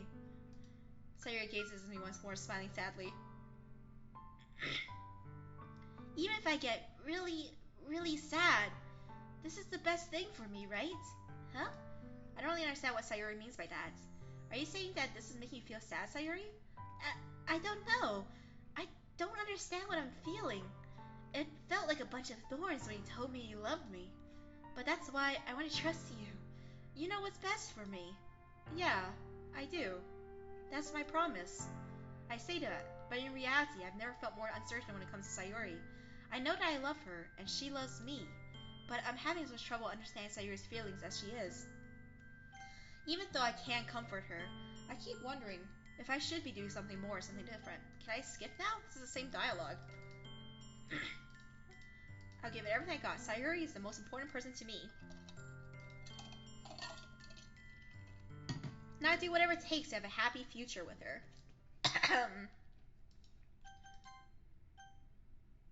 That we're a couple now? I didn't really plan on bringing it up to anyone yet. Jeez, you don't know the full story at all, so don't worry. Okay, yeah, it's the same. It's the same. I'll go with my original rejecting Sayori for maximum pain. Don't strain yourself. Monica calls that out after me. I quicken my pace. What was I thinking? Oh god, Jesus fucking Christ. God, fuck, god damn it, Jesus, fuck, god damn.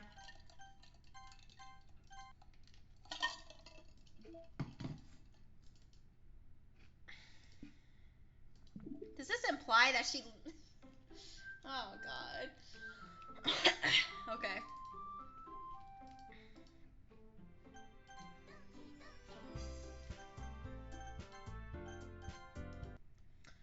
What was I thinking? I should have tried a little bit harder for Sayori.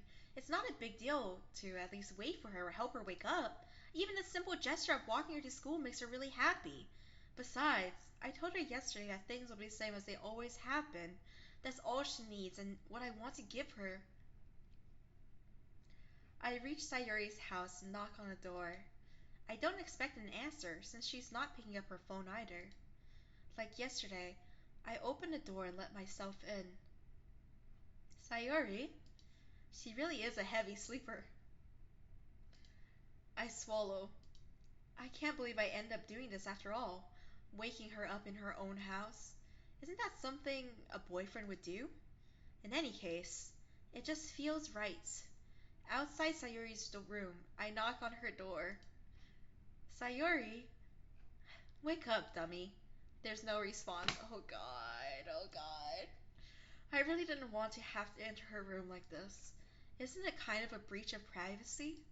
But she really leaves me no choice. I gently open the door. Sayuri.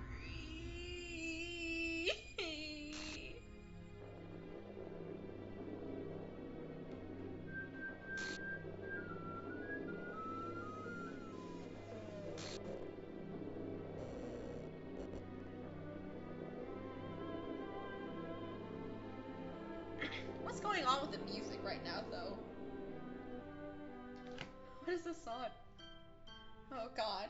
Is there like an opera singer in the background? There's like an opera singer in the background of the song. Oh god.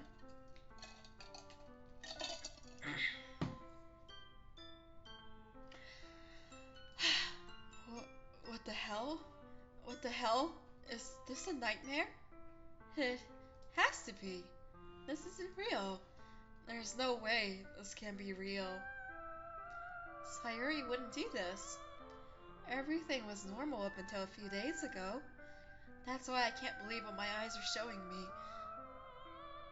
I suppressed the urge to vomit. Just yesterday, I told Sayuri I would be there for her. I told her I know what's best and that everything will be okay. Then why? Why would she do this? How could I be so helpless? What did I do wrong? Turning down her confession? That has to be what pushed her over the edge.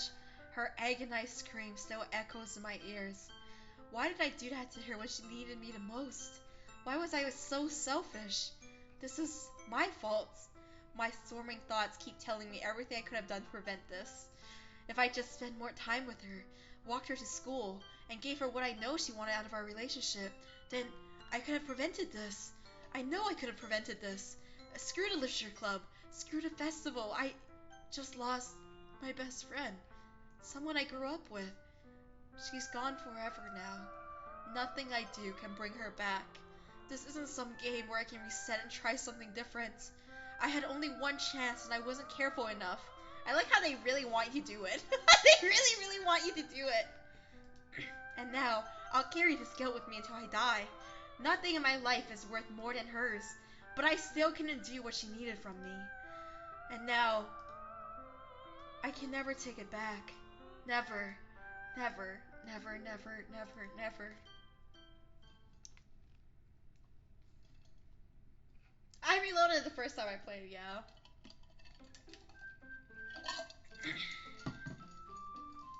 The game is not suitable for children or those who are easily disturbed. Oh,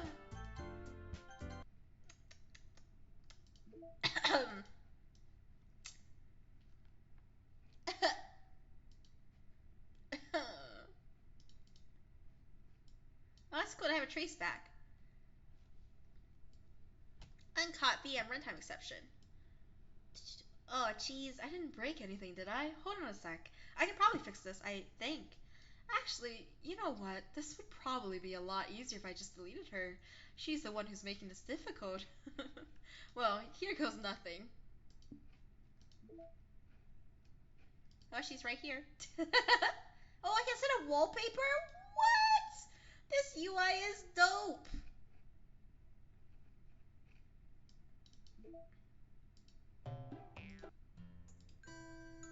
Does it not have the jank music? Doesn't sound like they do. Interesting. Okay.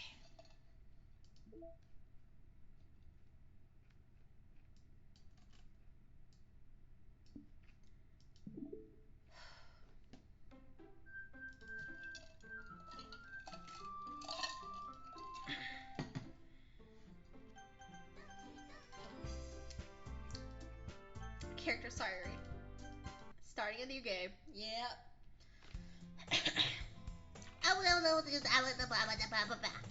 I see an annoying girl running toward him from a distance, waving her arms like she saw that the girl is my girlfriend.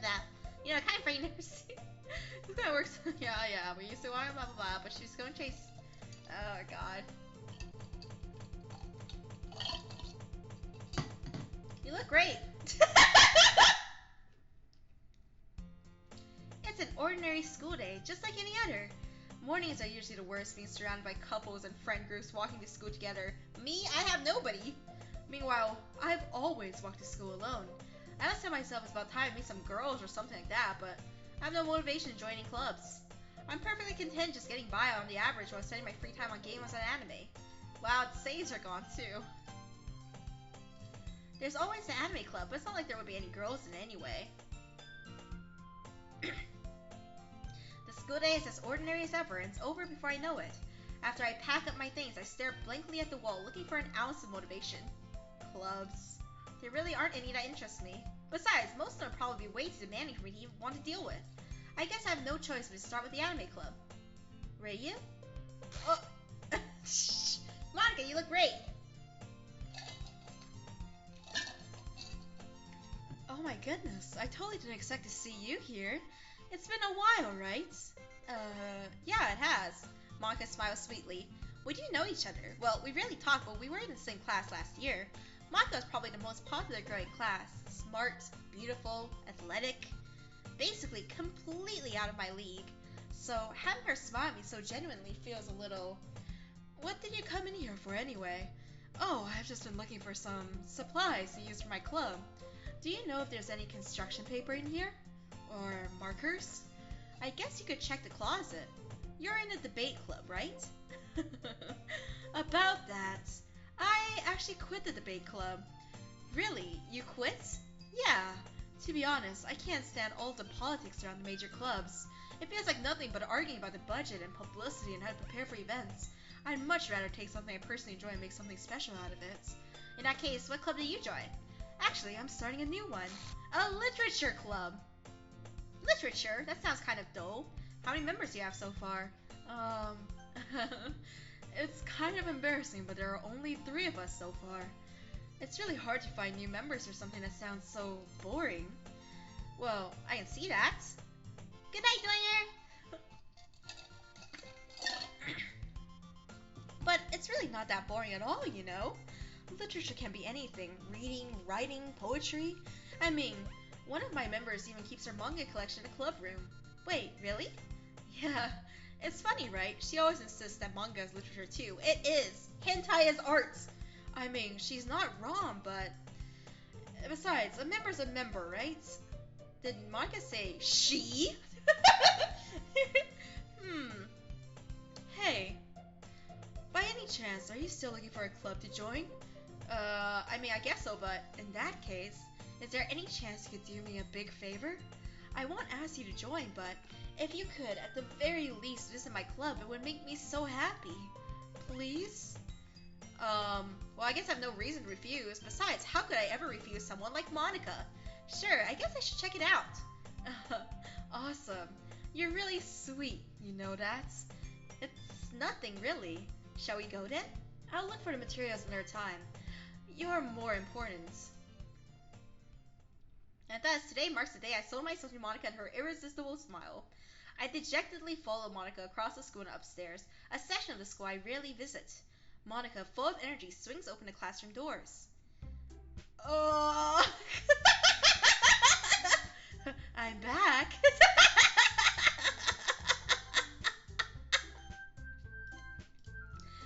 With my special eyes, and I brought a guest with me.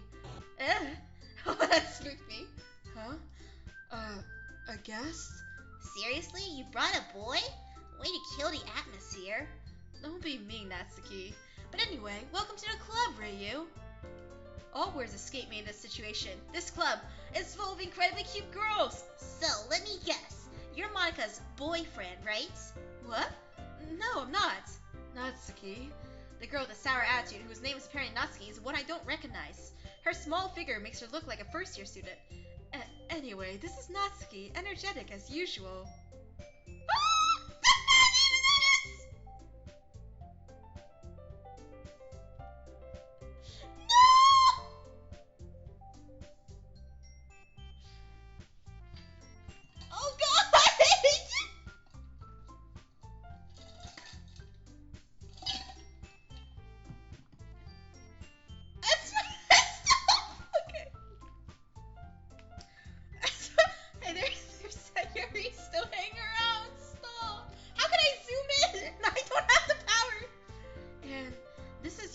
vice presidents.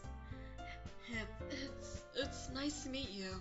Yuri, who appears comparably more mature and timid, seems to have a hard time keeping with someone like Natsuki. Yeah, it's nice to meet the both of you.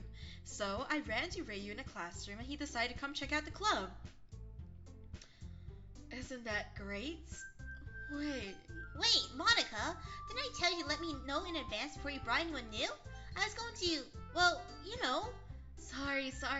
I didn't forget that, but I just happened to run into him. God, Jesus Christ. Okay. You just...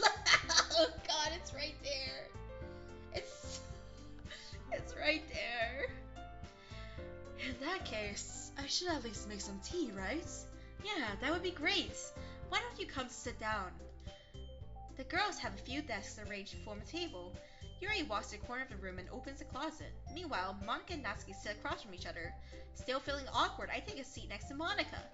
So, I know you didn't really plan on coming here, but we'll make sure you feel right at home, okay? As president of the Literature Club, it's my duty to make the club fun and exciting for everyone. I'm surprised there aren't more people in the club yet. It must be hard to start a new club. You could put it that way. Not many people are very interested in putting out all the effort to start something brand new, especially when it's something that doesn't grab your attention, like literature. You have to work hard to convince people that you're both fun and worthwhile, but it makes school events like the festival that much more important. I'm confident we can all really grow this club before we graduate. Right, Natsuki?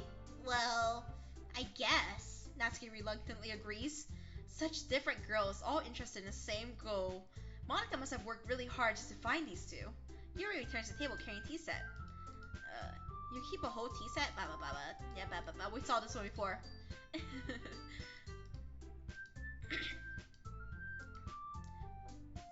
Well, tea and reading might not be a pastime for me, but I at least enjoy your tea. I'm glad. Yuri faintly smiles to herself in relief. So, Reiyu, what kind of things do you like to read?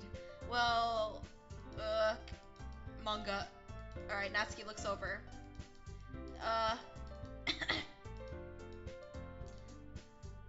We've seen these in our first playthrough.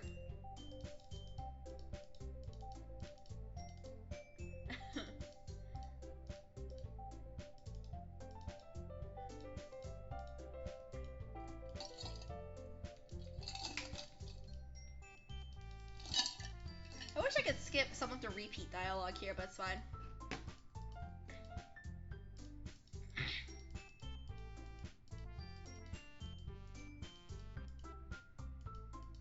We all sit in silence for a moment. Hey, I just have an idea. How about this? We share our poems every day. Alright, and then it's the same thing. We should probably start finding activities for us all to participate in together. I did decide to take on the responsibility of vice president after all. Yuri's the vice president now. I need to do my best to nurture the club as well as its members. Besides, now that we have a new member, it seems like a good step for us to take. Do you agree as well, Reiyu? Hold on, there's still one more problem. What's that? Now that we've reached the most important topic, I haven't agreed to join yet. And then I'm like, no, they look so cute. I can't say that. The thing is, we don't have enough members yet to form an official club. We need 4, and I've been trying really hard to find new members. And if we don't find one more before the festival, I'm defenseless against these girls. I have decided I will be joining the literature club. Yeah, it could be really fun, right? You really just scared me for a moment. I mean, if you really just left after all this, I'd be super pissed. I've always seen these ones. Okay, everyone. I think with that, we can officially end today's meeting on a good note. Everyone remember tonight's assignment. Write a poem so we can share it. Yeah, can I really impress a class star Monica with my mediocre writing skills? So, who should we impress this time? Yuri? I wonder if I have special dialogue for trying to improve Natsuki twice in a row. Okay, I'll see you tomorrow then. I can't wait.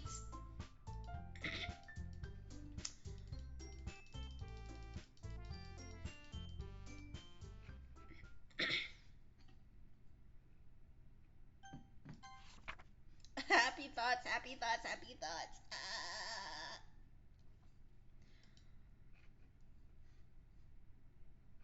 Let's do Natsuki for the whole run. I have no shame.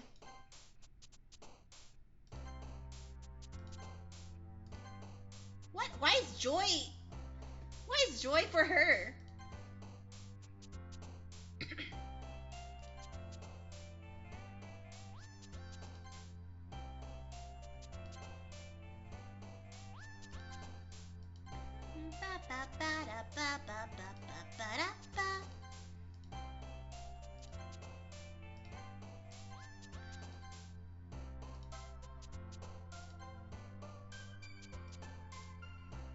Anime.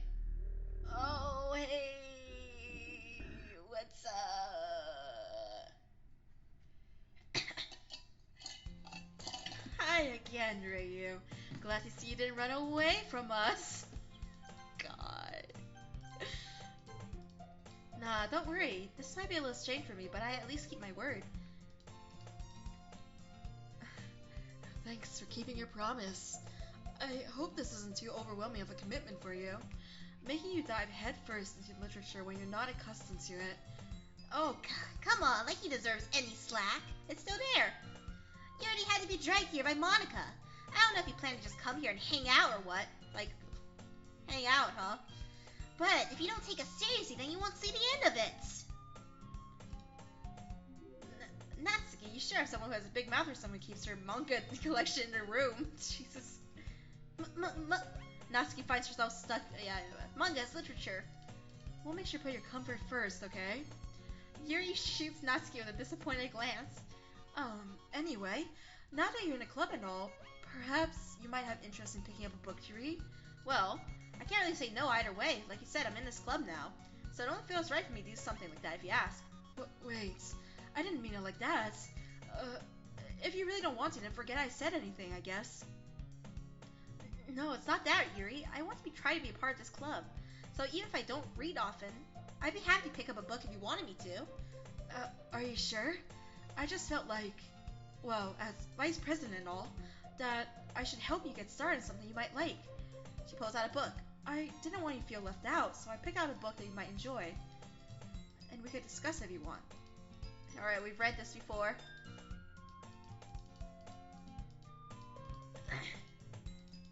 To the manga closet. Nope. Ugh. I hear Natsuki utter an exasperated sigh from within the closet. She seems to be annoyed by something. You looking for something there? Shh. Fucking Monica.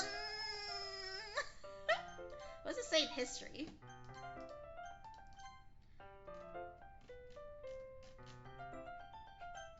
Oh, it's not even in here. She never puts my stuff back in the right spots. What's the point in keeping your collection organized? Alright.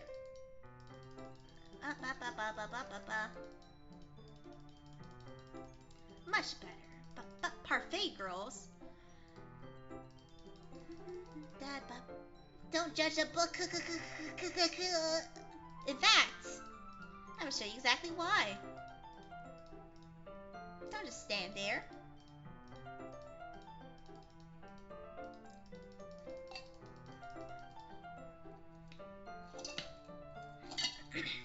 Sorry. Okay.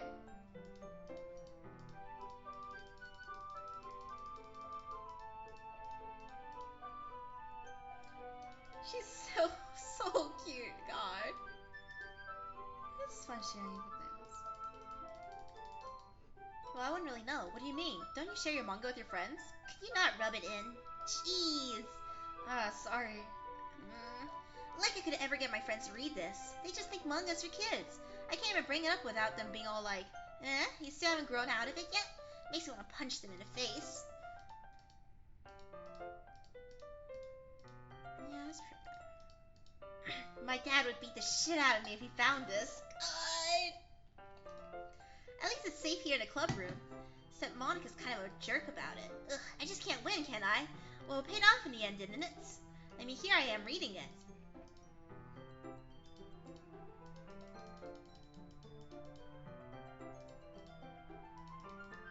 Time passes, Natsuki straight out. Oh, she fell asleep.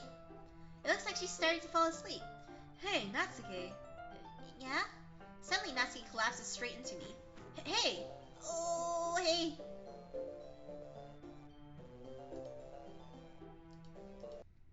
Oh, jeez. Oh, shit. It carried over. Natsuki, are you okay? She's It's like, sorry. Bro, I'm not me when I'm hungry. Here. Monica reaches into her bag and pulls out some kind of protein bar. She throws it in Natsuki's direction. Natsuki's eyes suddenly light up again. She snatches the bar from the floor and immediately tears onto the wrapper. She tossed it onto the floor. Like, here you go, you little fucking idiot. I told you not to give. She doesn't even finish her sentence before stuffing it in her mouth. Don't worry, Reiyu. She's fine. It just happens every now and then. You're not you when you're hungry. That's why I always keep a snack in my bag for her. Anyway, why don't we all share poems now? Of course, Natsuki.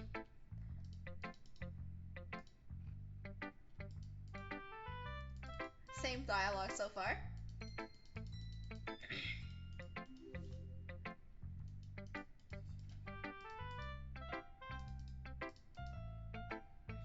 Hope you're happy.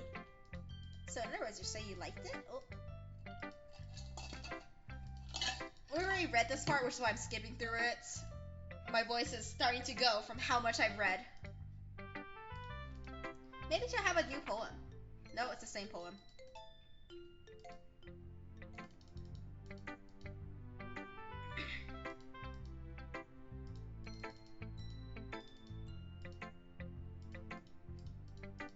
This is all the same so far. Don't worry, I'm reading it to make sure that I don't miss anything new for you guys.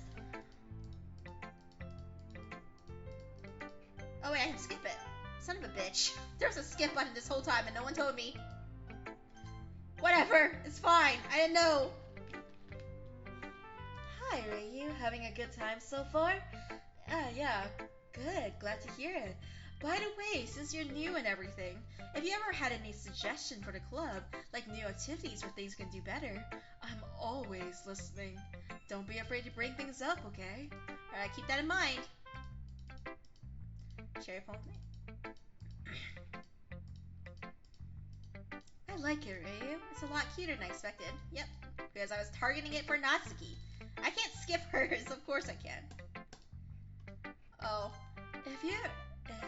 if you're interested in Natsuki, then always keep a snack on you. She'll cling to you like a puppy. Natsuki's dad doesn't give her lunch money or leave her any food in the house, so she's in a fussy mood pretty often. Oh god, I want to beat up her dad. But sometimes she just loses all of her strength and shuts down. Like earlier. This is just a guess. But I think she's so small because her malnutrition is interfering with her adolescent growth. But hey, some guys are into petite girls too, you know. Oh, sorry, I was just trying to look at the bright side. Anyway, do you want to read my poem now? And don't worry, I'm not very good.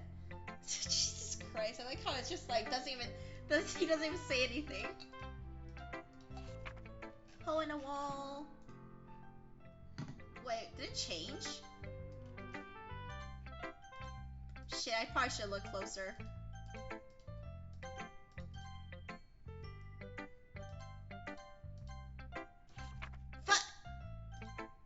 Fuck it! Fuck!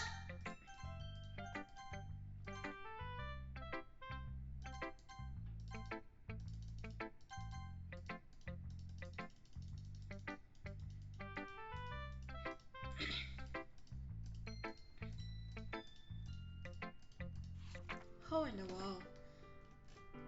But he wasn't looking at me.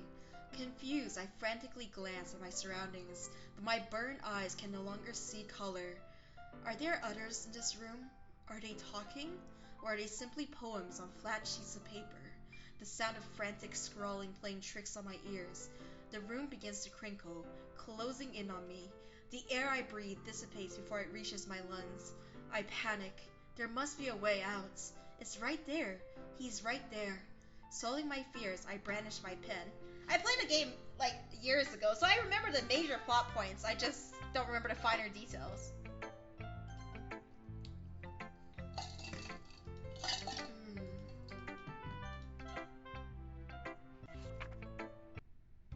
I guess that's everyone. I guess our room, just a little stressful.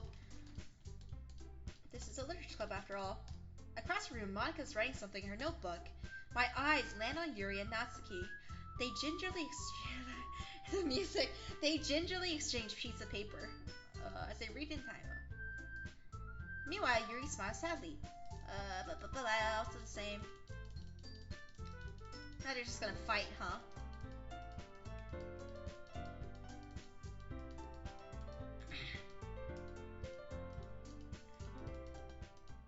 Oh? I didn't realize you were so I didn't realize you were so invested in trying to impress our new member, Yuri.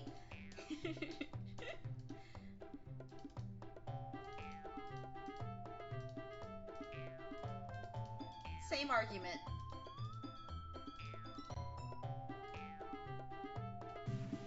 Oh. Taking out your insecurities on others like that, you really act as young as you look, Natsuki. Me, look who's talking, you wanna be edgy bitch. Edgy?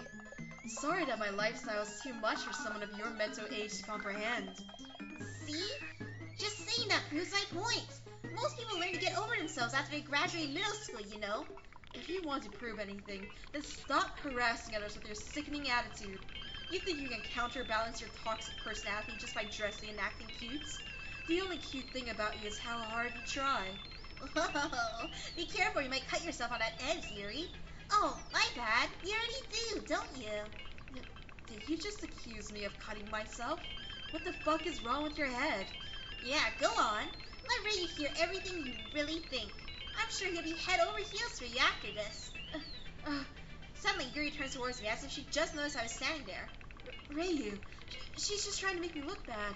That's not true. She started it. Oh.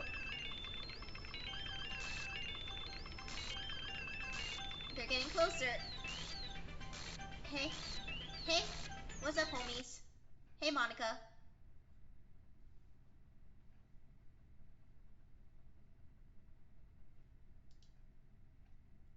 Dot, dot, dot.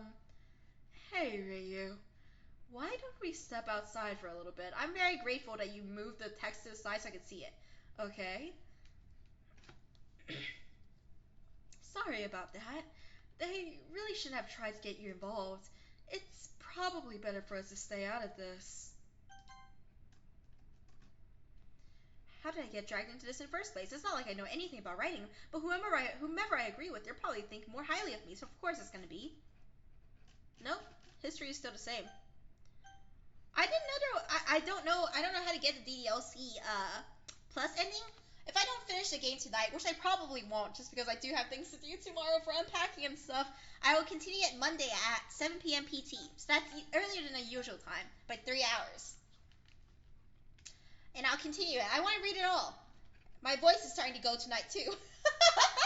It's too much voice acting for me. We'll go back inside once they're done yelling. Some president I am, right? I can't even confront my own club members properly.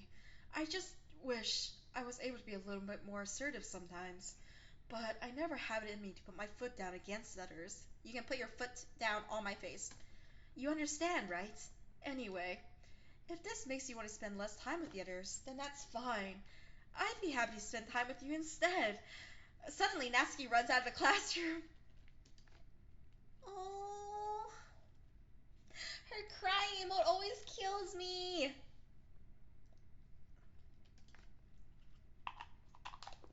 She quickly runs away.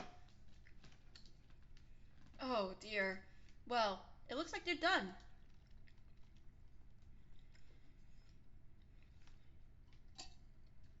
Oh, Yuri, what do you say? What do you say?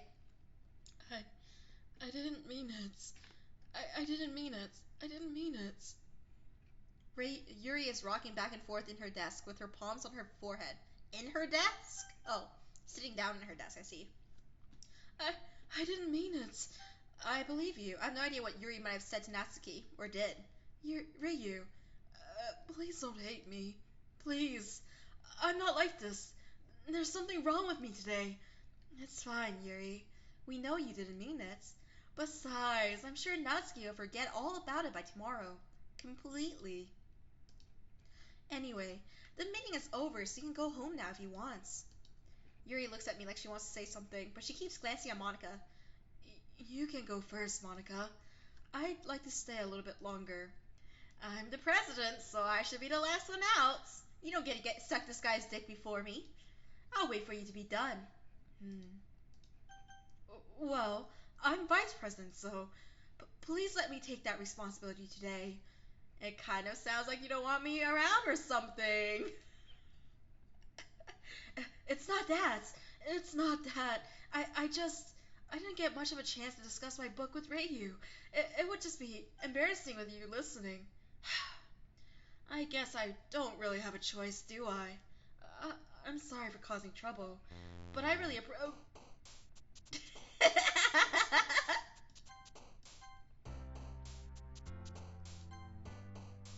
Well, back to Natsuki. Disown? I was so scared it was gonna be a Natsuki one. Eve, thank you so much for the tier 3 sub to Estelle! Where did that come from, Eve? Whoops.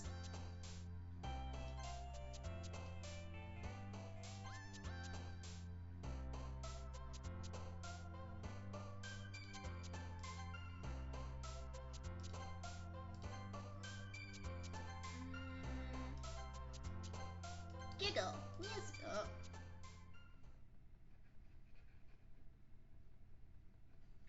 Another day passes, and it's time for a club meeting already. Alright, welcome back, Reiyu. Hi, Yuri. I'm not sure if it's me or if it's Yuri's expression, but the weight of yesterday's chorus still hangs in the air a little bit. Yuri glances over her shoulder, looking around the room. Natsuki is reading manga at a desk. And surprisingly, Monika isn't here yet.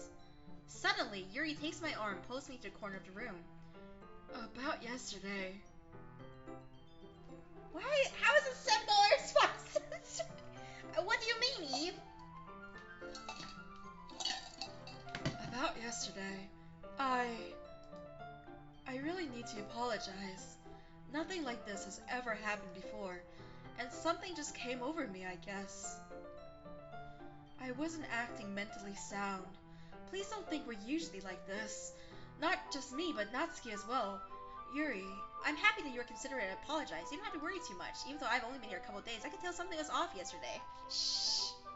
Maybe we're just a little extra sensitive because it was our first time sharing poems. You should apologize to Natsuki, though, whatever you said. But whatever it was, it didn't make me think any less of you. I had already decided that there's no way you can be a bad person. And now that you're apologizing, I know you really didn't mean it. Reiyu, don't say those kind of things so frankly or I might just rip off my clothes. They made me a little too happy. I'm really glad that you're such an understanding person, and I'm really glad that you joined this club. Everything is a little bit brighter with you around and, sorry, I'm not sure what I'm saying right now. Hey, have you guys seen Monika? No, I haven't. I was also kind of wondering where she was. Man. Yuri, I'm guessing you haven't either. Yuri's clearly taken aback by how calmly Natsuki is addressing her. No, I haven't. Jeez. This isn't like her at all. I know it's stupid, but I can't help but worry a bit. What? Why are you looking at me like that? Natsuki, about yesterday. I just want to apologize. I promise I didn't mean any of the things I said, and I'll do my best to stay under control from now on. So, Yuri, what the heck are you talking about? Did you do something yesterday? Huh? Jeez. Whatever's on your mind, I'm sure it's nothing. I didn't remember anything bad happening. You're the kind of person who worries too much about the little things, aren't you? It reads the same. But... I'll accept your apology anyway, if it helps you feel better about it. Besides, it's kind of nice to hear, since I was always afraid you secretly hated me or something like that. No, not at all. I don't hate you. Well, you're kind of weird, but I don't hate you either. Natsuki turns to me. You're still on trial, though. Hey! Suddenly the door swings open. Sorry, I'm super sorry. There you are. I didn't mean to be late. I hope you guys weren't worried. Something's on the piano. Eve, thank you for the sub to Throbbing Sausage.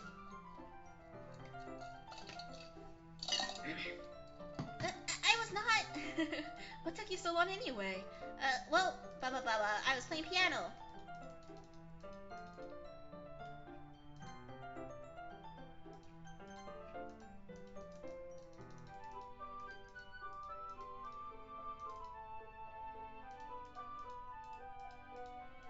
I won't let you down, Reiyu. I didn't mean to any pressure or anything like that. Don't worry. I was hoping that I could share with you guys. I guess that's why I've been practicing so much recently. I see. I'm not sure if Monica was referring to the whole club or just me. In that case, best of luck. Thanks. So I didn't miss anything, did I? No, not really. I choose not to bring up anything the three of us talked about. Besides, Natsuki's already run off into the closet. Reiyu, since your compliments put me in a good mood, do you want to have some fuck? I was wondering if you would like to spend some time together. I mean, in the club. I suppose so. I don't think I could say no to you after you gave that book to me. Well, I guess I need to make sure Natsuki isn't waiting for me. After we finished reading yesterday, she's fine. She's reading over there, see? Don't think about her so much. She's used to being ignored. Come on, we're going over there. Okay. What's the story about anyway? Well, I look at the cover of the book. The book is titled Portrait of Markov. There's an ominous-looking eye symbol on the front cover. Basically, it's about this religious camp that was turned into a human experiment prison, and the people trapped there have this trait that turns them into killing machines that lust for blood. But the facility gets even worse, and they start selectively breeding people by cutting off their limbs and affixing them to... that might be a bit of a spoiler. But anyway, I'm really into it. The book, I mean. Not the thing about the limbs. That's kind of dark, isn't it? Yuri makes it sound like it was going to be a nice story, so that dark turn came out of nowhere. Are you not a fan of that sort of thing, Reiyu? No, it's not that. I mean, I can definitely enjoy these kind of stories, so don't worry. I hope so. Yeah, I totally forgot that Yuri is into these things. She's so shy and reclusive on the outside, but her mind seems to be completely different. She's into some freaky shit. It's just that kind of story. It's a kind that challenges you to look at life from a strange new perspective. When horrible things happen, not just because someone wants to be evil, but because the world is full of horrible people and we're all worthless anyway. Then suddenly... I'm rambling, aren't I? Not again. I'm sorry. Hey, don't apologize. I haven't lost interest or anything. Well, I guess it's alright then. But I feel like I should let you know that I have this problem. When I let things like books and writing fill my thoughts, my whole body gets incredibly horny. I kind of forget to pay attention to other people. So, I'm sorry if I end up saying something strange. And please stop me if I start talking too much. I really don't think you need to worry. That just means you're passionate about reading. The least I can do is listen. It's a literature club after all. That's true. In fact, I might as well get started reading it, right? Oh, that scared me. Yeah, yes. I mean, you don't have to, but... What are you saying? Let me just get the book. I quickly retrieve the book that I have put in my bag. Alright, so if I sit here, right? I slip into the seat next to Yuri's. Yeah. Are you sure? You seem a little apprehensive. I'm sorry. It's not that I don't want you to. It's just something I'm not very used to. That is, reading in the company of someone. I see. Well, just tell me if I end up distracting you or something. Alright. I open the book and start a prologue. I still understand what Yuri means about reading in company. It's as if I can feel her presence over my shoulder as I read. It's not a particularly bad thing. Maybe a little distracting, but the feeling is somewhat comforting. Yuri is in the corner of my eye. I realize she's not actually looking at her own book. I glance over. It looks like she's reading from my book instead. Oh, sorry. I was just bathing in the... Yuri, you really apologize a lot, huh? I do. I don't really mean to. Sorry. I mean...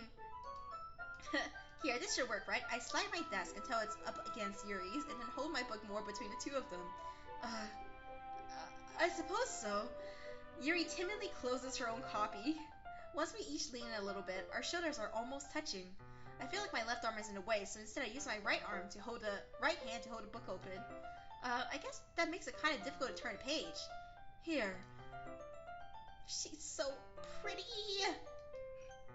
Yuri takes her left arm and holds the left side of the book between her thumb and forefinger. I did the same with my right arm on the right side of the book. That way, I turn a page and Yuri slides it under her thumb after it flips to her side. But in holding it like this, we're huddled even closer than ever before. It's actually kind of distracting. It's as if I can feel the warmth of Yuri's face, and she's in the corner of my vision. Are you ready? Huh? To turn a page. Oh, sorry. I think I got a bit distracted for a second. I glance over at Yuri's face again, our eyes meet. I don't know how I'll be able to keep up with her. That's okay. Nice. Kenboki, nice. You're not as used to reading, right? I don't mind being patient if it takes you a bit longer. It's probably the least I can do, since you've been so patient with me. Yeah, thanks. We continue reading. Yuri no longer asks me if I'm ready to turn a page. Instead, I just assume that she finishes the page before me, so I turn off my own volition. We continue the first chapter in silence. Even so, turning each page almost feels like an intimate exchange. My thumb gently letting go of the page, letting it flutter over to her side. She catches it under her own thumb. Hey, Yuri, this might be a silly thought, but the main character kind of reminds me of you a bit. No, I don't relate to this character at all. Definitely not. Really? I was just thinking the way she second guesses things she says and all that. That's what you were talking about. Sorry, I thought you meant something else about her. Something else? Never mind. We didn't even get that far yet, so I don't know why that came into my head. Yuri, are you feeling alright? Yuri's been a little fidgety since we started reading. You can rest if you're feeling sick or something. Your breathing is a little... My breathing? Yuri puts her hand on her chest as if I feel her heartbeat. I didn't even notice. I was just getting so horny. Anyway, I'm fine. I just need some water. Alright, don't push yourself. Yuri stands up and practically rushes out of the classroom. What on earth was that about? Reiyu, did something happen just now? Huh? I have no idea. Yuri was acting a little strange, I guess. So you don't know anything. Sorry, I can't say I do. Are you worried about her? Oh no, not really. I was just making sure that you didn't do anything to her. No, nothing. Don't worry. I believe you, silly. Yuri just does this sometimes, so it's nothing alarming. Alright, if you say so. Anyway, why don't we start with sharing our poems with each other? Should we wait for Yuri? Well, she might be a while, so I figure we'd just get started without her. Is that okay? Yeah, I was just asking. I stand up. I make a mental note of where I left in the book, then I slip it back into my bag. Who should I show my poem to first, Natsuki or Monica? Let's go for Natsuki, of course. I want to make my preference to Monica clear. It's Natsuki. Well, it's not terrible. It's the same thing so far. Then again, it's all the same. Yeah, I can't press skip. Oh. Fair enough. You're still new to this, so I wouldn't expect you to find your style right away. I think everyone in the club writes really differently from each other. Maybe you'll find a little influence from all of us. For instance, I noticed that you were spending some time with Yuri today. Not that I care about who you spend your time with. After all, I was taught never to accept anything from anybody. So, it's not like I was waiting for you or anything. Still, you should at least look over my poem. You'll probably be able to learn something from it. Is this a cipher? Take a screenshot just in case. Reiyu, why didn't you come raid with me today? I was waiting for you. I was waiting for a long time. It was the only thing I had to look forward to today. Why did you ruin it?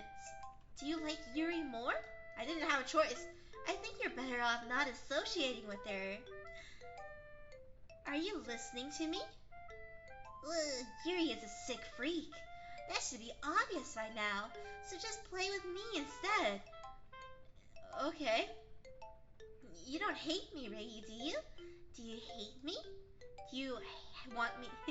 Do you want to make me go home crying? The club is the only place I feel safe. Don't ruin that for me. Don't ruin it. Please. Just stop talking to Yuri. Play with me instead. It's all I have.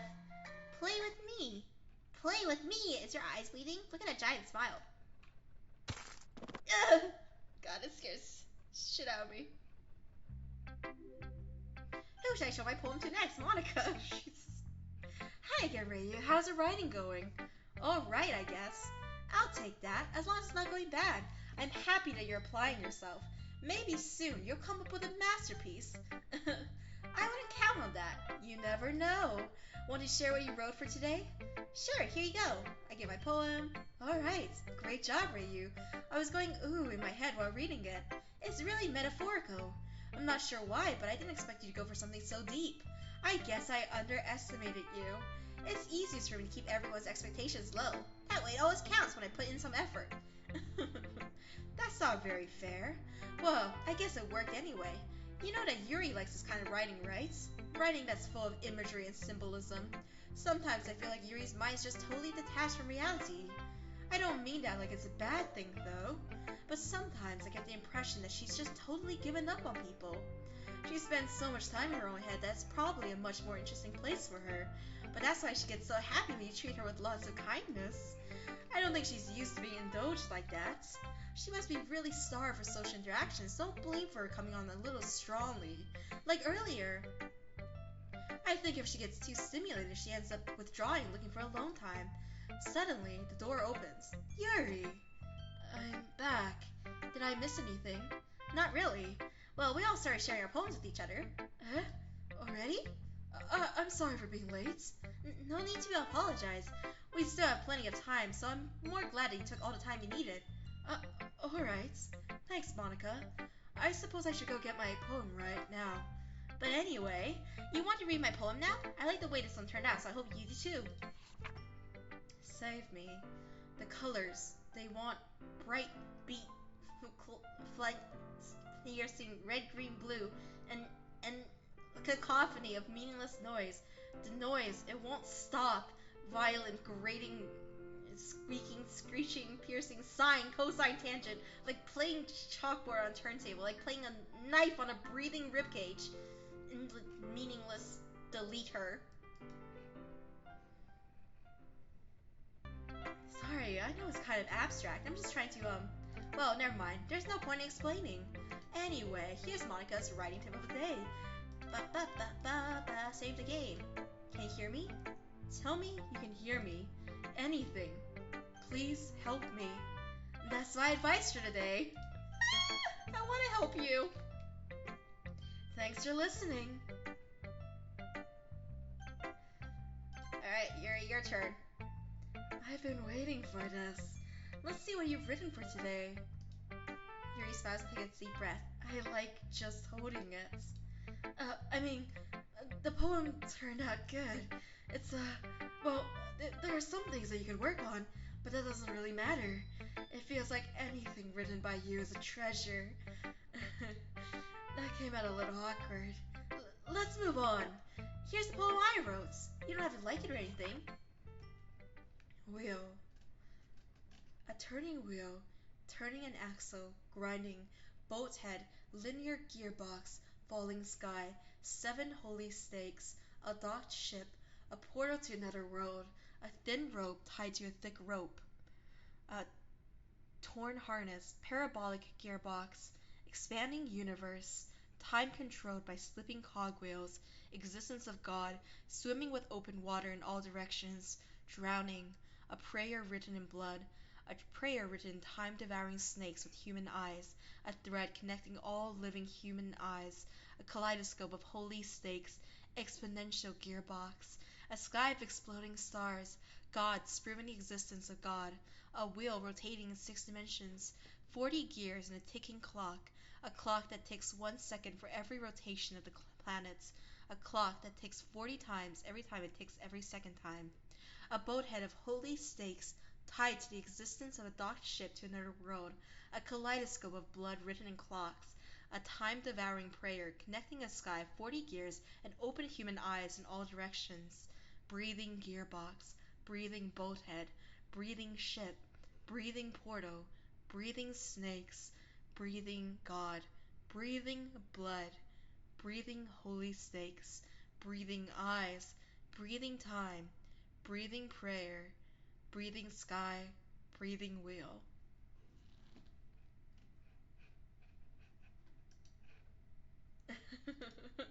It doesn't really matter what it's about. My mind has been a little hyperactive lately, so I had to take it out on your pen. On my pen. Uh, the, that is, a pen fell out of your backpack yesterday, so I took it home for safekeeping, and I just really like the way that it writes. So I wrote this poem with it, and now you're touching it. I'm okay. Uh, what did I just... Can we pretend this conversation never happened? You can keep the poem, though. You've unlocked a special poem. Can you hear me? Oh shit, that laugh scared me. Alright, homies. I've been playing for 5 hours. My voice is so Thor. God damn it. Yes, my voice is Thor from fucking the Avengers. God damn it. Okay, anyway, I need to rest up. Let's go find a homie to raid, alright? We'll continue this Monday at 7 p.m. PT.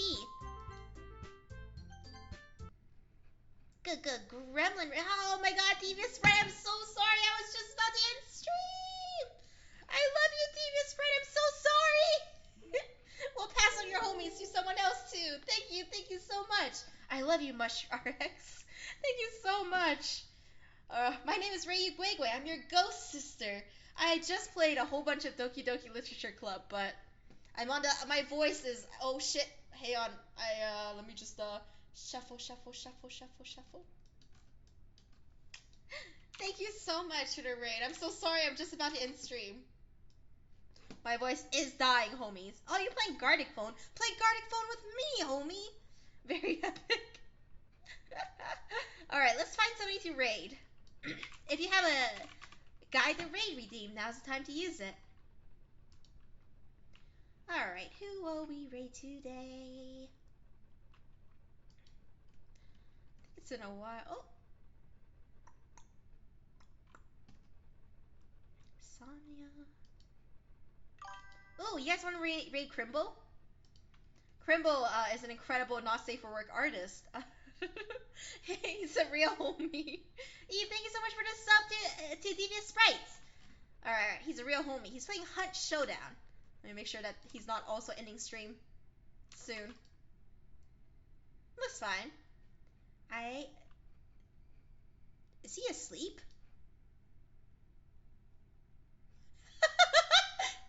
Am I misunderstanding? Let me check real fast. Oh no, he's drawing. I'm misunderstanding. I was like, did Crimble just go to bed? Alright, let's raid Crimble.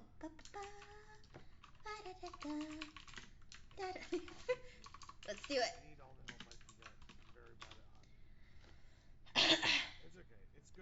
Alright, counting guys down. 10, 9, well, 5, 4, my voice is dying. 3, 2, 1. See you guys Sunday for Loot Club on Picardo. Follow me on Twitter if you want to see my schedule, and see me on Discord where you can also see my schedule. Just shitpost with me. Shitpost with me, homies. Let's go raid Trimble. See ya, guys. Bow, bow, bow. Ciao, ciao.